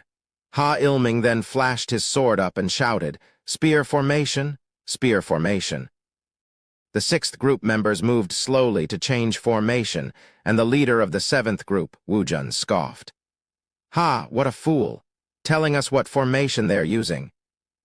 And the formation was indeed the spear formation, which was weak against the fishnet formation as seen from the battle with the 8th group. What a noble sacrifice for your members, Ha Woojun thought as he and his group charged in, and when they were about to collide. Goodbye. Woojun threw his shield out with the internal energy, but Ha Ilming threw his shield on the ground and grabbed on his sword with 2 hands. What? Ha Ilming's 2 arms then began to expand, and he swung his sword from the bottom up. Damn it. Woojun brought down his shield to the bottom, but the shield was crushed and thrown up. Woojun looked up at his shield with shock, and Ha Ilming's powerful thrust came for his chest. Erg! The sword penetrated Woojun's chest. Blood poured out from his mouth, and he couldn't even speak. Ugh. Ha Ilming then focused the internal energy in his leg and shouted, "Push!" His group members then began putting the shield in front and started moving. Ha Ilming then used Woojun like a shield to push forward. Arg! The 7th group began to move back frantically. This result was completely different from all the other groups. Every student who was watching became dumbfounded, and Haemung almost burst out in laughter. Ha ha ha! What kind of battle is this? This result was achieved through just one person's strength. Haemung was curious as to how Ha Ilming would pass the test with his wounded group, and this was beyond expectation. This year's academy is exciting. Haemung then got up and shouted, "Congratulations!" The 6th group shouted with joy. And as they were filled with joy, Ha Ilming glanced at Woojun before he turned to look at Yo-Won, who was watching. His expression was saying this, "You're next." Yo-Won then realized that he had created an annoying enemy. The test went on with the other groups, and they weren't that exciting. They were mostly normal formation battles. Countless students were wounded, but the only one who was killed was the 7th group leader, Woojun. Now, only 270 students were left, and they moved on to the 3rd stage. Chapter 30, Secret Books of the Academy Library 2. All the cadets were dismissed from the training ground right after the 2nd test. They were light-footed, as they were the ones who had passed the test. Contrary to their expectations of hearing the details about the 3rd test, Lee Haemung, the left guardian and the chief of the Demonic Academy, gave them a vacation. I applaud each and every one of you for passing the 2nd test. You will be given 3 days of rest. Whoa-ah. All students rejoiced with a shout. The past 3 weeks had been busy for them. These 3 vacation days was for the students so they could take the time to recover, but it was also for instructors who needed rest. At the office on the 1st floor of the main building, there was a long meeting table with piles of documents which the instructors were shifting through. Someone came up to Lee Haemung with a pile of organized documents. This is the evaluation and information regarding the failed cadets through the 5th group. Okay. Lee Haemung received the documents and flipped through the pages as he shook his head. We have a lot of failed cadets. Are you talking about ones from the high-ranked clans? Yeah, they lost a good chance. Haemung continued looking through the documents. There were a lot of individuals who would have passed easily if it wasn't for the group testing. Even Chun Wonryu, who was one of the candidates to the throne, was included. Well, isn't that why we're here to do this work? Haha, yeah, that's true. The Demonic Academy was open for once every 10 years for 4 years only. The academy was strictly based on competition and gave no second chances to the failed students or talented individuals. This had been an issue with various families, and through meetings, a reasonable amount of compensation was created. If we strictly base everything off the original rules of the academy, we wouldn't be doing this. Yeah, but you will be hearing all those complaints from the various clans. The compensation was to give a fair evaluation to the individuals and give them proper ranks and jobs that suited their skills. Failing the second test meant that no one would be a third-grade warrior, but that was deemed to be a waste of talented individuals. Therefore, it was changed. But why was it not announced earlier? That was because of the academy's talent-based system. If the students found out that they would be given a fair evaluation and title worth getting even if they failed, why would they risk their lives in the competition? The students who failed were missing out on the Black Dragon balls and access to the libraries, but the compensation was acceptable. HMPH. By the way, they should be crawling over to the library by now. Haemung thought as he stretched for a break. And as he had guessed, the entrance to the library was crowded with over hundreds of students trying to get in. There are a lot of them.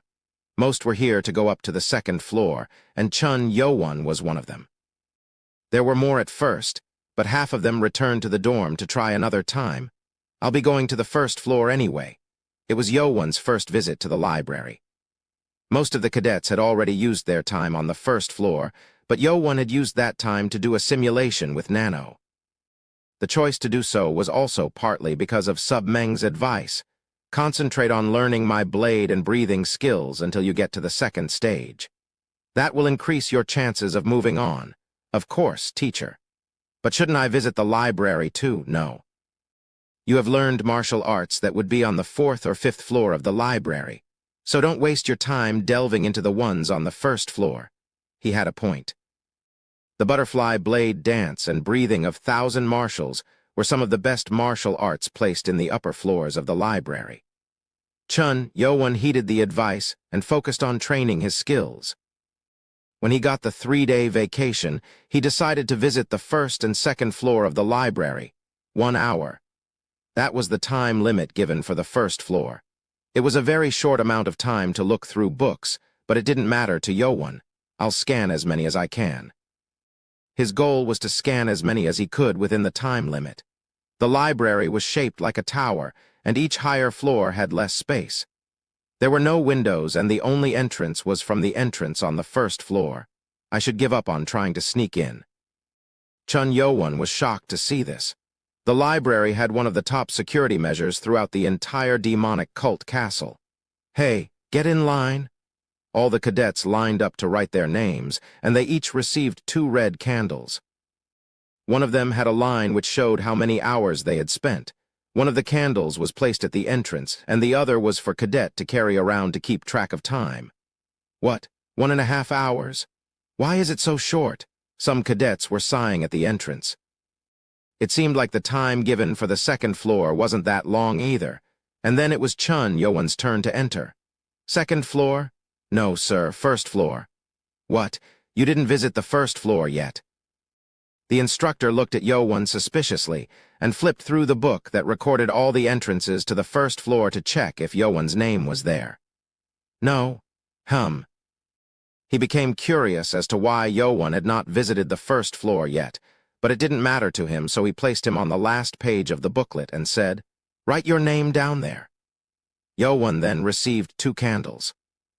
His candles were shorter than the candles that the other cadets going to the second floor received. You will be allowed 1 hour. If you go over the limit, you will be dragged out and punished. Make sure you check the time. Yes, sir, Yo-won answered casually and entered the library. A guard at the entrance gave him a box with a handle so that Yo-won could put the candle inside. This was to protect the books from accidental fire. As he walked in, he saw entire walls covered with bookshelves full of books. In addition, There were bookshelves all over the place. The many rows made it hard to count how many books there were. Whoa.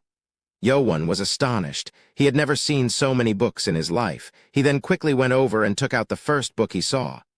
The cover of the book said, "Sword of 5 Marshals, I don't have time." The first floor had less important books, but it was better to know more than nothing. Since all the cadets were on the second floor, it was good for Yo-Won to concentrate alone. "Nano, I'll look through pages. Scan all of them." "Yes, master." Yo-Won then began flipping through the books.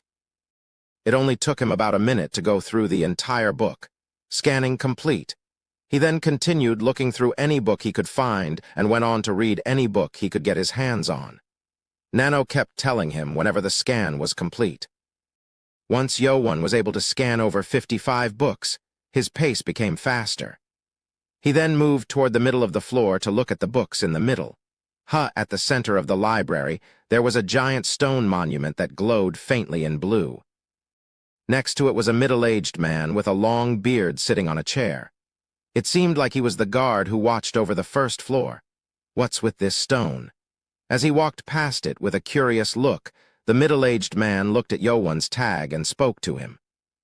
"This was left by our founding father, Chun-Ma." "Chun-Ma?" Yo-Won became intrigued after knowing the secret behind this blue glowing stone.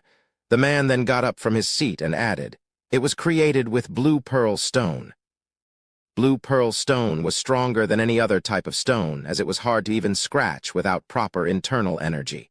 There was also a poem written on the stone which looked like it had been engraved by a finger. Was this written by hand? Isn't it amazing? "We can't do this with our swords, but Father Chun-Ma did it with his finger." Even the most powerful warrior would say that it was impossible to leave such an engraving on blue pearl stone. Most are too busy looking at the books that they miss out on seeing this, but you seem to recognize your ancestors' greatest achievement. "I almost missed it too." The man grinned at his words.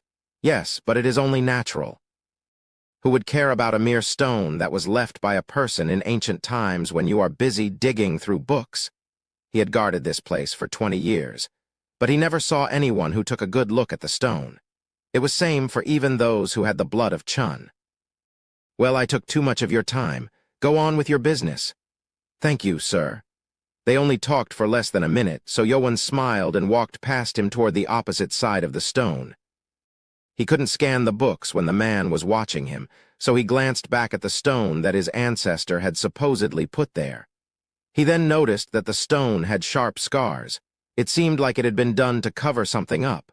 "What?" Yo-Won then walked closer to check the marks. It seemed like it had been made with sharp weapons. Nano analyzed these, scanning the surface of the blue pearl stone. Nano began to analyze the surface through Yo-Won's eyes. Soon, Nano finished the analysis, complete. It is a mark left by a sharp sword. A sword mark. Yo-Won was surprised. Who would have done such a thing on the stone that was left by the founding father of the cult? Nano then added some additional commentary.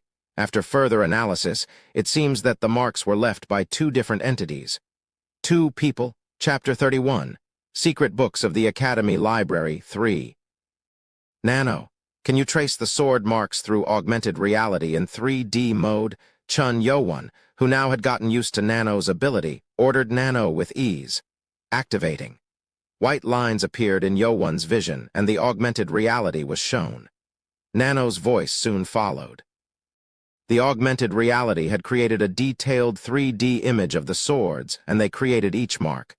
Oh, he didn't realize it when he just glossed over it, but the marks had various depths and angles on the stone. Was this done on purpose to hide something else? Maybe it erased someone's realization of the truth? Yo-Won felt a chill down his spine. If the person who left the poem in the stone was founding Father Chun-Ma, then it was easy to guess who left the original sword marks. And if those were left by Chun-Ma also, it was likely that the sword marks represented the trace of Chun-Ma's founding of the truth. Nano, can you figure out who left which trace? Can you track the trace that was left first and then erase the rest of it? Understood. Yo-Won then saw countless sword marks being removed and was just left with a few sword marks. His eyes shook. It wasn't due to Nano's ability, but Yo-Won's surprise. It's a sword skill. Yoan then realized it wasn't just a regular trace. It was the trace of a sword skill created from various movements. There were certain patterns and movements to leaving the sword marks. I can see that it is from a sword skill, but this is not enough. Yoan didn't have the experience to analyze it properly, but Yoan had the Nano machine or the technology of the future. Nano, can you retrace these marks and find out what moves the person made to create this? Positive. However, I require the density of the blue pearl stone to accurately portray the degree of strength required to leave the marks. You don't want me to destroy it, do you? Yoan frowned. He couldn't dare to damage the stone when even the strongest warrior couldn't do it. Besides, the guard was still sitting in front of the stone. I can analyze it if you place your palm on the surface. Yoan nodded and placed his hand on the stone. He then felt a tingling feeling going through his palm. Completed. Since the density of diamond is 10, blue pearl stone has a density of 7. It was astonishing that the stone had such density. It's that hard. Yoan then thought the one who left the marks on this stone must have been really powerful. He then came to one thought. Wait, who made the marks on top it then? Nano's voice then resounded in his ears, recreating movement that created the sword trace. A vague human avatar materialized itself in front of Yoan and began going through the motions. Many movements from the sword skill were unleashed instantaneously. It was extremely quick. Yoan thought the marks had been left through many movements since there were so many marks, but it was only the result of one combination. What? Yoan was shocked. He had only learned the dagger skill and butterfly blade dance, but he knew that the movement he witnessed just now was at an even higher level. It's impossible. Yoan thought of countering it with the butterfly blade dance, but he couldn't find a way to counter it effectively. It was that powerful. Nano. Is this from one formation? It is analyzed to be all interconnected. In the standard of martial arts that master knows of, yes. Yoan then felt his heart pounding and his legs shaking. The movement was perfect. He then swallowed his throat and asked, "Is there any other formation?" After careful analysis, it was found to be only one formation. Yoan asked this because his butterfly blade dance was created with 24 basic movements. 3 movements were connected to each other to create a single formation. The last formation of the skill was the ultimate formation that consisted of 8 basic movements, and even Submeng needed half a year to learn it. Yoan was able to learn it easily with the help from Nano, but even he felt the muscle strain from the last formation. 24 movements in one formation, it is simply perfect. What if there is more than one? Even if it was perfect with just one, there was no way a sword skill would be comprised of one formation. Yoan then thought there might be more than one of this stone. Nano, save the sword move that I just saw, understood. He wanted to learn the movements, but he didn't have much time left. He didn't expect much from the library, but this was an amazing find. I almost missed the treasure because of the trace. Whoever it is, he did it intentionally. Well, it also only allowed me to get it, so maybe I should thank him. The sword skill would have been found if it wasn't for the sword marks. Nano spoke to him. After analyzing the sword mark left over the original, it was found to be created with 45 basic sword movements. What? Yoan almost gasped out loud in shock. He just thought it was left to hide the original mark, but it wasn't. And it was left over time. It wasn't made all at once. It was created by one person but was left over time. That confused Yoan. All this was from a sword skill? Then why? Yoan then issued another order to Nano. He now had forgotten about scanning books completely. Nano. Simulate the 45 sword skill movements. Understood. Activating, and just like before, a human-shaped figure appeared in front of him and quickly began going through the motions. What? As the sword skill was unleashed one by one, Yoan's expression turned into that of shock. From the 1st to the 10th to the 20th, and to the 30th, Yoan couldn't hide his astonishment. It can't be. It's getting closer to perfection. It was already astounding by the 20th move, but by the time it passed the 40th attack, it was close to perfect. At the last 45th movement, Yoan's face was drenched with sweat. Completed. Yo-won then came back to his senses. Oh, I'm sweating. He wiped the sweat off of his face. It was so shocking that he was now so thirsty from it. He then ordered, Nano, can you apply the 2 sword skills to the avatars and let them fight, activating battle mode? 2 avatars appeared in front of him. They looked at each other and they each began using their different sword skills. The battle instantly ended and the outcome was beyond belief. Yo-won mumbled with disbelief. It's countered. The latter 45th sword skill easily countered the former that Yo-won considered to be perfect and chopped the opponent avatar's neck. Chapter 32. Secret Books of the Academy Library 4. Yo-won felt excited after discovering the sword skill behind the pearl stone. To think no one had noticed this, it was fortunate that he had come across such a finding. Yo-won ordered Nano memorize these 45 skills. Understood. Yo-won couldn't hide his smile. The middle-aged man then came over to him with a curious look. Were you still here? Oh, so you were looking at the backside. It's a mess, isn't it? The man smiled bitterly. Isn't it shame? It was rumored that the back of the stone held a secret to Father Chun Ma's founding of the truth with the sword. Oh. Yo-won looked at the man with an intrigued expression, but he shook his head as he felt the chaotic marks all over it. Whoever did this did a terrible thing. Maybe he wanted to take all of the glory for himself. Yo-won was shocked. If this man had been guarding the stone for a long time, he should have had ample time to look at these marks, but he just thought that it was an act of destroying the former record. Nobody has noticed it then. But there was one thing Yo-won did not know about here. In order to find what sword skill was used, the one observing it had to have much more knowledge in martial arts. However, 2 sword skills left on this stone were even beyond Right Guardian Submeng's level. Yo-won then asked the man, are there more stones like this one in the library? It was an important question. If the stone only had one formation originally, he thought it was possible that more stones would be left with other formations. The man replied, I only stay on the 1st floor, but I heard these exist on every floor. It was what Yo-won wanted to hear. He quietly nodded. Oh, it's almost over. Time was now running out, but he didn't care. He had gotten something better than scanning through books. Oh, are you almost done here? Yeah. Yo-won smiled and the man pointed to a direction in the library.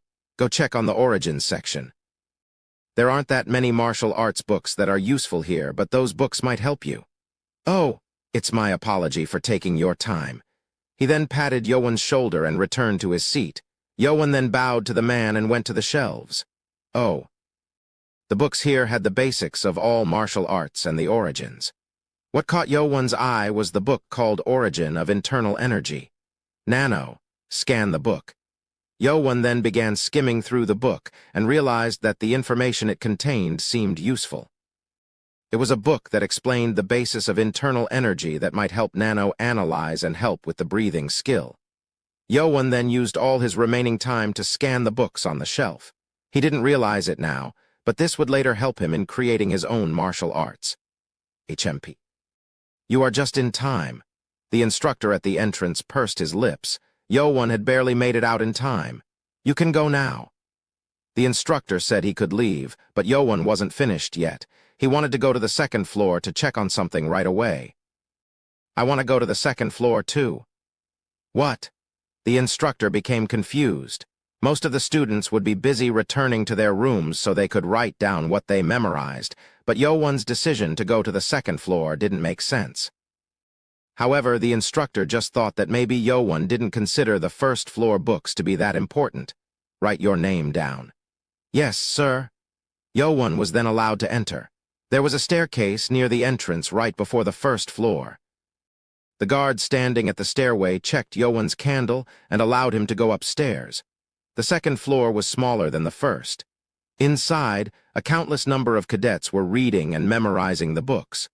Oh, they're still here. Most of the cadets here had a bit of left time as they entered the floor around the same time as Yo-won. These books did not help much to those from powerful clans, but it was a great help for those from low-ranked clans, and they were memorizing as fast as they could. Oh. Yo-won then spotted an unexpected person. It was Chun Yuchen from the Blade clan. Unlike the other candidates who underestimated the books on these floors, he was here looking through various blade books. Maybe I should watch out for him. People who put in more effort into things that looked pointless were more dangerous to him. Yo-Won then walked silently to the center of the floor. There it is. There was the blue pearl stone standing proudly in the center. Unlike the guard on the first floor, the guard here was walking around the stone, checking to see if the students were copying the books here. Yo-Won then walked to the back of the stone. I knew it. He almost gasped in astonishment. The stone was covered in sword marks too. Yo-Won called out to Nano again. Nano, scan those marks and analyze it, understood? Nano began to scan the traces, found marks left by same entities from the first floor. One entity left one formation created with 24 movements. Another entity left a total of 56 formations over time. Nano was much quicker in scanning it since it had prior information. It now has more formations here. It seems that the person who covered the original marks had gone on with further training. Yo-Won wanted to see how the 56 formations were able to counter the original formations, but he could only do it later since there were too many people around. Nano, scan and save the sword movements and formations. Understood. I got 4 more formations then. Heh heh. Yo-Won then glanced over at the candle. It hadn't even melted yet, so he skipped watching the simulations. So I still have an hour and a half left. I guess the books here are better than the ones on the first floor. Yo-Won then began going through the books to scan them. Nano, scan it. Yes, master. Yo-Won then began walking through the shelves. As Yo-Won began scanning at a fast speed, the cadets were drawn to his actions. The continuous sound of Yo-Won flipping the pages distracted from concentrating. They were already distracted by the guards walking around, but this was worse. Ugh, what is he doing? Ugh, it was especially irritating as Yo-Won was just skimming through those books. However, he wasn't interfering with their reading directly, so they couldn't raise complaints either. Ugh, I can't let him distract me. Let's focus. As Yo-Won passed through, all the cadets screamed internally. Chapter 33, Founding of Truth from Father Chun Ma 1. As Yo-Won was scanning the books, there was one person who was looking at him closely. It was Chun Yuchen, the prince from the Blade clan. He had been focusing on the Blade-related books, but he couldn't stand watching Yo-Won, who was just skimming through countless books. He didn't look like any of the other princes. Soon, most of the cadets ran out time and left. More cadets who entered, but it was more empty than when it was filled with over 100 cadets. Scan completed. Scan completed. Scan completed. When Yo-Won's candle was almost at the line, Nano spoke to him. 156 books scanned. While most cadets memorized 1 to 2 books, Yo-Won was able to scan 100 times that. This should be enough. He had scanned too many books. Jegal Hyun, who was known for having the most knowledge in the force of justice, would know less than Yo-Won regarding low-ranking martial arts skills now. Nano, analyze all the books I scanned today and save it in the program. Yes, master. Yo-Won scanned these books not to just learn them. It was because of Submeng's advice regarding the experience. From what I can see, my butterfly blade dance is probably within the top 10 in the cult, but don't be too arrogant. Yes, teacher. Even if you have the skill, you need to train hundreds and thousands of times. Training was the hardest parts of martial arts. Luckily, Yo-Won was able to skip the hard part with Nano's help. The second thing you need is experience. I have perfected my martial arts after countless battles where I risked my life. In that sense, the Demonic Academy is a good place to gain such experience. Those were his teacher's words, but he didn't have any chances to get that experience until now.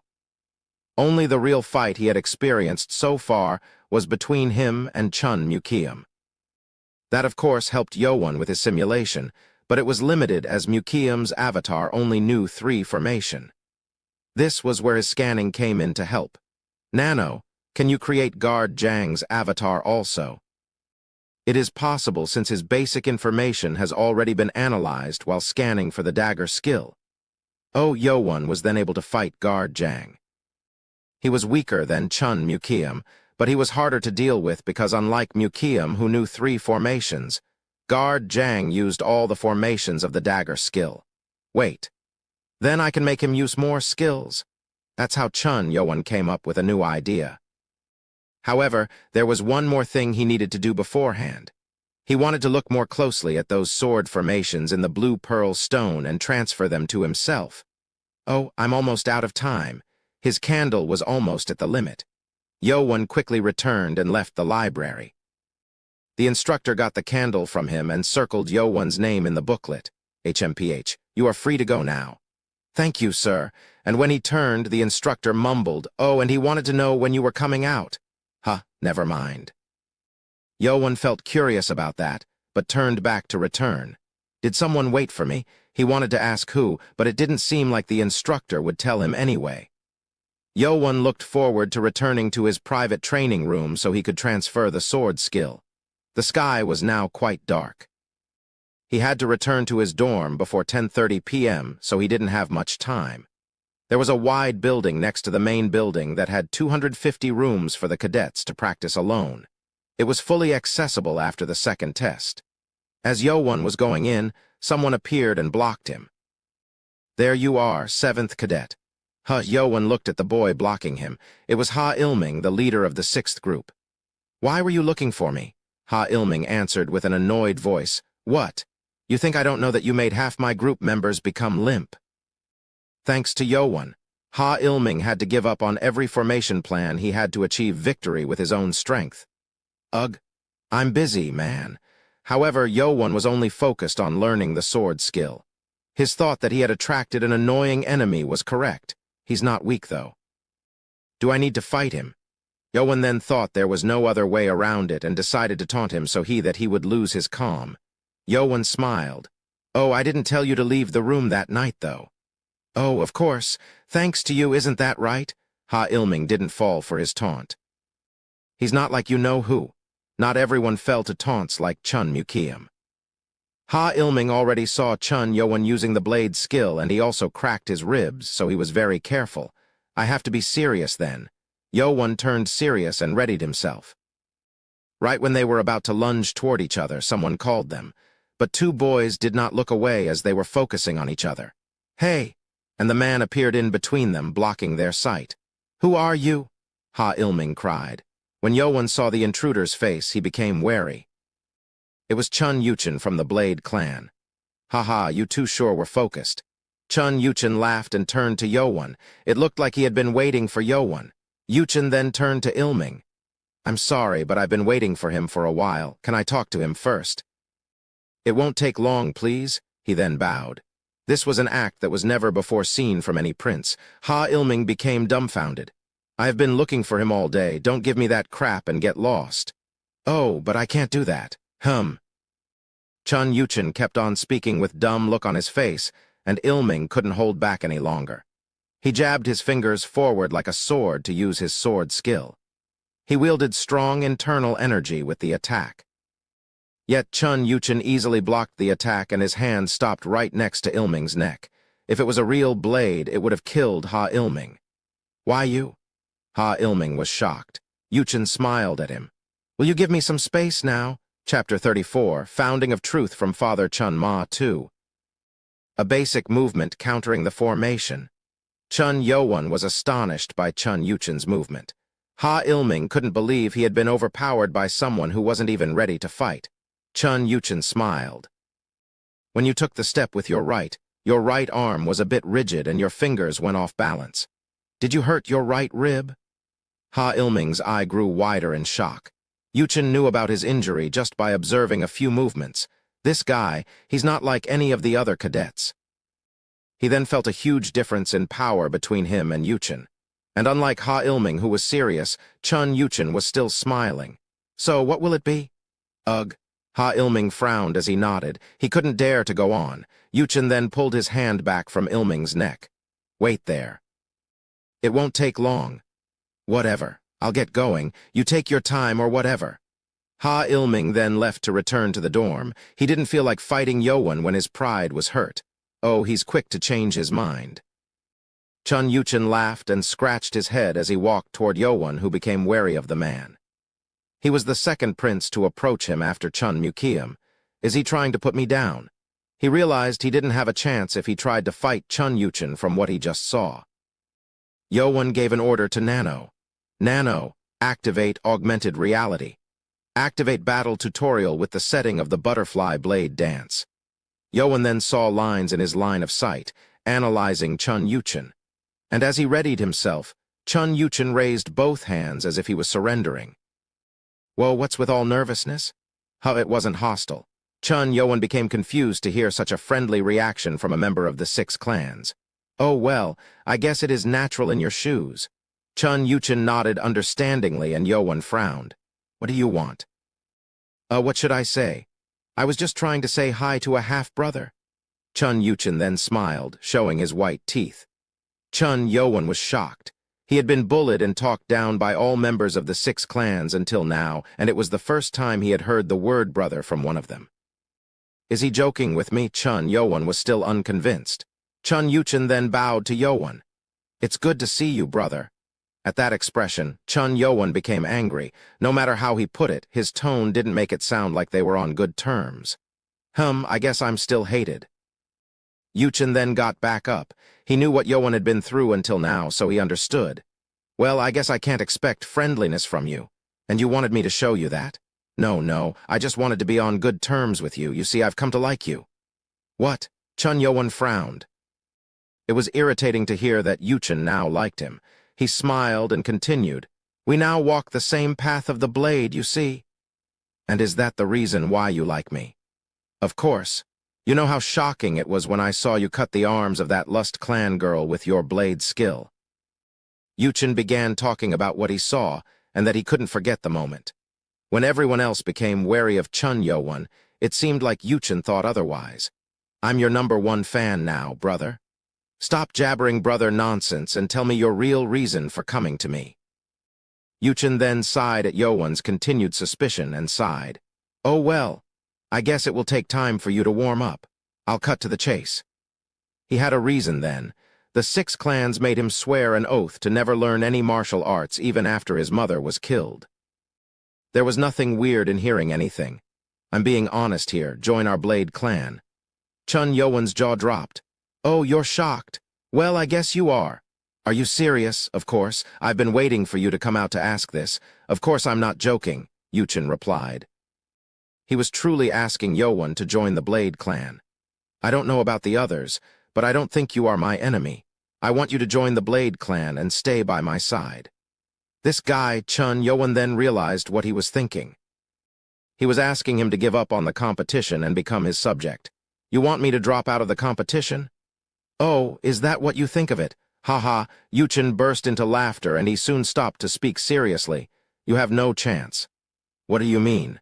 It's exactly as I said. If you walk the path of the blade, you will have to go through me. But you don't stand a chance.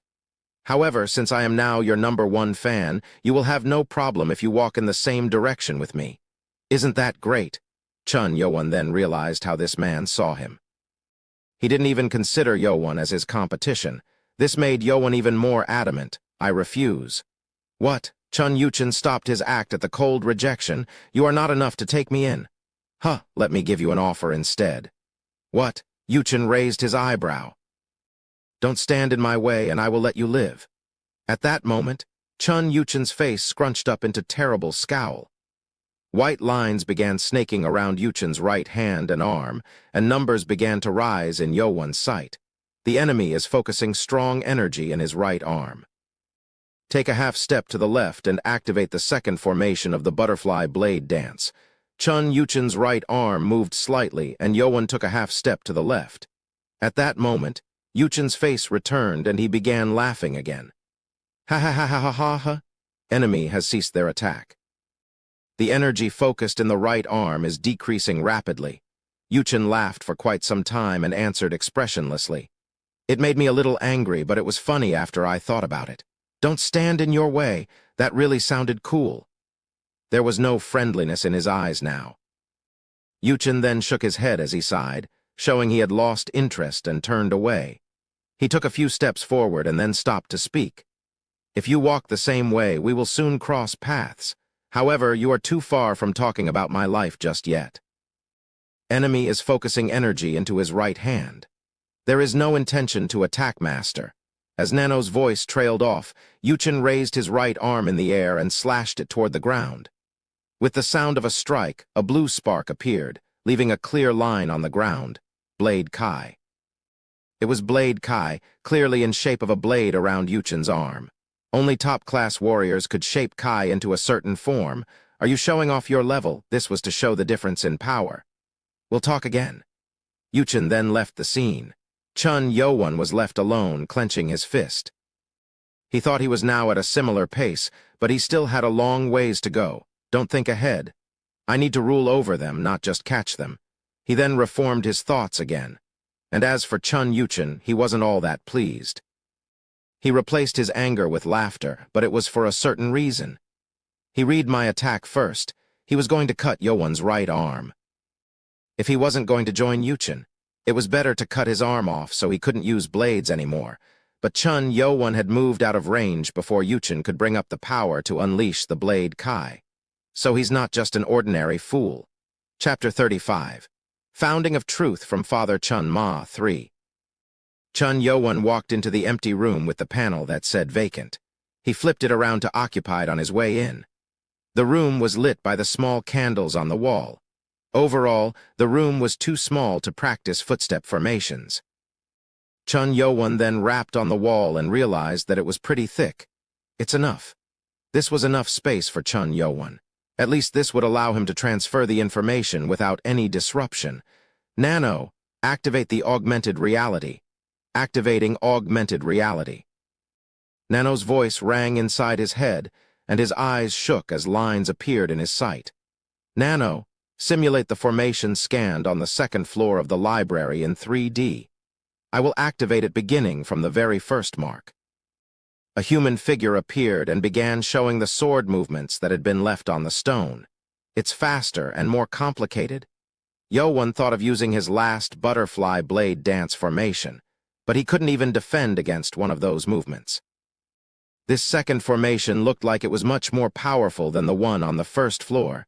This is terrifying. How many people out there can counter this, now activating the marks of the sword formation from a different entity?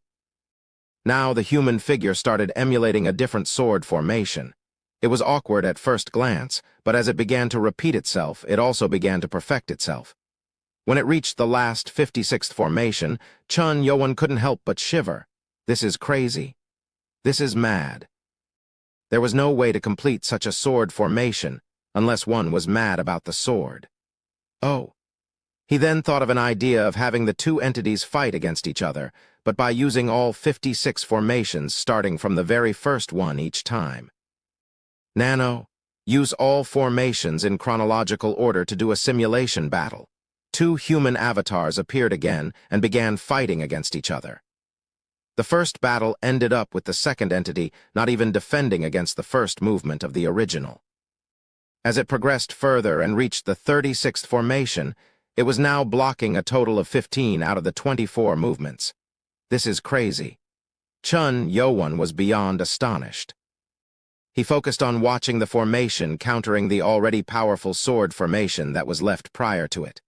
And soon, it was the last formation. Many lines were drawn, and like before, just by the difference of one movement, the original sword formation was countered completely. Oh, simulation complete. Yo-won couldn't forget what he had seen. Nano said that the simulation was completed, but Yo-won couldn't stop concentrating on the battle. In his head, the two warriors were still fighting against each other. In that imaginary space, Yo-won was now one with the second entity, and he was using his butterfly blade dance to fight the original sword formation. User's brain neurons have been activated. The energy within the blood points are replicating and circulating throughout the body. However, Yo-won was too deep into his thoughts to notice.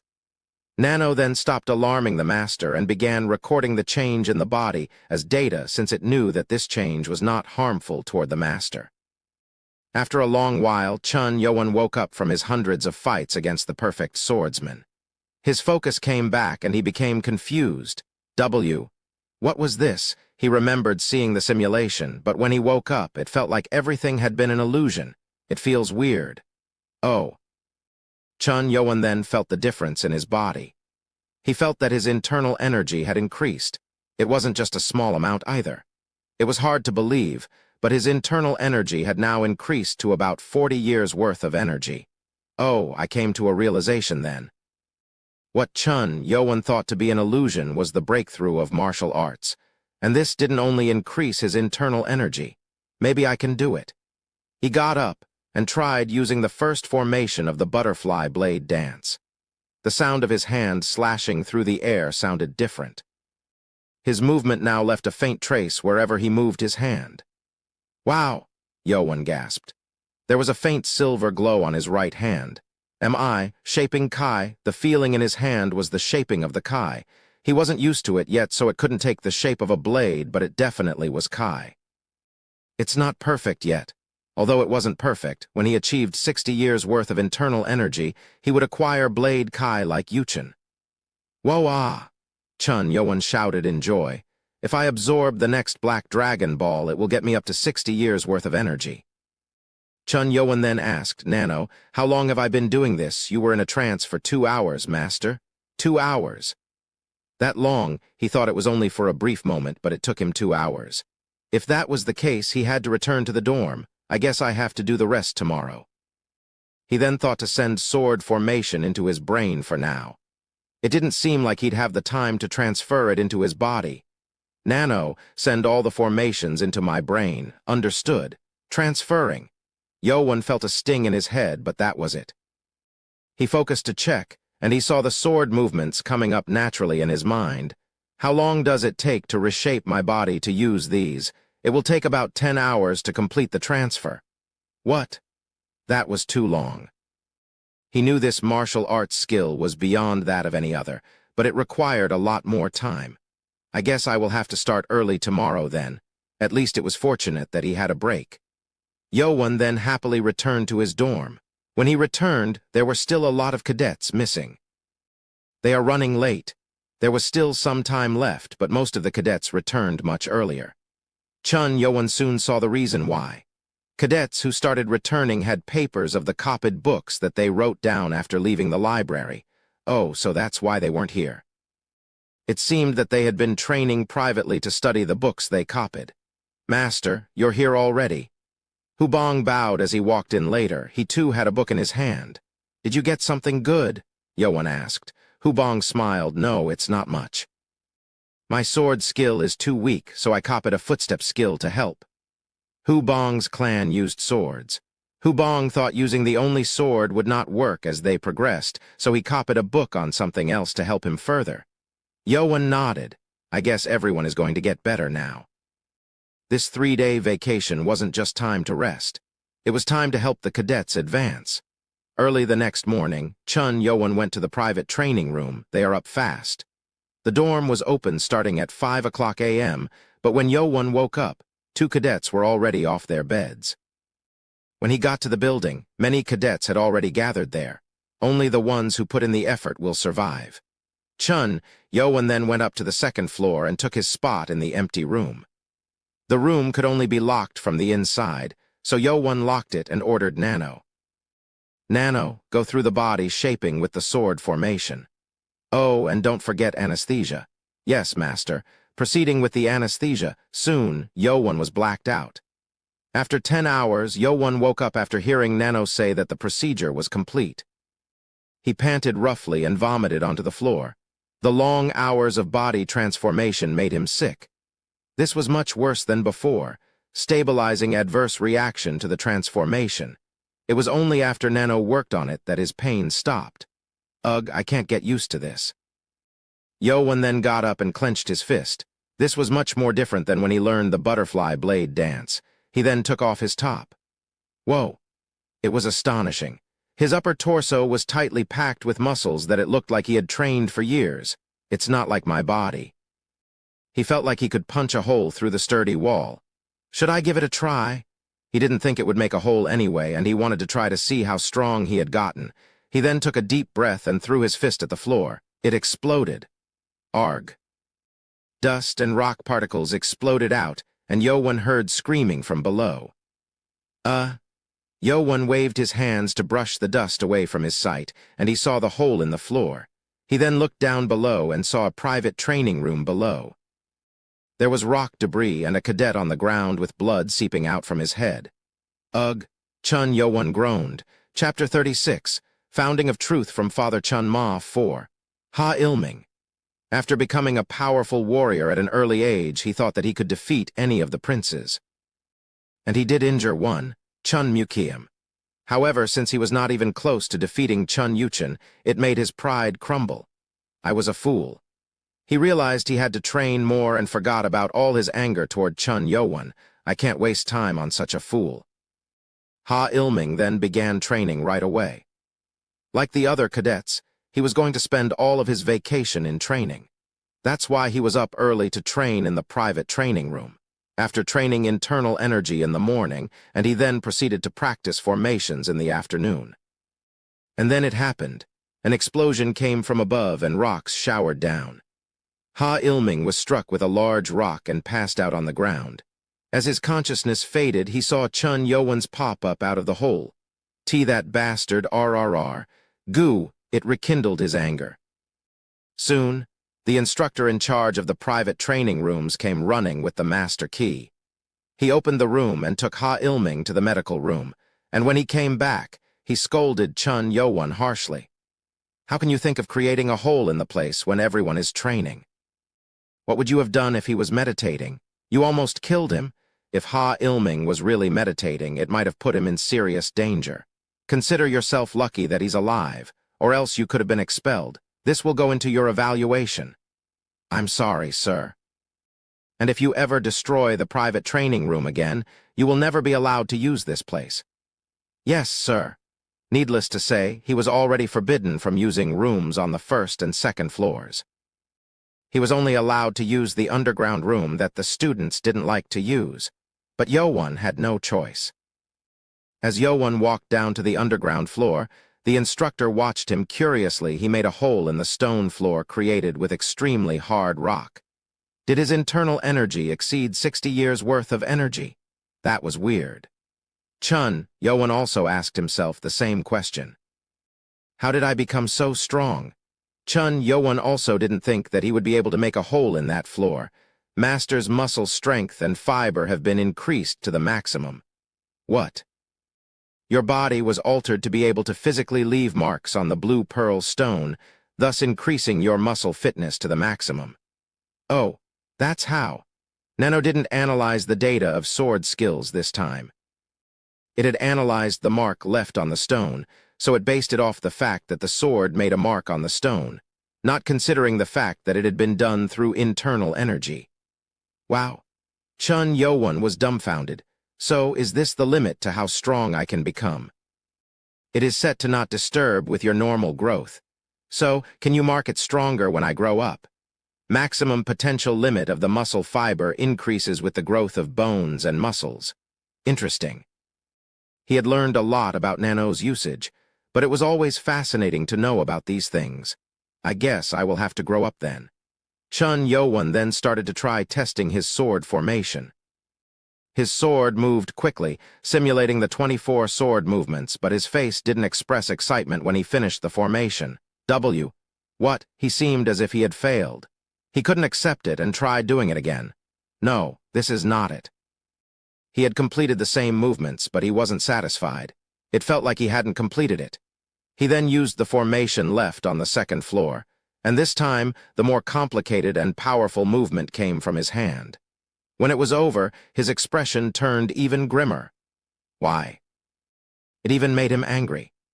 Chun Yo-Won then tried doing the formation that countered the original. His movement quickly replicated the 45th formation that he saw on the first floor of the library. His sword quickly moved through, and his excitement spread across his face. It worked. It's perfect. Yo-Won then moved onto the formation he found on the second floor. It was a success this time around, too. He tried going back to the original formation, but after going through both formations, he felt lost. Why is it not working? His movement was different from what he saw from the simulation. Nano, can you show me the movement I just did and compare it to the original movement from the library? activating augmented reality.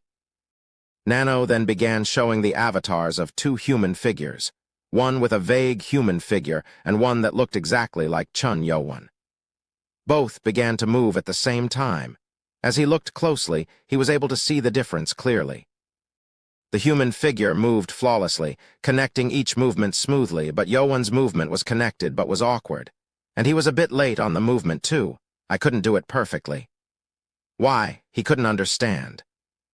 He had gotten the information and the muscle fiber to replicate the movement, but it still wasn't perfect. Yo-won then sat down to ponder on the problem.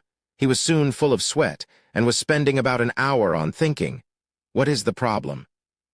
Even if I don't have the energy flow, it won't affect. He then came up with an idea, the energy flow. He finally reached a conclusion. Most formation movements required no use of internal energy to fully function, but this sword formation required internal energy to work correctly. It's the same as the last formation of the butterfly blade dance. He then realized the last formation of blade skill also required the flow of energy within him.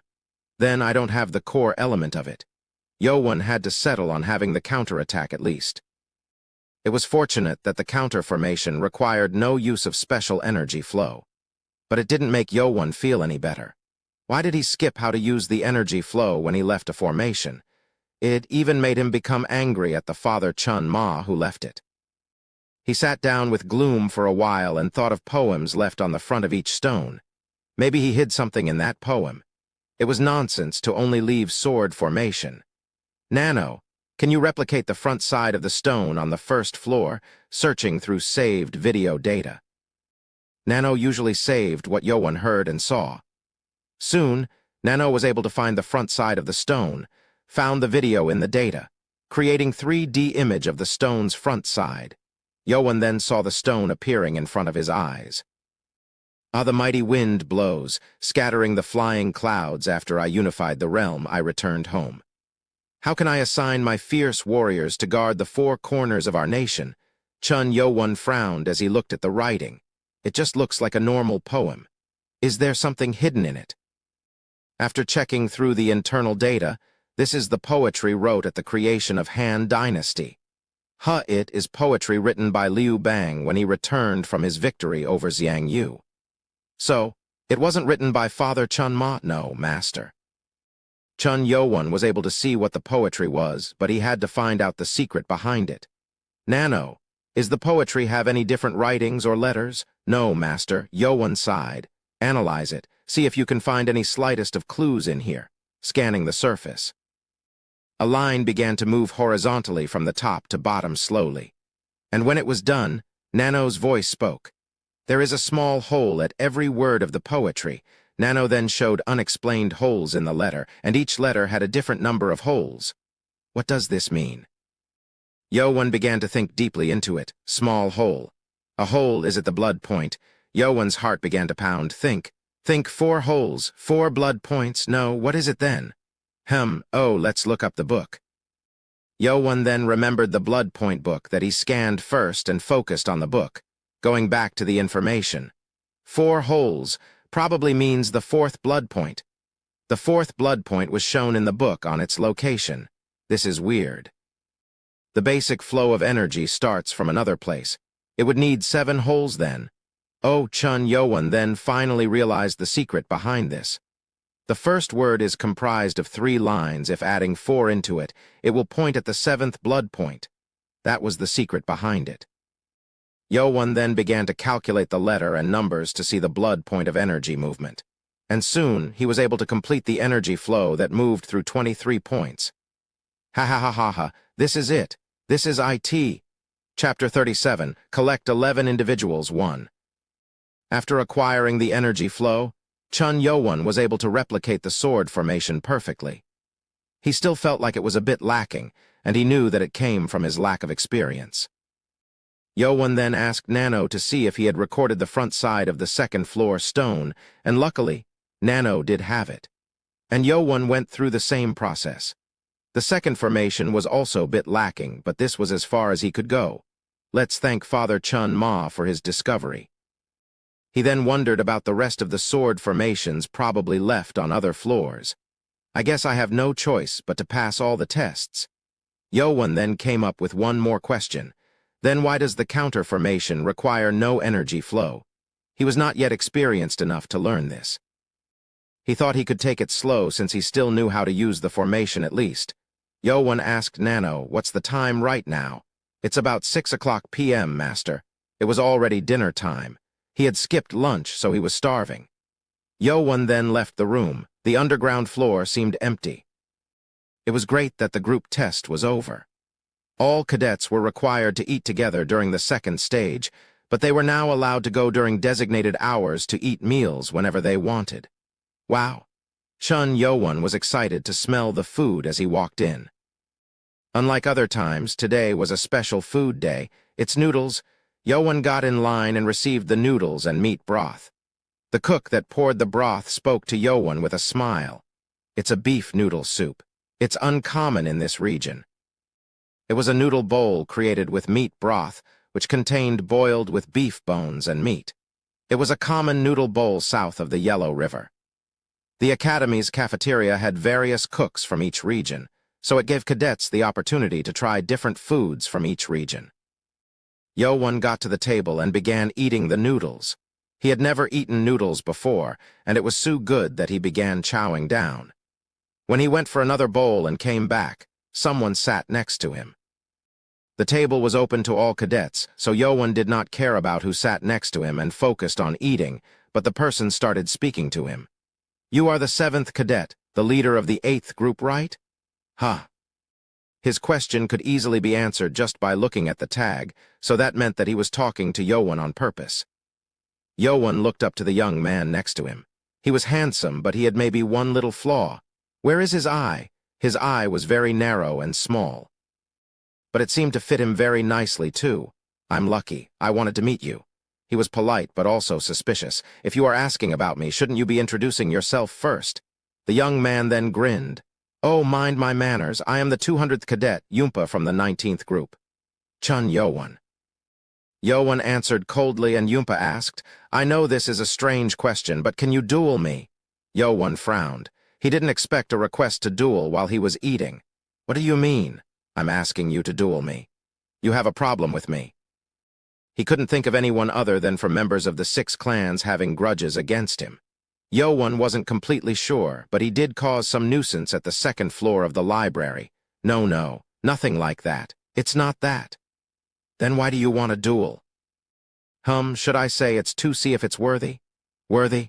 Chun Yowon was confused. He wasn't sure if the worthiness was about the young man or about Yowon. He then decided that there was no point in dueling him and shook his head. "I refuse." As expected, but too fast. "Why did you ask if you expected it?"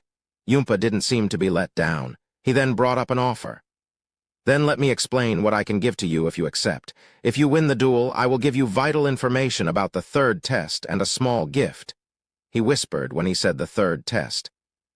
Yowon became intrigued, but he didn't show it. "How can a mere cadet like you have such important information?" "Well, I can't spill everything when you won't accept my duel request, but I guess I have to prove myself. My father once reached the 5th stage, so I know about everything up to the 4th test." Is he from a high-ranked clan? That was most likely if his father had passed the 4th test. Unlike Yowon, who entered the academy without any prior knowledge, most cadets from the high-ranked clans had heard about what to expect in the academy. But Yumpa's offer had a flaw. "I heard the tests go through changes each time.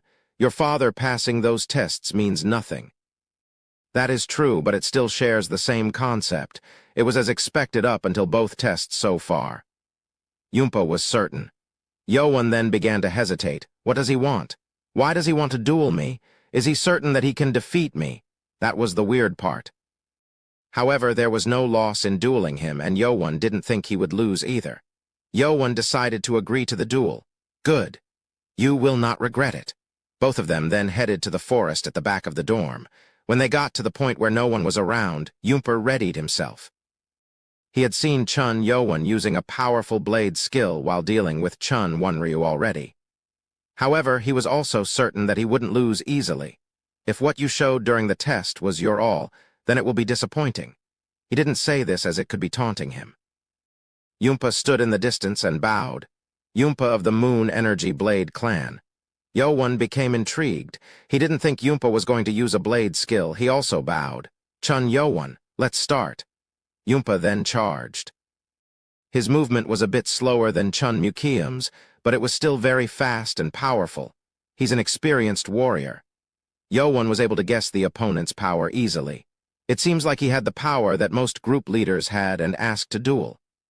However, Chun Yowon was very different now. He quickly took his steps and dodged the blade skill. That is good, but this is not the end. Yumpa then spun, moving into his next formation, but Yowon snatched his wrist quickly. Huh! Yumpa was shocked. He hadn't unleashed the blade skill yet, but his wrist was wielding powerful energy within it, and Yowon snatched it as if it was nothing. Before Yumpa could react, Yowon threw him up and down on the ground like a sack. Arg! It was so powerful that the ground sunk behind him. Yumpa even forgot about his pain and became dumbfounded. The duel was over in just one move. He's not like how he was 2 days ago, Chapter 38. Collect 11 individuals, too. Chun Yowon looked down at Yumpa, the 200th cadet, and back to his hand. I should get used to it. Yowon failed to control the power he now held. Yumpa crouched on the ground from the pain coming from his back. It wasn't too bad, but it seemed like he had taken internal damage. Ugh, was he hiding his power? He thought Yowon was an experienced warrior and that he would be able to withstand at least tens of formations. However, he had to reevaluate his thoughts. I lost. He accepted his loss while crouching, and when the pain subsided, Yumpa got up. I thought you were around the level of an experienced warrior, but you are more than that. You sure do inherit the blood from the sky. Chun Yowon did not respond to that. He didn't appreciate his lineage that much. Anyway, I will have to keep my promise then. I want to ask you something first. Yes? Why did you want to have a duel with me? Yowon still couldn't find the reason why Yumpa wanted to duel, especially with the condition of sharing vital information. Haha, you sure don't trust people very easily. As I said in the cafeteria, it was to see the worthiness. Worthiness? Are you talking about me? Yes, and it also applies to me too. It is for the third test. What did it have to do with the third test? Yumpa then began explaining the third test. It is likely that the third test will be done with groups again. What? I heard that there will be no more group tests. That's what Lee Haeming himself had declared. Yumpa waved his hand. It's not like the second test. What difference is there? Because this one relies on one's own strength. Third test is to sort out the high-ranked warriors. I'm sure you know how powerful our cult's high-ranked warriors are. Currently, the ones who were strong enough to be considered as strong as high-ranked warriors were only about 40 out of 207 cadets that were left. If what he says is true, the next test will take a while. Most cadets only had 10 to 20 years of internal energy, which was lacking to become a high-ranked warrior. With the Black Dragon Ball, most cadets will achieve 30 years' worth of energy. That was possible since they would all be receiving the Black Dragon Ball soon. However, there was a catch. Then they will be missing out on the martial arts. Yes, their internal energy issue is solved, and they now need to be taught good martial arts. That was necessary to be considered as a powerful warrior. Since the cadets were not allowed on the 3rd floor of the library, which had books on top-level martial arts, most cadets were bound to fail. If the test isn't to have cadets to create a new martial art, then there is only one answer. Yumpa smiled. Yes. A top-grade martial art will be provided in this test. So only the ones who acquire it can pass the test. Yes, but there's another issue. That alone will make it too easy, and as you know, the test gets only harder once you move up. Over 80% of students would pass if that was the only issue with the third test. If what my father told me is right, the martial art form that's provided is the 7 Demons Sword, which all of our high-ranked warriors know how to use. It was the sword skill created by Famous the swordsman named the Sword Demon within the demonic cult. It was created to fight against Sorim's formation. The unique thing about it was that if there were more people, it had the ability to create a powerful formation attack. This allowed weaker warriors to fight against stronger warriors if they outnumbered them. My father told me that 12 people had to group up to learn this. 12? Yes, it is the basic number to complete the skill, but learning the formation was harder than learning the sword skill itself. Yowan then realized why Yumpa had asked him to duel. It was to see how powerful Yowan was. Was that the reason why you asked me to duel? Of course. I couldn't decide just by looking at one formation. I needed to see your real skill to count on you. Huh, Chun. Yowan frowned. Oh. I forgot to tell you this. The new test will be done voluntarily, on everything. Huh, voluntarily? You can choose your own groups. I heard that only the group leaders are chosen due to evaluations. Meaning they will allow the leader to choose whoever they like? Yes, that is correct. But members can refuse also. I'm pretty sure this is a test for the princes of the 6 clans, rather than a test for regular cadets. Yowan then became excited. This meant that the test would directly be the competition to the throne itself. It's my chance to make allies. But don't the cadets need to side with the leaders to pass the test also? Yumpa answered. Yes, but they can't just choose any leader, otherwise they will risk their success rate to the test itself. We might have to compete with other groups in some other way in the end. I see. He's quite clever. It seemed that Yumpa was quick-thinking and quite knowledgeable. He had the potential to be a tactician and seemed to be very helpful. So, was that why you said you will count on me? Yes. Remember I said that I would give you a small gift. The gift is me. Yowan frowned. He didn't expect a great gift, but he didn't like it that much either. I might not become a leader.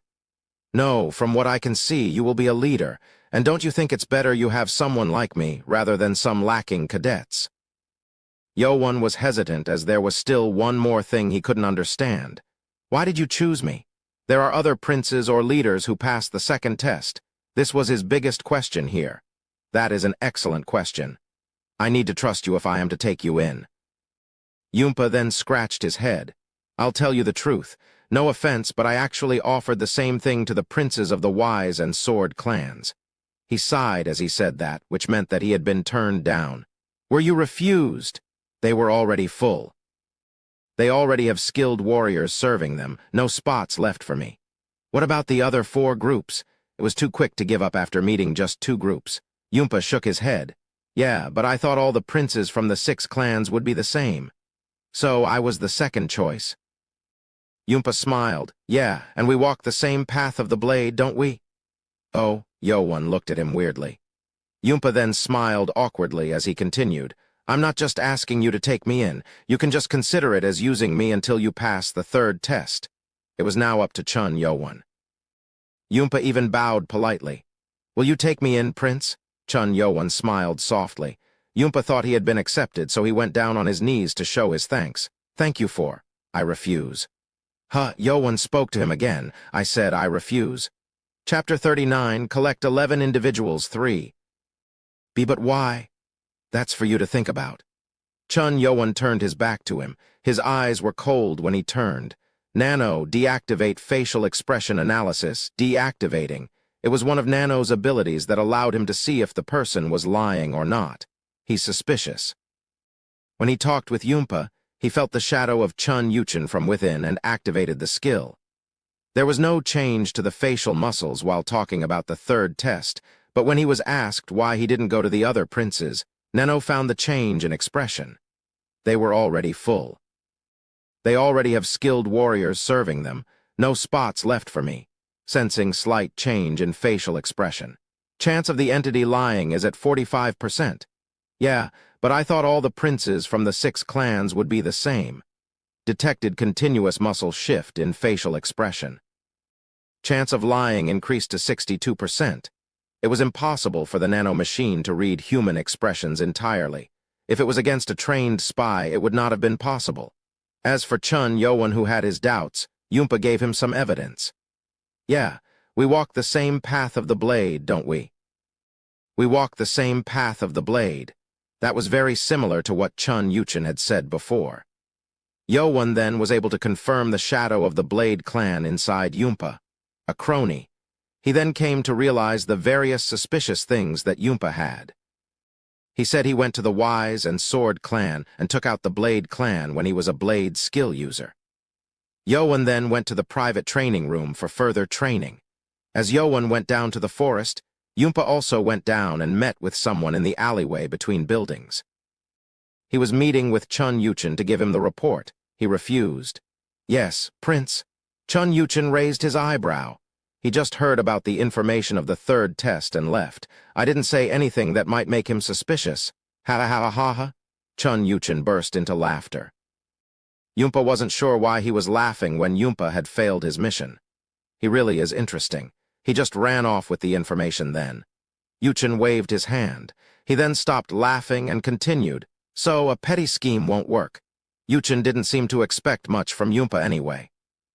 Wouldn't this ruin the whole plan? It is ruined already. Then what? Are you going to beg him to take you in? No, of course not. As Chun Yuchen said, Yoan did not trust people easily. He had been suspicious of Yumpa from the beginning, and it only became worse as time went by. It would have been interesting if your plan worked, but he's too valuable to fail the test for not having the amount of required team members. I would recruit him again if he wasn't in the competition. Yumpa's plan was to join Yoan's team and leave his group on the day of the test so that he would fail the test without even taking it on. Yumpa then knelt down. Prince, give me another chance. I have other plans ready. No, it's all right. He smiled and reassured Yumpa, but it made Yumpa even more scared. But you don't need to do that anymore, so you should go look for a different group to sneak into. Who knows if you will become a leader also? Yumpa was shocked. He had worked so hard to serve Chun Yuchen, but he was now banishing him. Then you won't accept me as... Oh, I already have many fools who I have to kick out, you see. Prince, please give me another chance. Yumpa tried to grab Yuchen's pants, but he quickly moved back and dodged it. He then became cold and said, I don't need a useless fool. Get lost. Yumpa was abandoned just like that. As he walked back to the dorm while sobbing, Yuchen thought about the concerning part of the report. He overpowered Yumpa in one attack.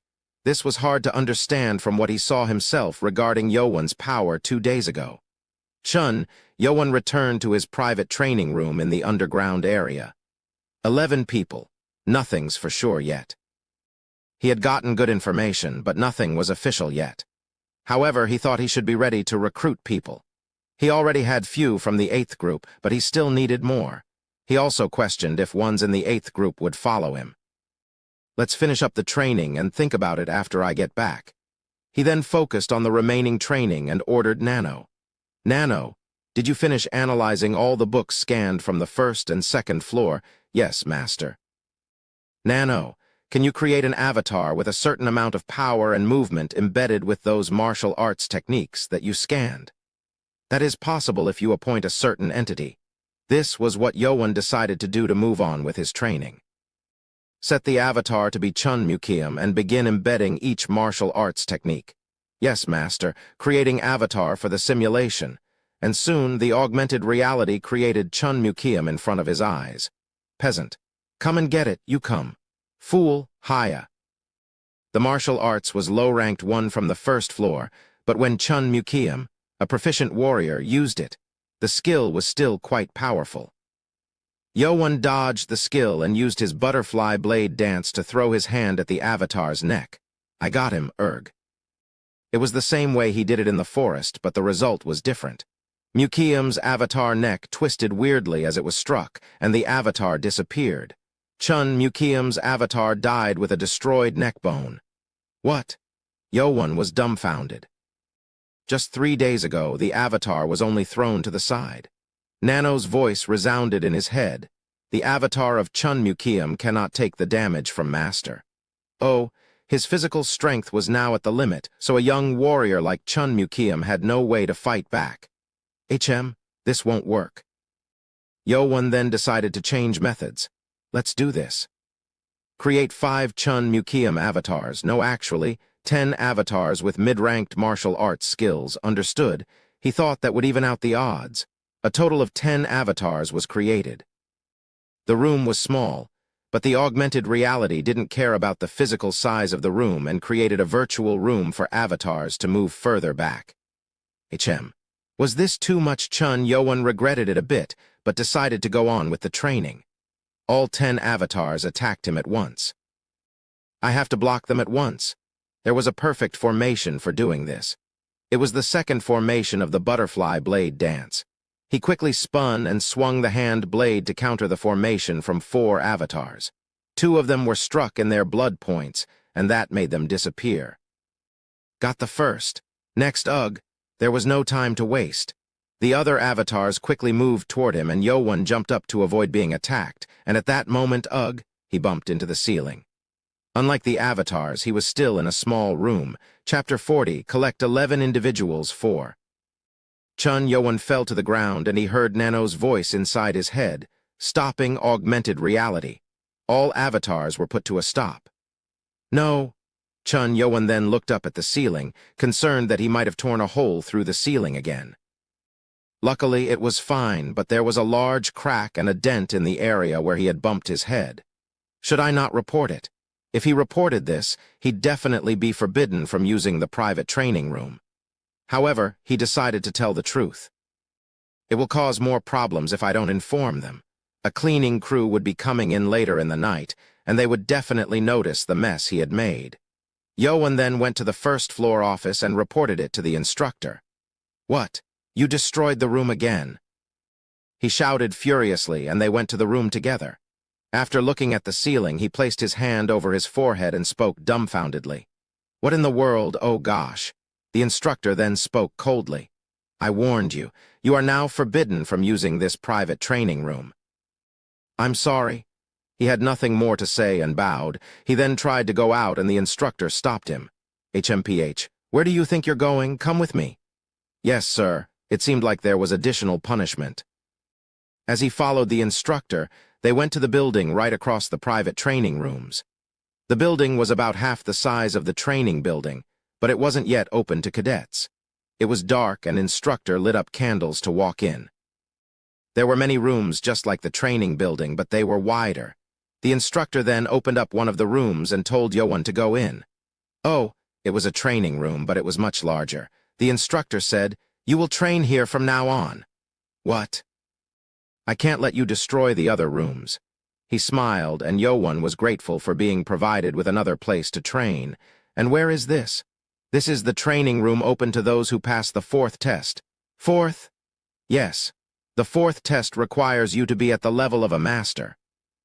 Only those who become the squad leader are allowed in this room. But I didn't pass the 4th test. No, of course not. I just opened it for you earlier. The instructor had talked about this issue with Chief Lee Haemung already, and he asked him to open up the training room for the ones who were at the level of masters, reason being that they might destroy the training rooms like Yoan did. Lee Haemung deemed it reasonable and approved it. But how did you find out that I was at the master level? Yoan asked curiously, and the instructor grinned. You can't even leave a dent in the wall in that private training room if you weren't at such a level. Yoan nodded. This place is more durable, so it won't be destroyed. You can concentrate on your training. Thank you, sir. But the instructor did not know that Yoan's physical strength was strong enough to even damage walls of this place, since he was made to damage the blue pearl stone. This size should be okay for me to use augmented reality. Nano, what's the time? A little after 7 o'clock p.m., Master. I see. He still had a lot of time left before he had to return. He then tried to battle against the 10 Chun Mukyum avatars again, but he came up with a different idea.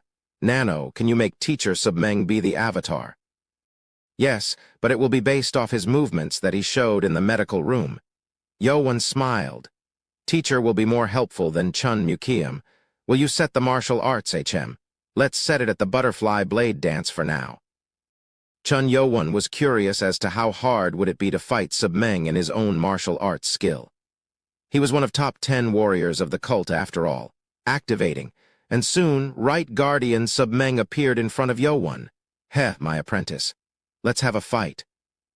Yoan then prepared himself and charged in. I'll attack first. He still had a long ways to go to fight Submeng, so he needed to take his chances. But it was then Submeng used basic movements from his skill to block Yoan's blade and kicked him. Arg. Yo-Won flew back and Submeng unleashed his third formation. The 7 movements quickly attacked Yo-Won, cutting through him. He was then thrown on the ground with pain coming from all parts of his body. Nano, which made the cut on his body, quickly healed him back. Ugh, he was shocked. He knew he had no chance, but he didn't think he'd be taken out after 1 formation. I guess this was too much. Will you change the martial arts of the Avatar? Yo-Won frowned. He didn't feel like doing it since it felt like he was losing. No, let me test one more thing. Understood. Proceeding with the battle, the Avatar then began to move again. What? You want more? Yo-Won then unleashed the original sword formation he learned from the blue pearl stone. Submeng's Avatar tried to fight back through his blade skill, but he couldn't counter the sword skill and was struck in his blood points. Ah, Arg! Submeng's Avatar was thrown back. I got him. Yo-Won then followed up with the last movement, but Submeng's Avatar spun quickly and unleashed the second blade skill. Yo-Won's finger touched Submeng's head, but he was thrown back from the blade spin. He thought he had lost even while using the sword skill and looked at Submeng's Avatar. Oh. Yo-Won had left some damage on Submeng's Avatar. He had overpowered the Avatar through the formation, but he lacked the experience to deliver a critical blow. So, I need other powers to win. Yo-Won realized that he couldn't just fight powerful warriors with the knowledge of sword formations. Let's not jump to conclusions. It only had been 3 weeks since he learned martial arts, and he still had 4 years left within the academy. He then got a new goal. Let's beat teacher in 4 years. He of course meant Submeng's Avatar, but if Yo-Won achieved his goal, it would make him a powerful warrior in record time. Yo-Won then returned to training against the 10 Chun Museums. After using his entire day to train, he was now able to fight against the 10 Chun Museums as an equal. And then 3-day vacation was over. Early in the morning, all the cadets gathered at the training ground and Lee Haemung came up onto the stage. Did you spend your vacation well? Motto, the cadets roared and Haemung continued. I will explain the next test and hand out the black dragon balls. As he spoke, instructors quickly brought up 17 tables onto the stage, and each table had 12 books. The third test is to make a sword formation with 12 men groups. People began to mumble and Yo-Won, who knew about the test already, looked at Haemung eagerly. Chapter 41. Defeat of Instructor. 1. Cadets from the high-ranked clans were smiling. They were certain that the third test would be held just like how their family members had told them. Left Guardian Lee Haemung kept on explaining. For 12 to complete a sword formation, you must have top-class martial arts skill. People were shocked and began talking amongst themselves even more. Top class? How many are they trying to drop? Damn it, as the cadets began to get noisy, Haemung shouted, Silence. The training ground immediately became silent. Haemung frowned as he continued. Do you see the books on the table? Motto.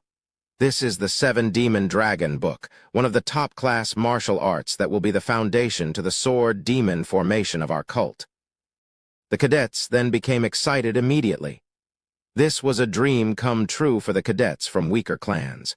It wasn't common for them to come across a chance to learn a top-class martial art. If you absorb the Black Dragon Ball given out today and learn this 7 Demon Sword formation, you will be able to have a top-class martial arts skill in no time. Yo-Won nodded.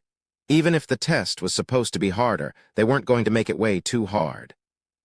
That sounds easy until now. If what Yumpa said was right, then this was only a prerequisite. Lee Haemung grinned as he continued, The third test will take place exactly 4 weeks from today. The students then turned grim. That wasn't too long. They needed to learn the 7 Demon Sword and group up with others to form a formation, and 2 weeks was too short for it. However, the real challenge had yet to come. So, the 12 of you will form a sword formation, and you have to defeat the instructor you see up on the stage. Isn't it simple? Haemung spoke casually as he pointed to the 36 instructors lined up on the stage. As simple? What, all of those instructors were those at the level of squad leaders who were at least at the masters of martial arts. Some were even at the limit of the master level. This wasn't an easy test. Damn it, I wondered why it was so easy. Many cadets turned pale. They weren't sure if they can defeat such powerful instructors. It is as Yumpa said. What's left now is to choose the leader. As Yumpa had foretold, they were given a goal to overcome. It became harder since they weren't fighting against each other, but it wasn't all that impossible either. Total of 7. That's how many people Yowon now needed. After passing the second test, Yowon had 7 people who were friendly toward him. So he called them up with Hubong last night to share the information about the third test information and offered them to join his team. I'm sorry if it's for the test, I won't join. I'm sorry, Prince.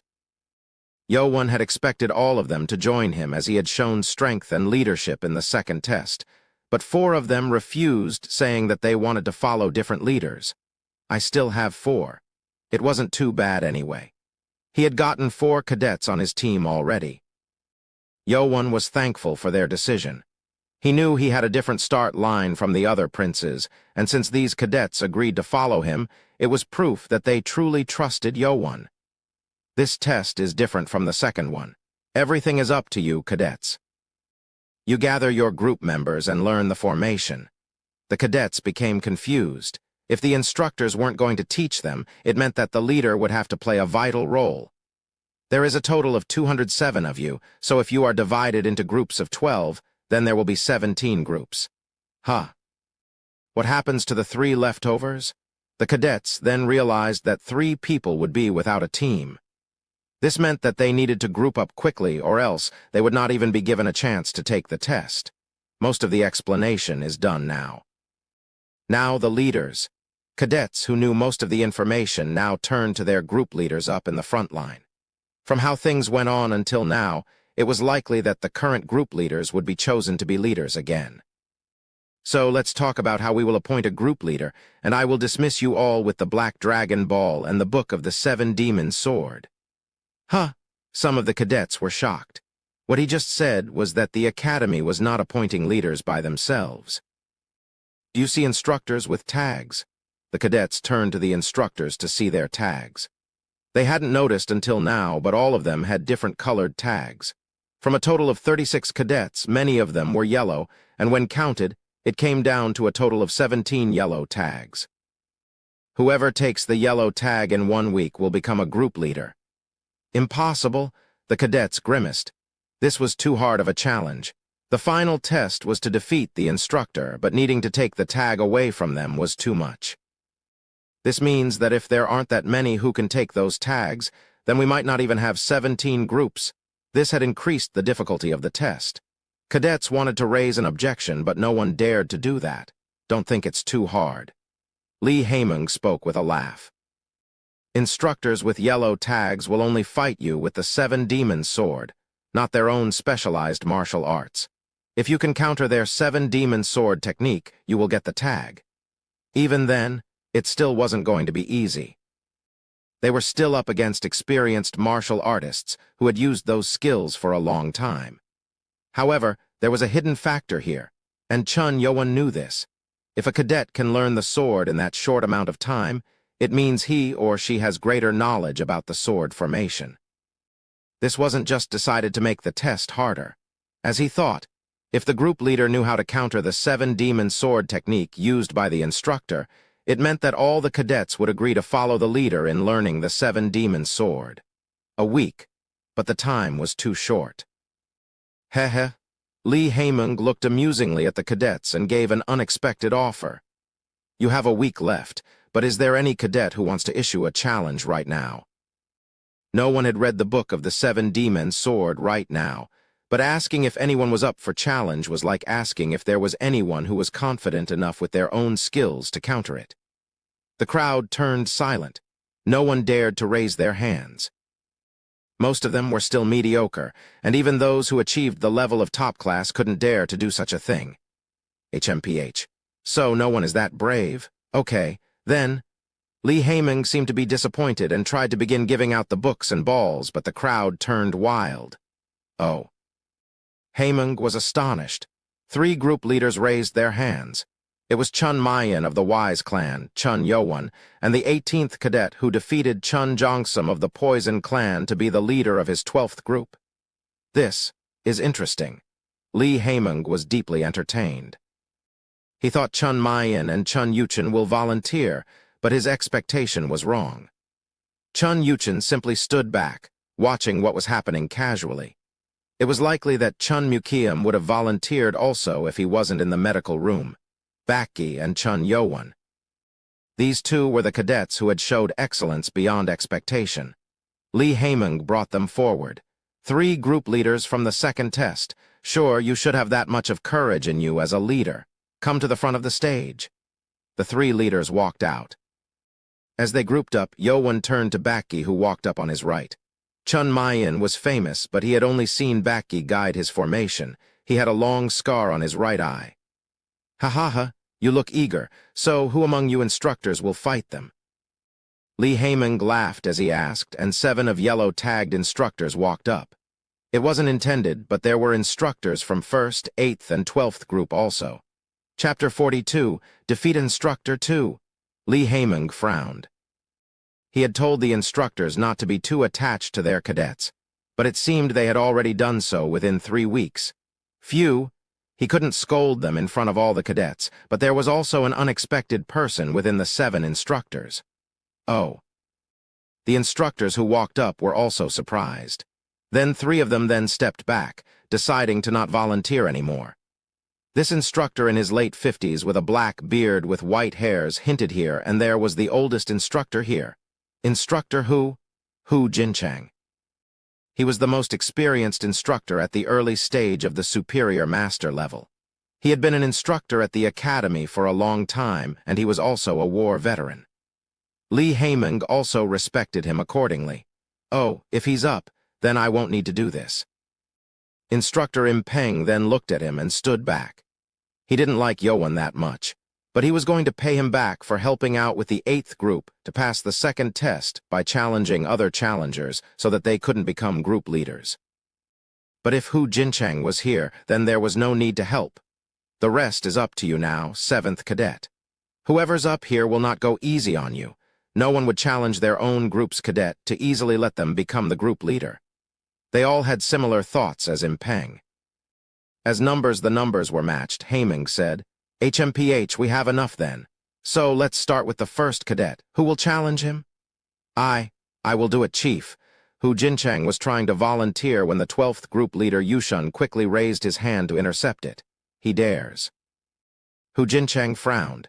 He was interested in Chun Maiyan, who was known to be the closest to being the next lord. He wanted to check on Maiyan's talent himself, but he was too slow. I'm sorry, but you would have not gone easy on him.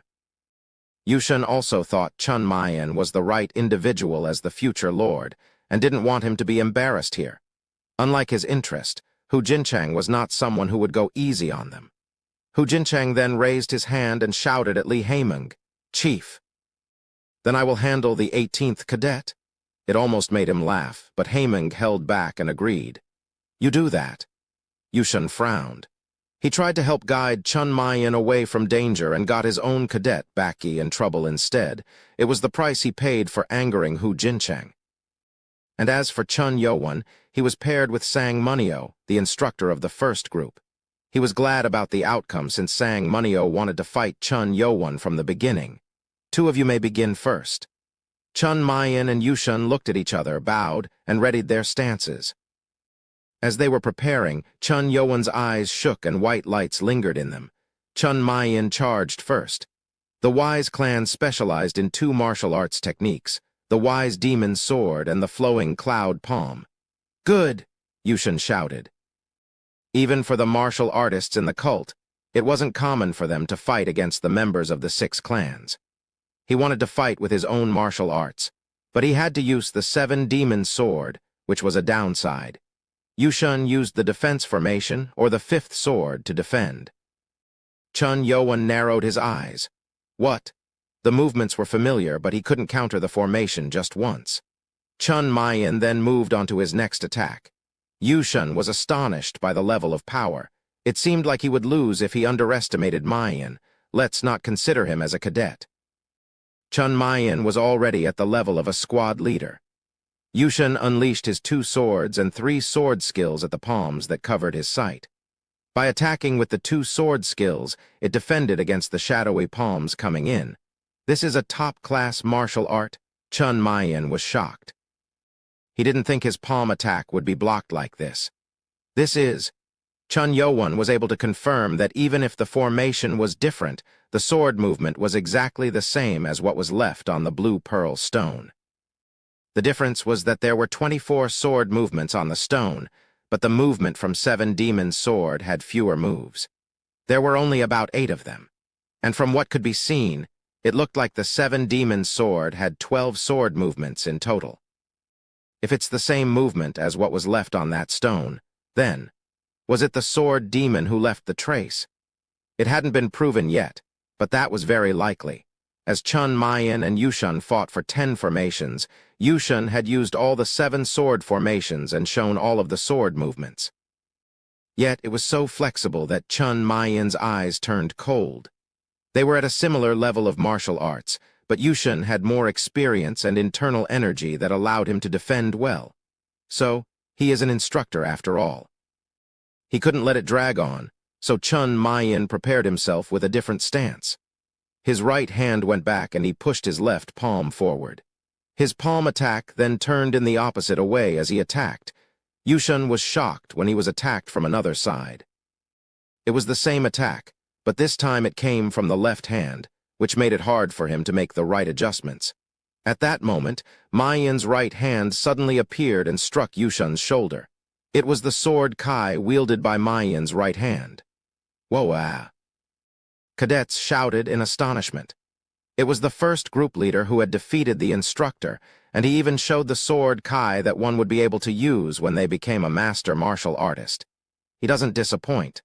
Lee Haemung nodded above the stage. He has learned the martial arts of the first elder already. He is a genius. The first elder Mu Jinwon of the Wise clan was known for using his both hands, which placed him as the second most powerful martial artist in the cult. Great. Yushun said as he grabbed his right shoulder that was bleeding. Thank you, sir. Yushun had confirmed the future lord's power and was satisfied. He then gave the yellow tag to Chun Mayan. You are now a group leader for the 3rd test.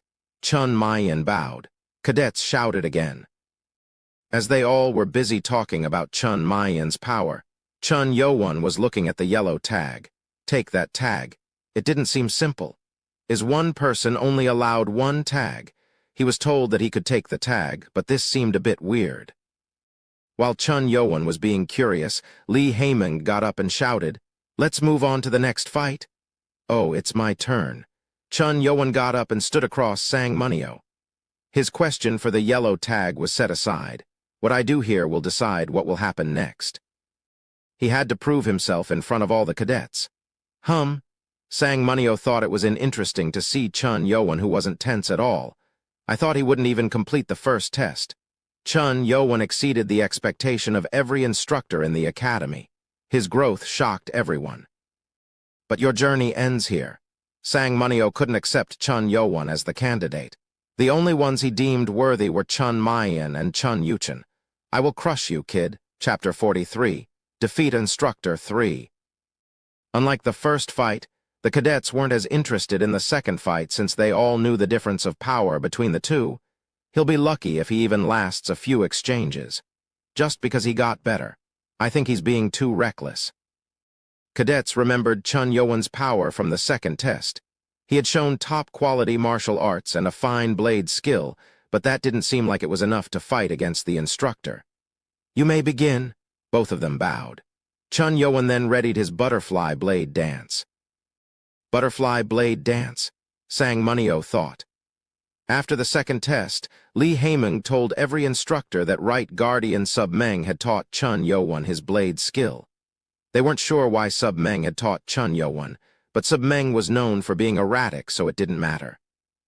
You are lucky to have learned that skill, but that's not enough. Come, I will allow you to attack first. Sang Munyo waved at Yo-won, who then charged in. He's a master-level warrior. Let's do my best. Yo-won was at the beginning of the master level, but his internal power didn't equal those experienced master-level warriors. Yo-won's attack was unleashed more powerfully than what Sang Munyo expected. It's not like a few days ago. Munio flinched and quickly brought his energy up to defend all the way to 70%, which was 20% up from his intended 50%. This will do. And Yowan's hand struck against him, and Munio was startled. Unlike his guess for Yowan to have 30 years' worth of internal energy, the attack was too strong. Munio was sent way back, stumbling 5 steps. He became embarrassed and blushed. What an embarrassment! All the cadets were shocked too. They thought Yowan would lose easily, but even the instructor who fought Mayan wasn't pushed back like that. Ugh, damn it. Sang Munio then decided to do his best to overpower Yowan with all he had. As Sang Munio unleashed his all of internal energy, Yowan was thrown back. Yowan then took steps back, knowing that his enemy had unleashed all his energy. You think you can run? Sang Munio then unleashed the 4th and 6th sword movements of the 7 Demon Sword. Take this! Cadets gasped in astonishment as they saw the powerful sword skill being unleashed. However, Yowan wasn't afraid. I can see it.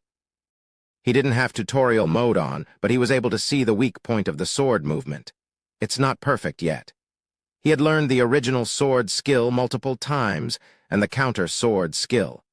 This is nothing compared to the counter sword skill I saw on the stone. He could have countered this attack easily if he had used the original sword skill and the counter skill from the stone, but it wasn't time to show it here, if I'm not wrong. Yowan then charged against the instructor's sword. Sang Munio scoffed at the sight. You are a fool. You cannot defend this with a mere attack. He thought he had won, but in the next moment, his eyes shook in shock. Yowan used his basic blade movement to counter every single sword attack. What? Yowan still had taken a bit of internal damage as he lacked internal energy, but this was enough to make everyone, even the cadets, surprised. Even Mayan couldn't counter the attack perfectly like this. Ugh, Sang Munio grimaced. He had now forgotten about the test. Then I will defeat you with internal energy. Sang Munio then attacked with the 7th sword, thinking this was the only way he could defeat Yowan. However, there was one thing he didn't expect. It was Nano, healing the internal damage taken from the hostile energy damaging the body.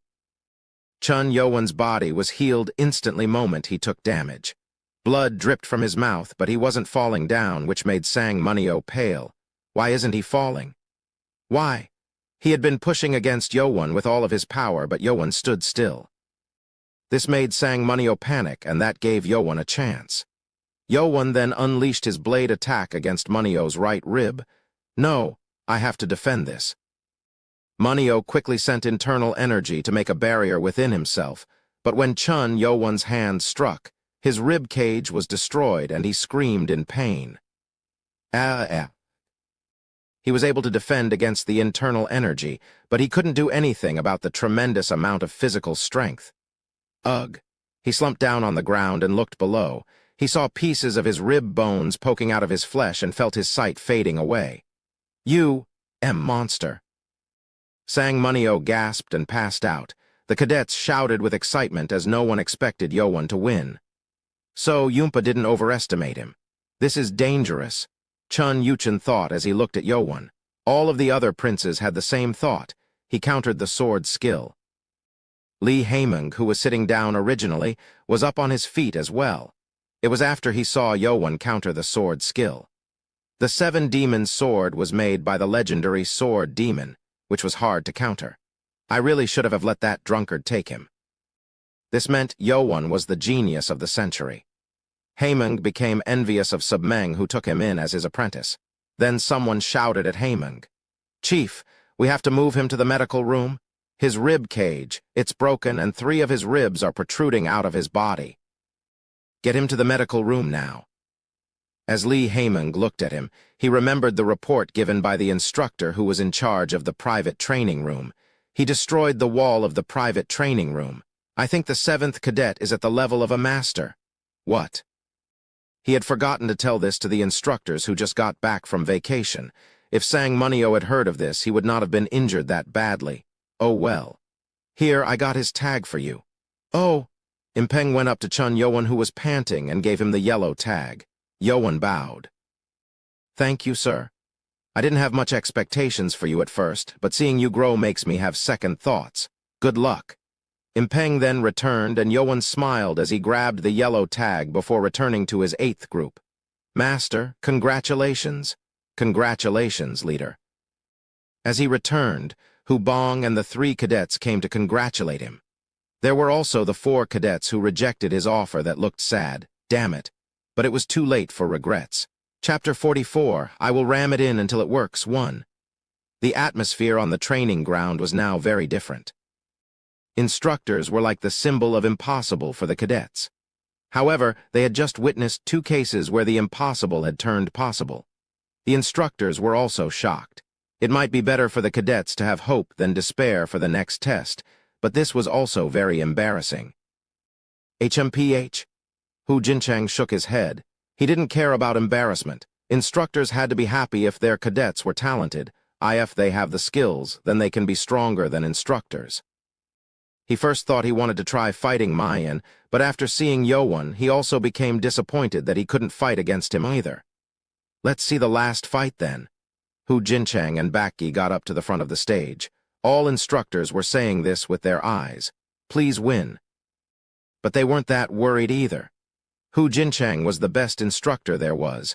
Baki gathered his hands politely and bowed. I will look forward to being taught a lesson, instructor. Let's do our best. Hu Jinchang smiled as he liked Baki's politeness. As they readied themselves, Baki charged like lightning and threw a kick. Kick skill? Yoan became surprised. He thought Baki looked like a blade user, but he was using a kick skill. Yoan watched the fight with augmented reality to analyze what he was seeing. I have more avatars I can fight against now. All these fights were great material for Yoan. Unlike Chun Mukium, Chun Mayan had shown all the formations of his palm skill, and they were all scanned. Yoan was also intrigued by the fact that Mayan used both hands with different formations. Watch your leg. Hu Jinchang warned and pressed on the blood point of the back his leg. Baki then threw his waist to dodge and spun to kick Hu Jinchang. Jinchang then easily reached the bottom of the foot to press on the blood point. Baki gasped and was thrown back. Ugh, Baki frowned. His foot was turning red. The sharp energy that penetrated his foot was the sword Kai. Use of such Kai in that short moment meant that the enemy was beyond the level of a master. Is he at the superior master level? Baki was able to guess Hu Jinchang's level as a warrior. He thought Jinchang would be at a similar level as the other instructors, but that wasn't the case. Do I give up? He had lost his leg, so he couldn't use kick skill anymore. Hu Jinchang asked, Your right leg is damaged. What will you do now? It was as if he was asking what steps he would take to overcome the danger. Baki nodded and got up again. My foot is injured. I will have to finish it with one formation. Baki then jumped and attacked Hu Jinchang. His kick came through, and Hu Jinchang tried to defend by using the 5th sword of the 7 demon sword technique. That's when Baki's body dropped below. Hu Jinchang's sword swung in the air, and Baki slid to the bottom and threw himself up from the foot up to kick. Hu Jinchang then saw white light coming from Baki's foot. Kai, it was Kai. Baki was also entering the level of a master warrior. Most cadets didn't see the light, but Chun Yoan and the other cadets who were over the top class level saw it. Please. That's when Hu Jinchang used his sword formation to form a durable defense. That was close. Hu Jinchang blocked Baki's foot and pressed on the chest blood point. It didn't have Kai, so it didn't penetrate him, but it instead pinned Baki onto the ground. Ugh. Baki coughed up blood as the internal energy struck him down. It was a complete loss. Yushin shook his head bitterly. Oh, he lost. He couldn't even stand a few formations, so the instructors are powerful then. The 1st and 7th cadets are monsters? Ugh, I lost. Baki could barely stand up to speak. Hu Jinchang smiled. He had overpowered Baki, but he also thought Baki was a talented individual. I will look forward to your growth. Thank you, sir. Baki bowed and returned to his group. He was pale from exhaustion and toward the back, Chun Jongsum smiling at his leader's loss. Chun Yoan looked at it weirdly. Nano, get the 18th cadet's video ready so I can check on him later. Yes, master. There was something that didn't seem right. So 2 group leaders had already been appointed. There was a total of 15 spots left, but who would dare to take the tag from Hu Jincheng? Good. We already have 2 leaders, so if you don't want to be left out, get ready. Motto, the cadets shouted. So now we'll bring out what you've been waiting for. Haymond glanced at the instructors and they began bringing out big wooden boxes. It's the Black Dragon balls. The cadets became excited. There were a lot of boxes coming in, meaning there was more than just the Black Dragon balls. As instructors opened the boxes, there were smaller wooden boxes that held Black Dragon balls and wooden swords. We will supply wooden swords for the 3rd test. There is only 1 per person, so don't break it. Motto, they all had to train on their own now, so they had to have a sword. As the students received their own wooden sword, Black Dragon ball, and the book, the cadets returned to their spot to line up and Li Haimeng dismissed them. I will see you during the 3rd test. Dismissed. Cadets then began scattering to go about on their way. Some went to the private training room to take the Black Dragon ball, while some high-ranked clan members went to study the book first so they could aim to be a group leader. Let's take the ball first. Yo-Won already had the tag, so he was 7 days ahead, and I need to check something too. He had to check on Bak's video too. As he was walking toward the private training room, many cadets approached him. Chapter 45, I will ram it in until it works too. 20 students surrounded Chun Yo-Won. However, they weren't hostile. 4 of them were Hu Bong and 3 cadets from the 8th group. Hu Bong realized why they were all here. It seemed that these cadets wanted to join as members of Yo-Won's group. Hu Bong glanced at the other 3 members and they blocked the way to Chun Yo-Won. What? He already has 4. Some cadets looked disappointed. As expected, they were here to ask Yo-Won to take them into his group. It's good that we decided. Hu Bong, Makal, Wangchun, Ho Daming were satisfied that they had made the right choice. They were from middle-ranked clans that didn't have much power because they were not favored by the 6 clans. They had dreams, but they couldn't do much since the 6 clans had cast them out, which led them to despair. After looking at Chun Yo-Won's quick rise to power, they thought they might have a chance at changing their fate. What business do you have with my master? Hu Bong asked the cadets. Chun Yo-Won almost laughed. Hu Bong was doing a good job as a servant. I want to talk to the 7th cadet himself, not you. A big-bodied, muscular cadet spoke grumpily. Hu Bong shook his head and blocked him before he turned to Yo-Won. Master, what would you like to do? It's okay, let me talk to them. Yes, sir. Hu Bong walked past, and the well-built cadet came up to him. He bowed and complimented him. I saw your valiant fight. Chun Yo-Won also bowed. Thanks. I am the 857th cadet, Ko Wanger. Chun Yo-Won. Take me into your group. Yo-Won's group members became excited. It was better to find group members early so they could get ready for the test. Ko Wanger then introduced himself further. I am from the Demon Fist clan, and I am at the top class level. I will be a good member to you. The other cadets surrounding them were surprised. Oh, there goes a spot. If they were the leader, there was no way they would turn down Ko Wanger. But if this was who they were competing with, their chances of getting accepted to group were becoming slim. The cadets then shouted their names and their clans. There were some from high-ranked clans like Ko Wanger. Out of the 16 of them, 5 were from high-ranked clans and 11 of them were from middle to low-ranked clans. As the people turned to Yo-Won and waited for his answer, Yo-Won calmly said, I first want to thank you for wanting to be in my group.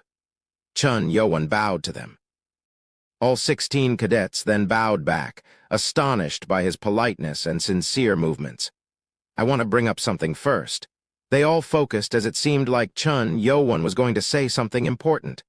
I am not only looking for members who will complete the 3rd test with me. What did he mean? Some figured out what Chun Yo-Won meant and began to frown. I am looking for allies who will walk alongside me on the perilous path within the cult. Wait, is he talking about the competition for the throne? They then realized what Chun Yo-Won really was talking about. He was aiming to be the heir to the throne and was gathering allies. What should I do? They only wanted to pass the 3rd test, but this was an entirely different issue. If they joined Chun Yo-Won for the competition, it also meant that they would be facing the 6 clans. They are afraid. Chun Yo-won also realized this. He spoke to the cadets. If you are with me, I don't care where you are from. At the end of the path, the current clan rank or fame will not matter. I will change the basic foundation of our cult.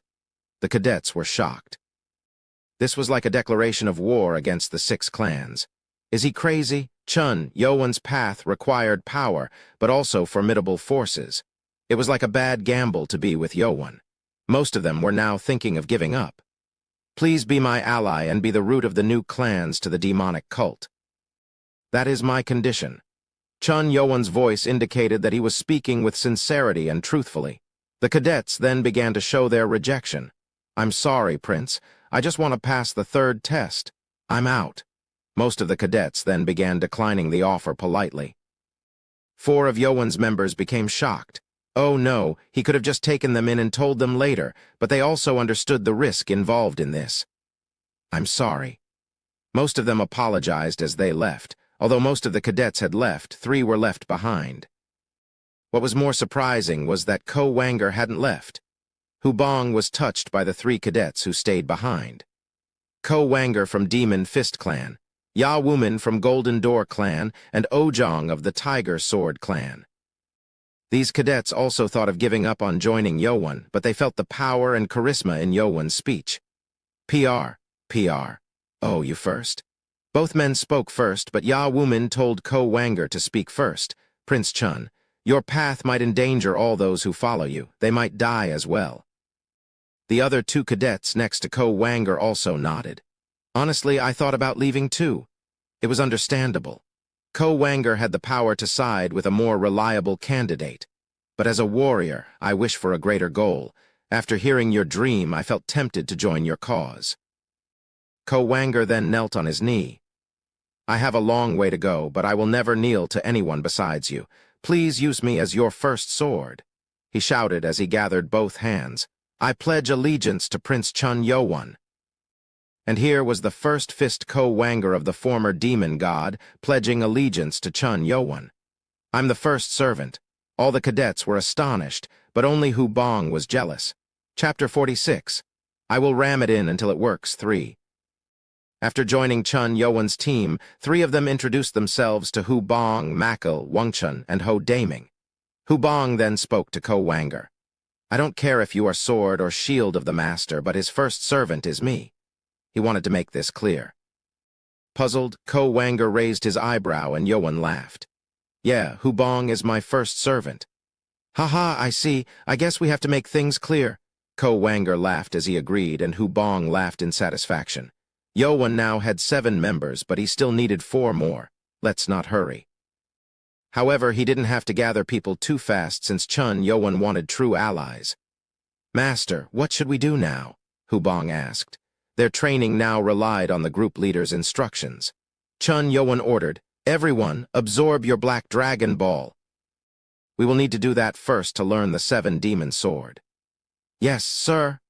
Other than Chun Yo-won and Ko Wanger, the other 5 didn't have top-class internal energy. They had to increase their energy up to 30 years' worth so they could learn 7 demon sword and train for the formation. Hubong asked, Master, what should we do with the 7 dragon sword?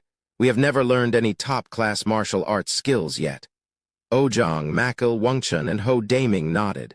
Unlike Chun Yo-won, they didn't have the chance to learn powerful martial arts. They have a point. Learning a top-class martial art isn't easy. Ya Wuman also shared the same thought. He had learned the Golden Door spear skill, which was a top-quality martial art, so he knew how hard it can be to learn it without a teacher. Nothing is easy then. Yo-won had a solution this, however. If he used tutorial mode, he could scan the person's movements to easily correct any problems or errors. I will have to teach them myself. Yo-won smiled.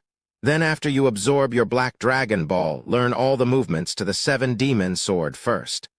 Movement. Starting tomorrow, you will train with me in the morning. I will teach you the formation and the movements. If you can't do it alone, come. The cadets became excited. Meanwhile, Chun Yo-won was thinking of a very effective teaching strategy. Well, I can just ram it into their head until it works. Yo-won decided to adopt Submeng's education philosophy. After the plan was set, The cadets left to absorb their black dragon balls. The only one left was Wanger, who wanted to talk some more. "What is it?" "Master, I think it'll be better for you to have someone with you when you move around." "Why is that?" "I am concerned about the point where we were told to take the yellow tag from the instructor." Yowan became intrigued. He too was concerned about that. The chief didn't say that the tag was only limited to one person. The meaning behind the words suggested, the one who has a yellow tag will become a leader. Maybe the purpose for the yellow tag wasn't to defeat the instructor, but to have the cadets fight against each other. And that was what Wanger was worried about. You have fewer allies with you compared to the first cadet, so you have to be careful. Thank you for your advice. Of course, Master. Yeah, then let's do something about this first. Yowan then went to the instructors to ask about how the dorm rooms would be assigned. Fortunately, he was told that the group leaders could ask for a new room with his own members. Thus, Yowan immediately requested a room. When that was done, he went to the private room to absorb the black dragon ball. Wanger, who wanted to use the room next to Yowan, was astonished when he saw that Yowan was allowed to use the wider room that was not open to the other cadets yet. "I will become more powerful and strive to be in the same building as you, Master." His eagerness only grew. Yowan came into the room and opened the wooden box. Ugh! A thick, foul stench filled the room. Yowan picked up the ball with a scowl and put it into his mouth. He chewed it down carefully, enduring the bitterness. "Ugh! Nano, help me absorb this thing." "Yes, Master." Yowan then swallowed it and began using the breathing of Thousand Marshall's skill, sensed substance that provides strong energy activation, increasing bodily function to absorb the substance. A while later, Yowan's body began letting out steam. It was the phenomenon that happened when one obtained 60 years' worth of internal energy.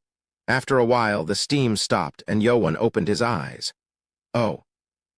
He was astonished to feel the heavy internal energy below his stomach. His internal energy was now above a little bit over the 60 years. "Now I really am at the master level." Yowan thanked Nano. "Nano, it's all thanks to you." "Yes, Master, it's all on me." "Yeah." Nano was a machine, so it did not know to be humble. Yowan got up awkwardly and began trying using his internal energy. On his hand, the clear shape of Kai appeared on his palm. "I got it." If he could give it will of the blade, then it would allow him to use blade Kai like Yuchen. "I should get used to using Kai." Yowan tried to go into training when he suddenly remembered something. "Oh, right. Nano, can you show me the video about Baki?" Yowan asked, playing the video through augmented reality. Yowan's eyes moved rapidly, began to watch the playback of Baki starting to fight against Hu Jincheng. "Nano, zoom in on Baki," zooming in. Yowan looked closely after Nano zoomed in. What he was looking at were Baki's face and neck. And when Baki was thrown back and got up while coughing, Yowan thought, "Nano, zoom in on his face and neck," zooming in. As the screen zoomed in to the point where it began to show Baki's skin pores, Yowan ordered Nano to stop, pausing video. Baki's face was pale and his eyes were red. What was more surprising was the fact that his neck was redder. With the zoomed image, one could see that there were small red dots all over. Yowan mumbled in anger. "Poison? Chapter 47, I will crush them all one." The poison killed its target slowly without them knowing. The red dot was the symptom that showed when the person was poisoned. Yowan bit his lips. His mother, Lady HWA, was killed by the same poison, and Yowan couldn't forget the fact. He had learned from the pain of having his loved one die. How can he be poisoned? The symptoms seemed to be severe. Lady HWA had those dots a few months before she died, and Baki had the same dots. That only appears after long exposure. It was weird for Baki to have been exposed to the poison for a long time. Jongsum? Yowan then remembered Jongsum, who was smiling at Baki. That was why Yowan had to check Baki's video in the first place. Baki was the only one who defeated the prince within the group. It was likely that Jongsum was angry and embarrassed. However, as far as Yowan knew, one needed to be exposed to the poison through years of dosage. He was either poisoned before he entered the academy, or Jongsum used a heavy dose. It was likely that the latter was what was happening. The former was also possible, but Chun Yo-won leaned toward the latter. Bastard. To Yo-won, poison was frowned upon since it killed his mother.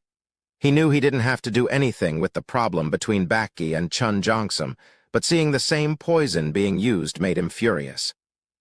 He will try to do the same against others with the poison.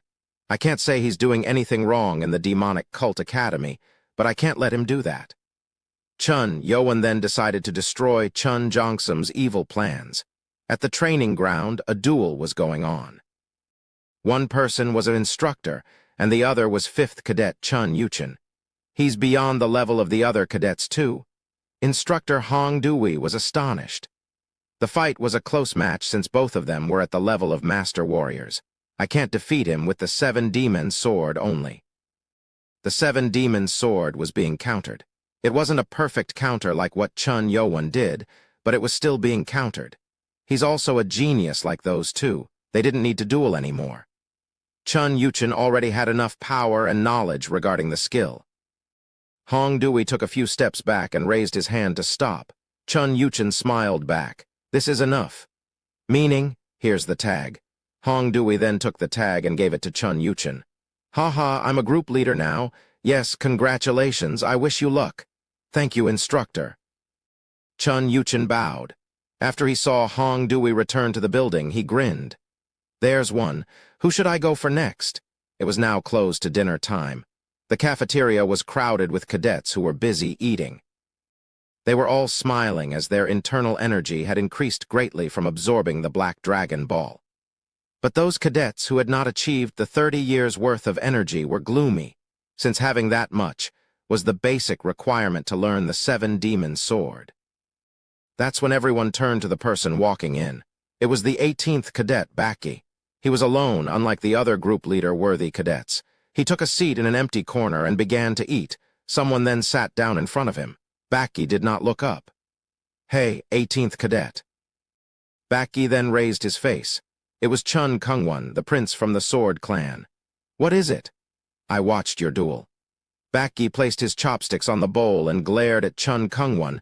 How dare he? Chun Kungwon did not like Bakki's attitude. Most cadets were always polite toward him since he was still a prince, but Bakki wasn't like that. I am eating. What do you want? Bakki was curt. Chun Kungwon became angrier, but he kept his calm. HMPH, I noticed you were at the master level. Bakki was appalled. It seemed like he had seen the Kai too. This meant that Chun Kungwon was also a master. I like your skill. I think you want to be a group leader, but don't you want to go up higher? Ah, Bakki sighed as he realized Chun Kungwon's intentions. He was offering him to join his group. Bakki then began to eat. Chun Kungwon frowned, but he wasn't the type to show his anger in front of everyone else. Well, you think about it. Chun Kungwon left and Bakki focused on the food. This was the 2nd time already. When he was on his way to the training room, Chun Yuchen had already come up to him, offering a spot in his group. Bakki refused since he wasn't interested in joining the prince's groups. All he wanted was to become strong. He kept eating while he was irritated until someone sat in front of him again. I'm sorry, but can we talk? Ugh, again, Bakki sighed. If he had known that this would happen, he would not have challenged instructor in front of everyone else. He spat at the cadet. Not interested, get lost. HM. The cadet moaned. It was Chun Yo-won. Chapter 48. I will crush them all too. There were 3 ways to find other cadets in the academy. One was to hope to meet them by coincidence, but it became much harder after the private training rooms had been opened. The second was to go to their room, but it wasn't a good way since many of the students would be asleep. The last way was to find them at the cafeteria. Chun Yo-won took the 3rd way and found Bakki eating alone. Before he got there, someone walked up to him first. Chun Kungwon. It was Chun Kungwon, the prince of the Sword Clan. Nano, cut out all the noise except for the conversation between those two. Yes, master. Chun Yo-won then heard Kungwon and Bakki's conversation. What was interesting was that Kungwon wanted to recruit Bakki, who was powerful enough to be a group leader. It wasn't surprising that Kungwon would want a powerful warrior like Bakki, but there was no way Bakki would join a group when he himself could be a leader. Chun Yo-won then took a seat. It didn't matter as he was here to let him know about the poison. Yowan then looked at Bakki's neck. His neck. His neck had regained color and the red dots were gone.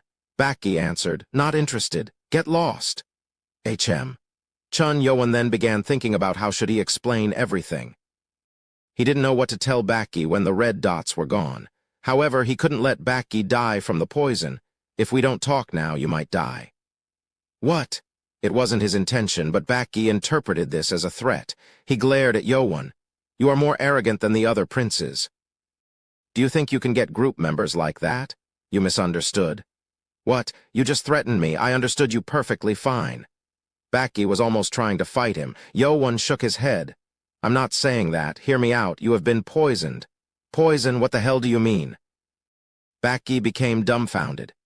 "I saw your fight and saw the red dots on your neck. Your face also became pale. You have been poisoned with a special kind of poison." Bakki frowned. There was no way he would not notice being poisoned when he was a master-level warrior. Poison?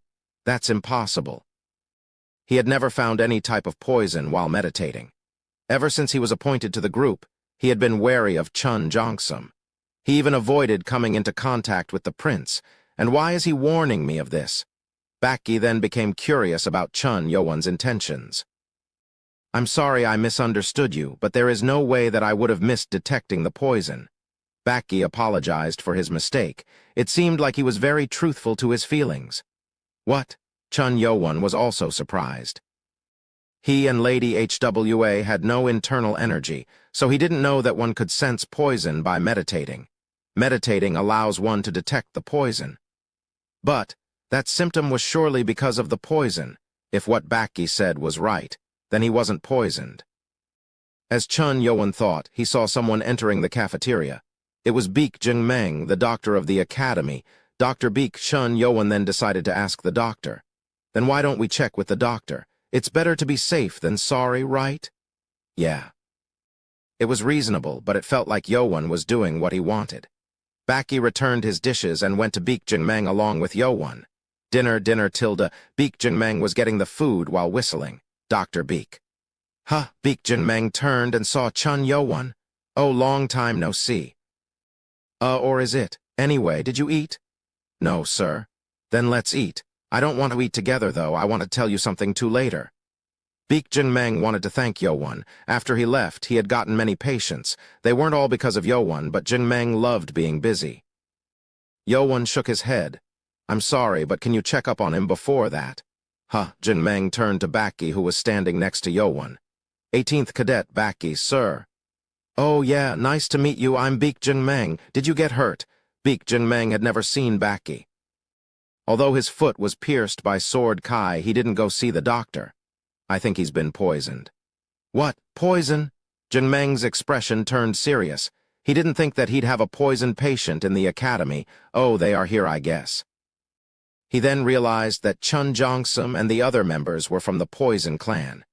"I can't do it here. Let's go back to the medical room." Jingmeng then returned the food he had gotten and went back to his medical room. When they reached the second floor, Chun Yowan was confused by the number of guards. There weren't that many before. All these guards were here and teacher got past all of them. That didn't seem likely. He then realized that none of the instructors, including the chief, were curious about his butterfly blade dance. "I see. So they must have known." Chun Yowan then followed Jingmeng into the room. Jingmeng let Bakki have a seat and began checking his various blood points. This is strange." "Is it dangerous?" Bakki was concerned, so he carefully asked his question. "No, your pulse is fine." "Then am I okay?" Bakki asked with relief, but Jingmeng then said, "Did you try meditating?" "Yes, always. I didn't sense any poison." I can't find anything from just feeling the pulse and blood points." Yowan then interrupted. His eyes turned red and his face became pale. His neck also had red dots. "What?" Bakki was shocked. How did he see that? He was surprised that Yowan had seen all those details at such a distance. "I think it's the poison that kills the target slowly." Yowan offered his conjecture and Jingmeng exclaimed, "Right, how did you know that?" Chun Yowan was right about the poison symptoms. Yowan answered, "My mother was killed by that poison." "Oh, I'm sorry." Jingmeng bowed. He then remembered seeing his teacher taking the medicine to use it as an antidote for that poison a long time ago. So, that's why. Baki also became apologetic. He was suspicious of Yowon trying to help, but hearing this made him understand. Well, you can't find that poison through meditating or just checking the pulse. What? Hold on. Jingmeng then went to his cabinet and brought something out. He then began mixing the medicines and fired it up. The smoke began to rise. Breath with your mouth to take the smoke in. Mouth. Yeah, a big one. Okay. Baki then took in the smoke and began coughing roughly. He began to turn pale and the red dots popped up around his neck. Ugh, he fell down on the ground and kept on coughing. Jingmeng put out the fire and then Baki got up with a pale face. It is the poison. What but how? He couldn't understand how he had been poisoned. But I was fine when I meditated and I didn't make any contact. I always ate alone too. This was why Baki ate alone. It was to defend himself from Chun Jongsum so he couldn't do anything to him. Well, this one is a bit different. What? This one shows the effect when it's inside your lung or stomach. Lung? You can consume it through food, but you can also be poisoned by breathing it in while you sleep. And the poison is so little that you won't notice it when you're asleep. Do you share a room with someone who might be using the poison? Baki then glared with reddened eyes and shuddered in anger. Chun Jongsum, you bastard! Chapter 49, I will crush them all three. Baki was already at the level of a master when he entered the academy. He quickly overpowered Chun Jongsum, who threatened the other group members on the first day of the academy. Chun Jongsum warned him when he lost, "You enjoy your victory now. The claw of the poison clan is like good wine. It gets deeper as time goes on." Therefore, Baki always watched out for any signs of a poison attack, but he still got poisoned in the end. HMPH. Beek Jingmeng brought out more medicine to take out the poison. Chun Yowon then asked the doctor, "How bad is it for him?" Jingmeng smiled. "He's okay. Luckily, we detected it early. He'll heal after a week of antidotes. But isn't it severe if he has the red dots?" He remembered Beek Jongwoo's explanation to him regarding the poison. He said that since the red dots covered her entire body, Lady HWA had no way to survive. Oh, that happened because I got it through his lungs. Lung? Yeah, it's to check if he's been poisoned. If he shows the signs of being poisoned without it, then it is too late. Yowon then remembered that Hu Jincheng pressed on Baki's chest during the duel. Oh, so that's what triggered the symptom. So do you need that smoke to check it? Not really. If your lungs get damaged, the poison might go into the wound and show the symptoms also. Oh, I see. So that's why. Yowon then realized why Baki showed the symptoms earlier. Jingmeng quickly boiled the medicine. Baki was still infuriated from the fact that he had been poisoned. Here, drink up. Thank you. Baki drank the medicine and Jingmeng said, "You must be angry, but aren't you still lucky?" "Yes. Thanks to the 7th cadet, it wasn't too late. If it was, then you really would have died."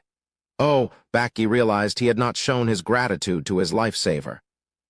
Baki got up and bowed to Chun Yowon. I'm sorry. Thank you for saving my life. I really am thankful." Chun Yowon waved it off. "Don't thank me too much. I don't want to see anyone dying from that disgusting poison. And I was looking for the culprit behind it." Chun Yowon's last words showed that he was furious. It was deep hatred that came from his vengeance. Baki was at a loss for words. He had expected it, but Yowon's hatred was beyond his imagination. Jingmeng then opened the curtain of the bed and spoke to Baki. "How about you rest here in the medical room today?" "Huh? You will heal in 7 days, but if you go back to your room, you will be targeted by the poison again." Baki frowned. "He'll poison me again." If it wasn't for Beek Jingmeng, Baki was going to go to Chun Jongsum and unleash his vengeance. But there was a chance that Chun Jongsum would poison him again when he was asleep. Damn it, it was irritating. Chun Yowon agreed. "Yeah, stay here like the doctor said. I know how you feel, but you must heal first."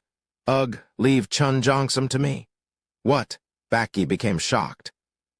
Beek Jingmeng hesitated as he asked Yowon, "What are you trying to do?" "I think I need a word with him." A word. However, seeing Yowon's eyes filled with hatred didn't seem like he was just going to exchange some words with the prince. Jingmeng sighed. "I heard rumors that you've become strong, but can you handle ones that use poison?" Fighting against poison users wasn't an easy thing, even for experienced martial artists. Even the leaders of the 6 clans said the poison clan was the hardest to deal with. "Thank you for your concern, but I'll be okay."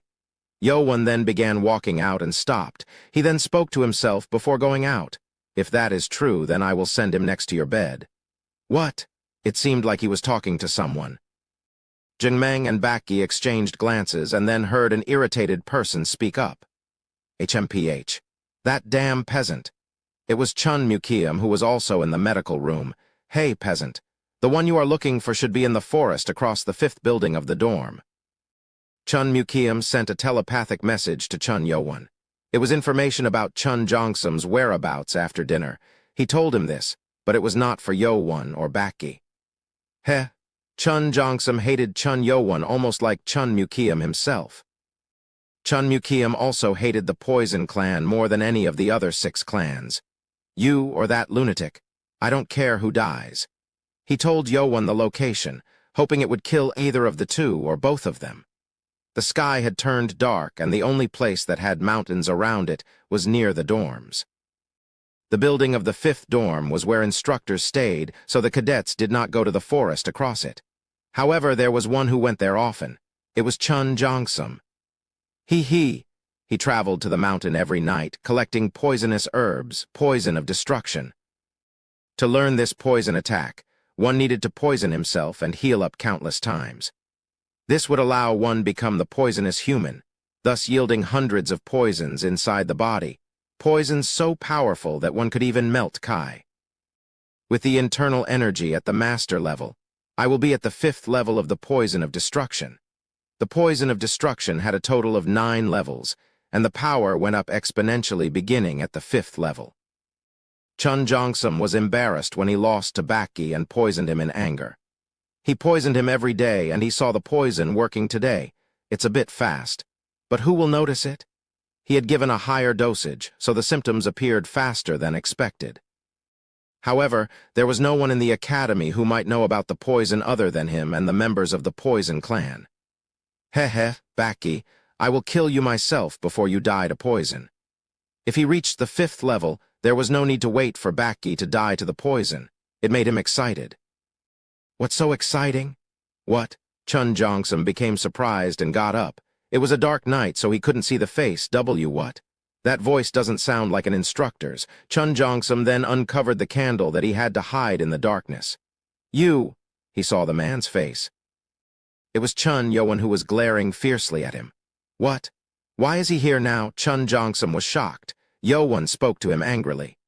"Is it fun playing around with poison?" Chun Jongsum then realized Yowon was talking about using the poison on Baki.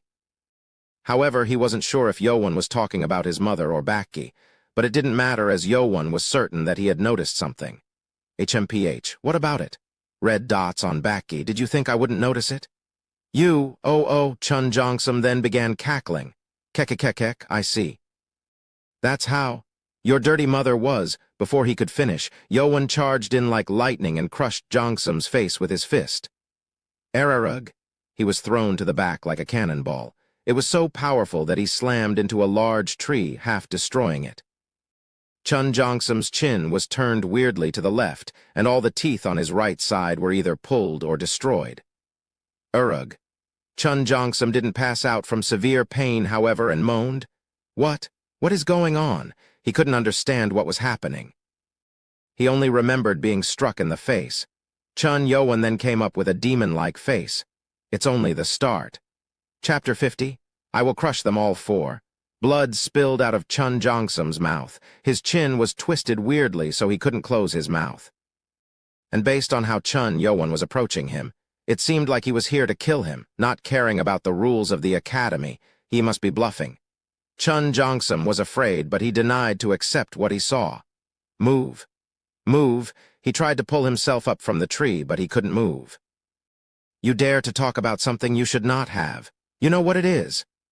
Yowon asked coldly while Chun Jongsum struggled to get out of the tree. "Please. Move." His heart was pounding as Yowon got closer. He already knew that he couldn't fight Yowon with martial arts. And with forced effort, internal energy began to flow into him and his fingers began to move. Yo-won was already upon him. He thinks I can't move yet. I'll surprise him. Chun Jong-sum looked dumbfoundedly at Yo-won intentionally. Yo-won then spoke to Jong-sum in front of him. You made a mistake on talking about mother with your dirty mouth. Yo-won then tried to strike down on Jong-sum's head, and Jong-sum jumped up, throwing his fist at Yo-won's chest. Hiekek, shua prist? Heh. Surprised, Chun Jong-sum was excited, but he then became shocked. Yo-won had grabbed his wrist. Damn it, Yo-won then grabbed the fist and shook his head. Idiot, you should have just stayed down. Arg? Yo-won crushed the fist in his hand, shattering the bones into pieces. Chun Jong-sum then thought he couldn't just stand there. Damn it. I have to K-kill him. It felt like he was going to be killed if he didn't kill him first. Chun Jong-sum then moved the poison inside his body. The reason why he didn't use poison on Bakki was because it might kill the target, and he couldn't kill anyone in the academy. The strongest poison he had was the sulfur. It was so strong that it melted the skin and bones. Even the leader of the poison clan told him to never use it against the same cultists. I can't just die. D-D-E-E? Chun Jong-sum then reached out at Yo-won's face with his left hand. Yo-won then quickly took the proper steps to move back, but Chun Jong-sum closed in. Yellow smoke came up to his face and chest, burning his skin. Egg. I got him. Chun Jong-sum thought it was over. Since the poison was thrown at his face, it was certain that his face was going to melt and that he was going to die. However, something happened that shocked Chun Jong-sum beyond reason, sensing poisonous substance entering through the face and chest. Activating emergency defense mode. Detoxicating the poison and healing the damaged skin tissue. With Nano's voice, Yo-won's face began healing back. WWH hat ish thish? Chun Jong-sum was even terrified. Yo-won's face that showed even the muscle below the skin was now healing up quickly like a monster. Why you a monster? He had never heard of or seen such regeneration from the poison effect. Chun Yo-won then walked up to him again. Chun Jong-sum fell back. Poison? Poison, damn poison? Yes, you are from the poison clan, so you must want to use that. But you know what? I can't let you poison bastards live on. Egg? Chun Jong-sum began crawling on the ground, trying to run back. Chun Yo-won then ran up and kicked Chun Jong-sum's chin. It made his chin to return to the same place to close his mouth, but the lower part his face was twisted at a weird angle. Egg. Chun Jong-sum then spat his teeth out. Now all his teeth were broken. Chun Jong-sum sobbed as he looked at his broken teeth. He had never felt such pain and fear in his life. Chun Yo-won didn't seem to care about rules, so there was only one thing left for Chun Jong-sum to do. Peepleesh. Do don't kill me? Chun Jong-sum banged his head on the floor. He didn't have any pride. Banging on the ground ripped his forehead apart and blood began to spill out. Chun Yo-won then grabbed his chest and pulled the young man up. Chun Jong-sum moaned. He hoped that maybe Chun Yo-won would let him live. Chun Yo-won then spoke to him with a dark voice. You didn't let my mother live when she pleaded for her life. Chun Jong-sum then realized that it was a mistake to use the same poison that killed Lady HWA. Yo-won would never forgive him. Chun Jong-sum's heart began to pound in fear. And no, I should at least yell. However, before Chun Jong-sum could yell, Yo-won pressed on his blood point. Jong-sum couldn't even yell, and he turned pale from the fear. Damn it. He loved the forest because people rarely came here, and now it was working against him. Did you use this hand to use that poison? Yo-won then stepped on Jong-sum's left hand and began crushing it. Jong-sum's left hand got smashed. The pain was beyond what he could bear. Chun Jong-sum sobbed from the pain, and Yo-won declared, I won't kill you today. I don't want to get expelled for killing trash like you. Is he letting me live? Chun Jong-sum became hopeful, but that was false hope. Instead, you will beg for me to kill you. Let's start with the bones, shall we? And that was the start of Chun Jong-sum's nightmare.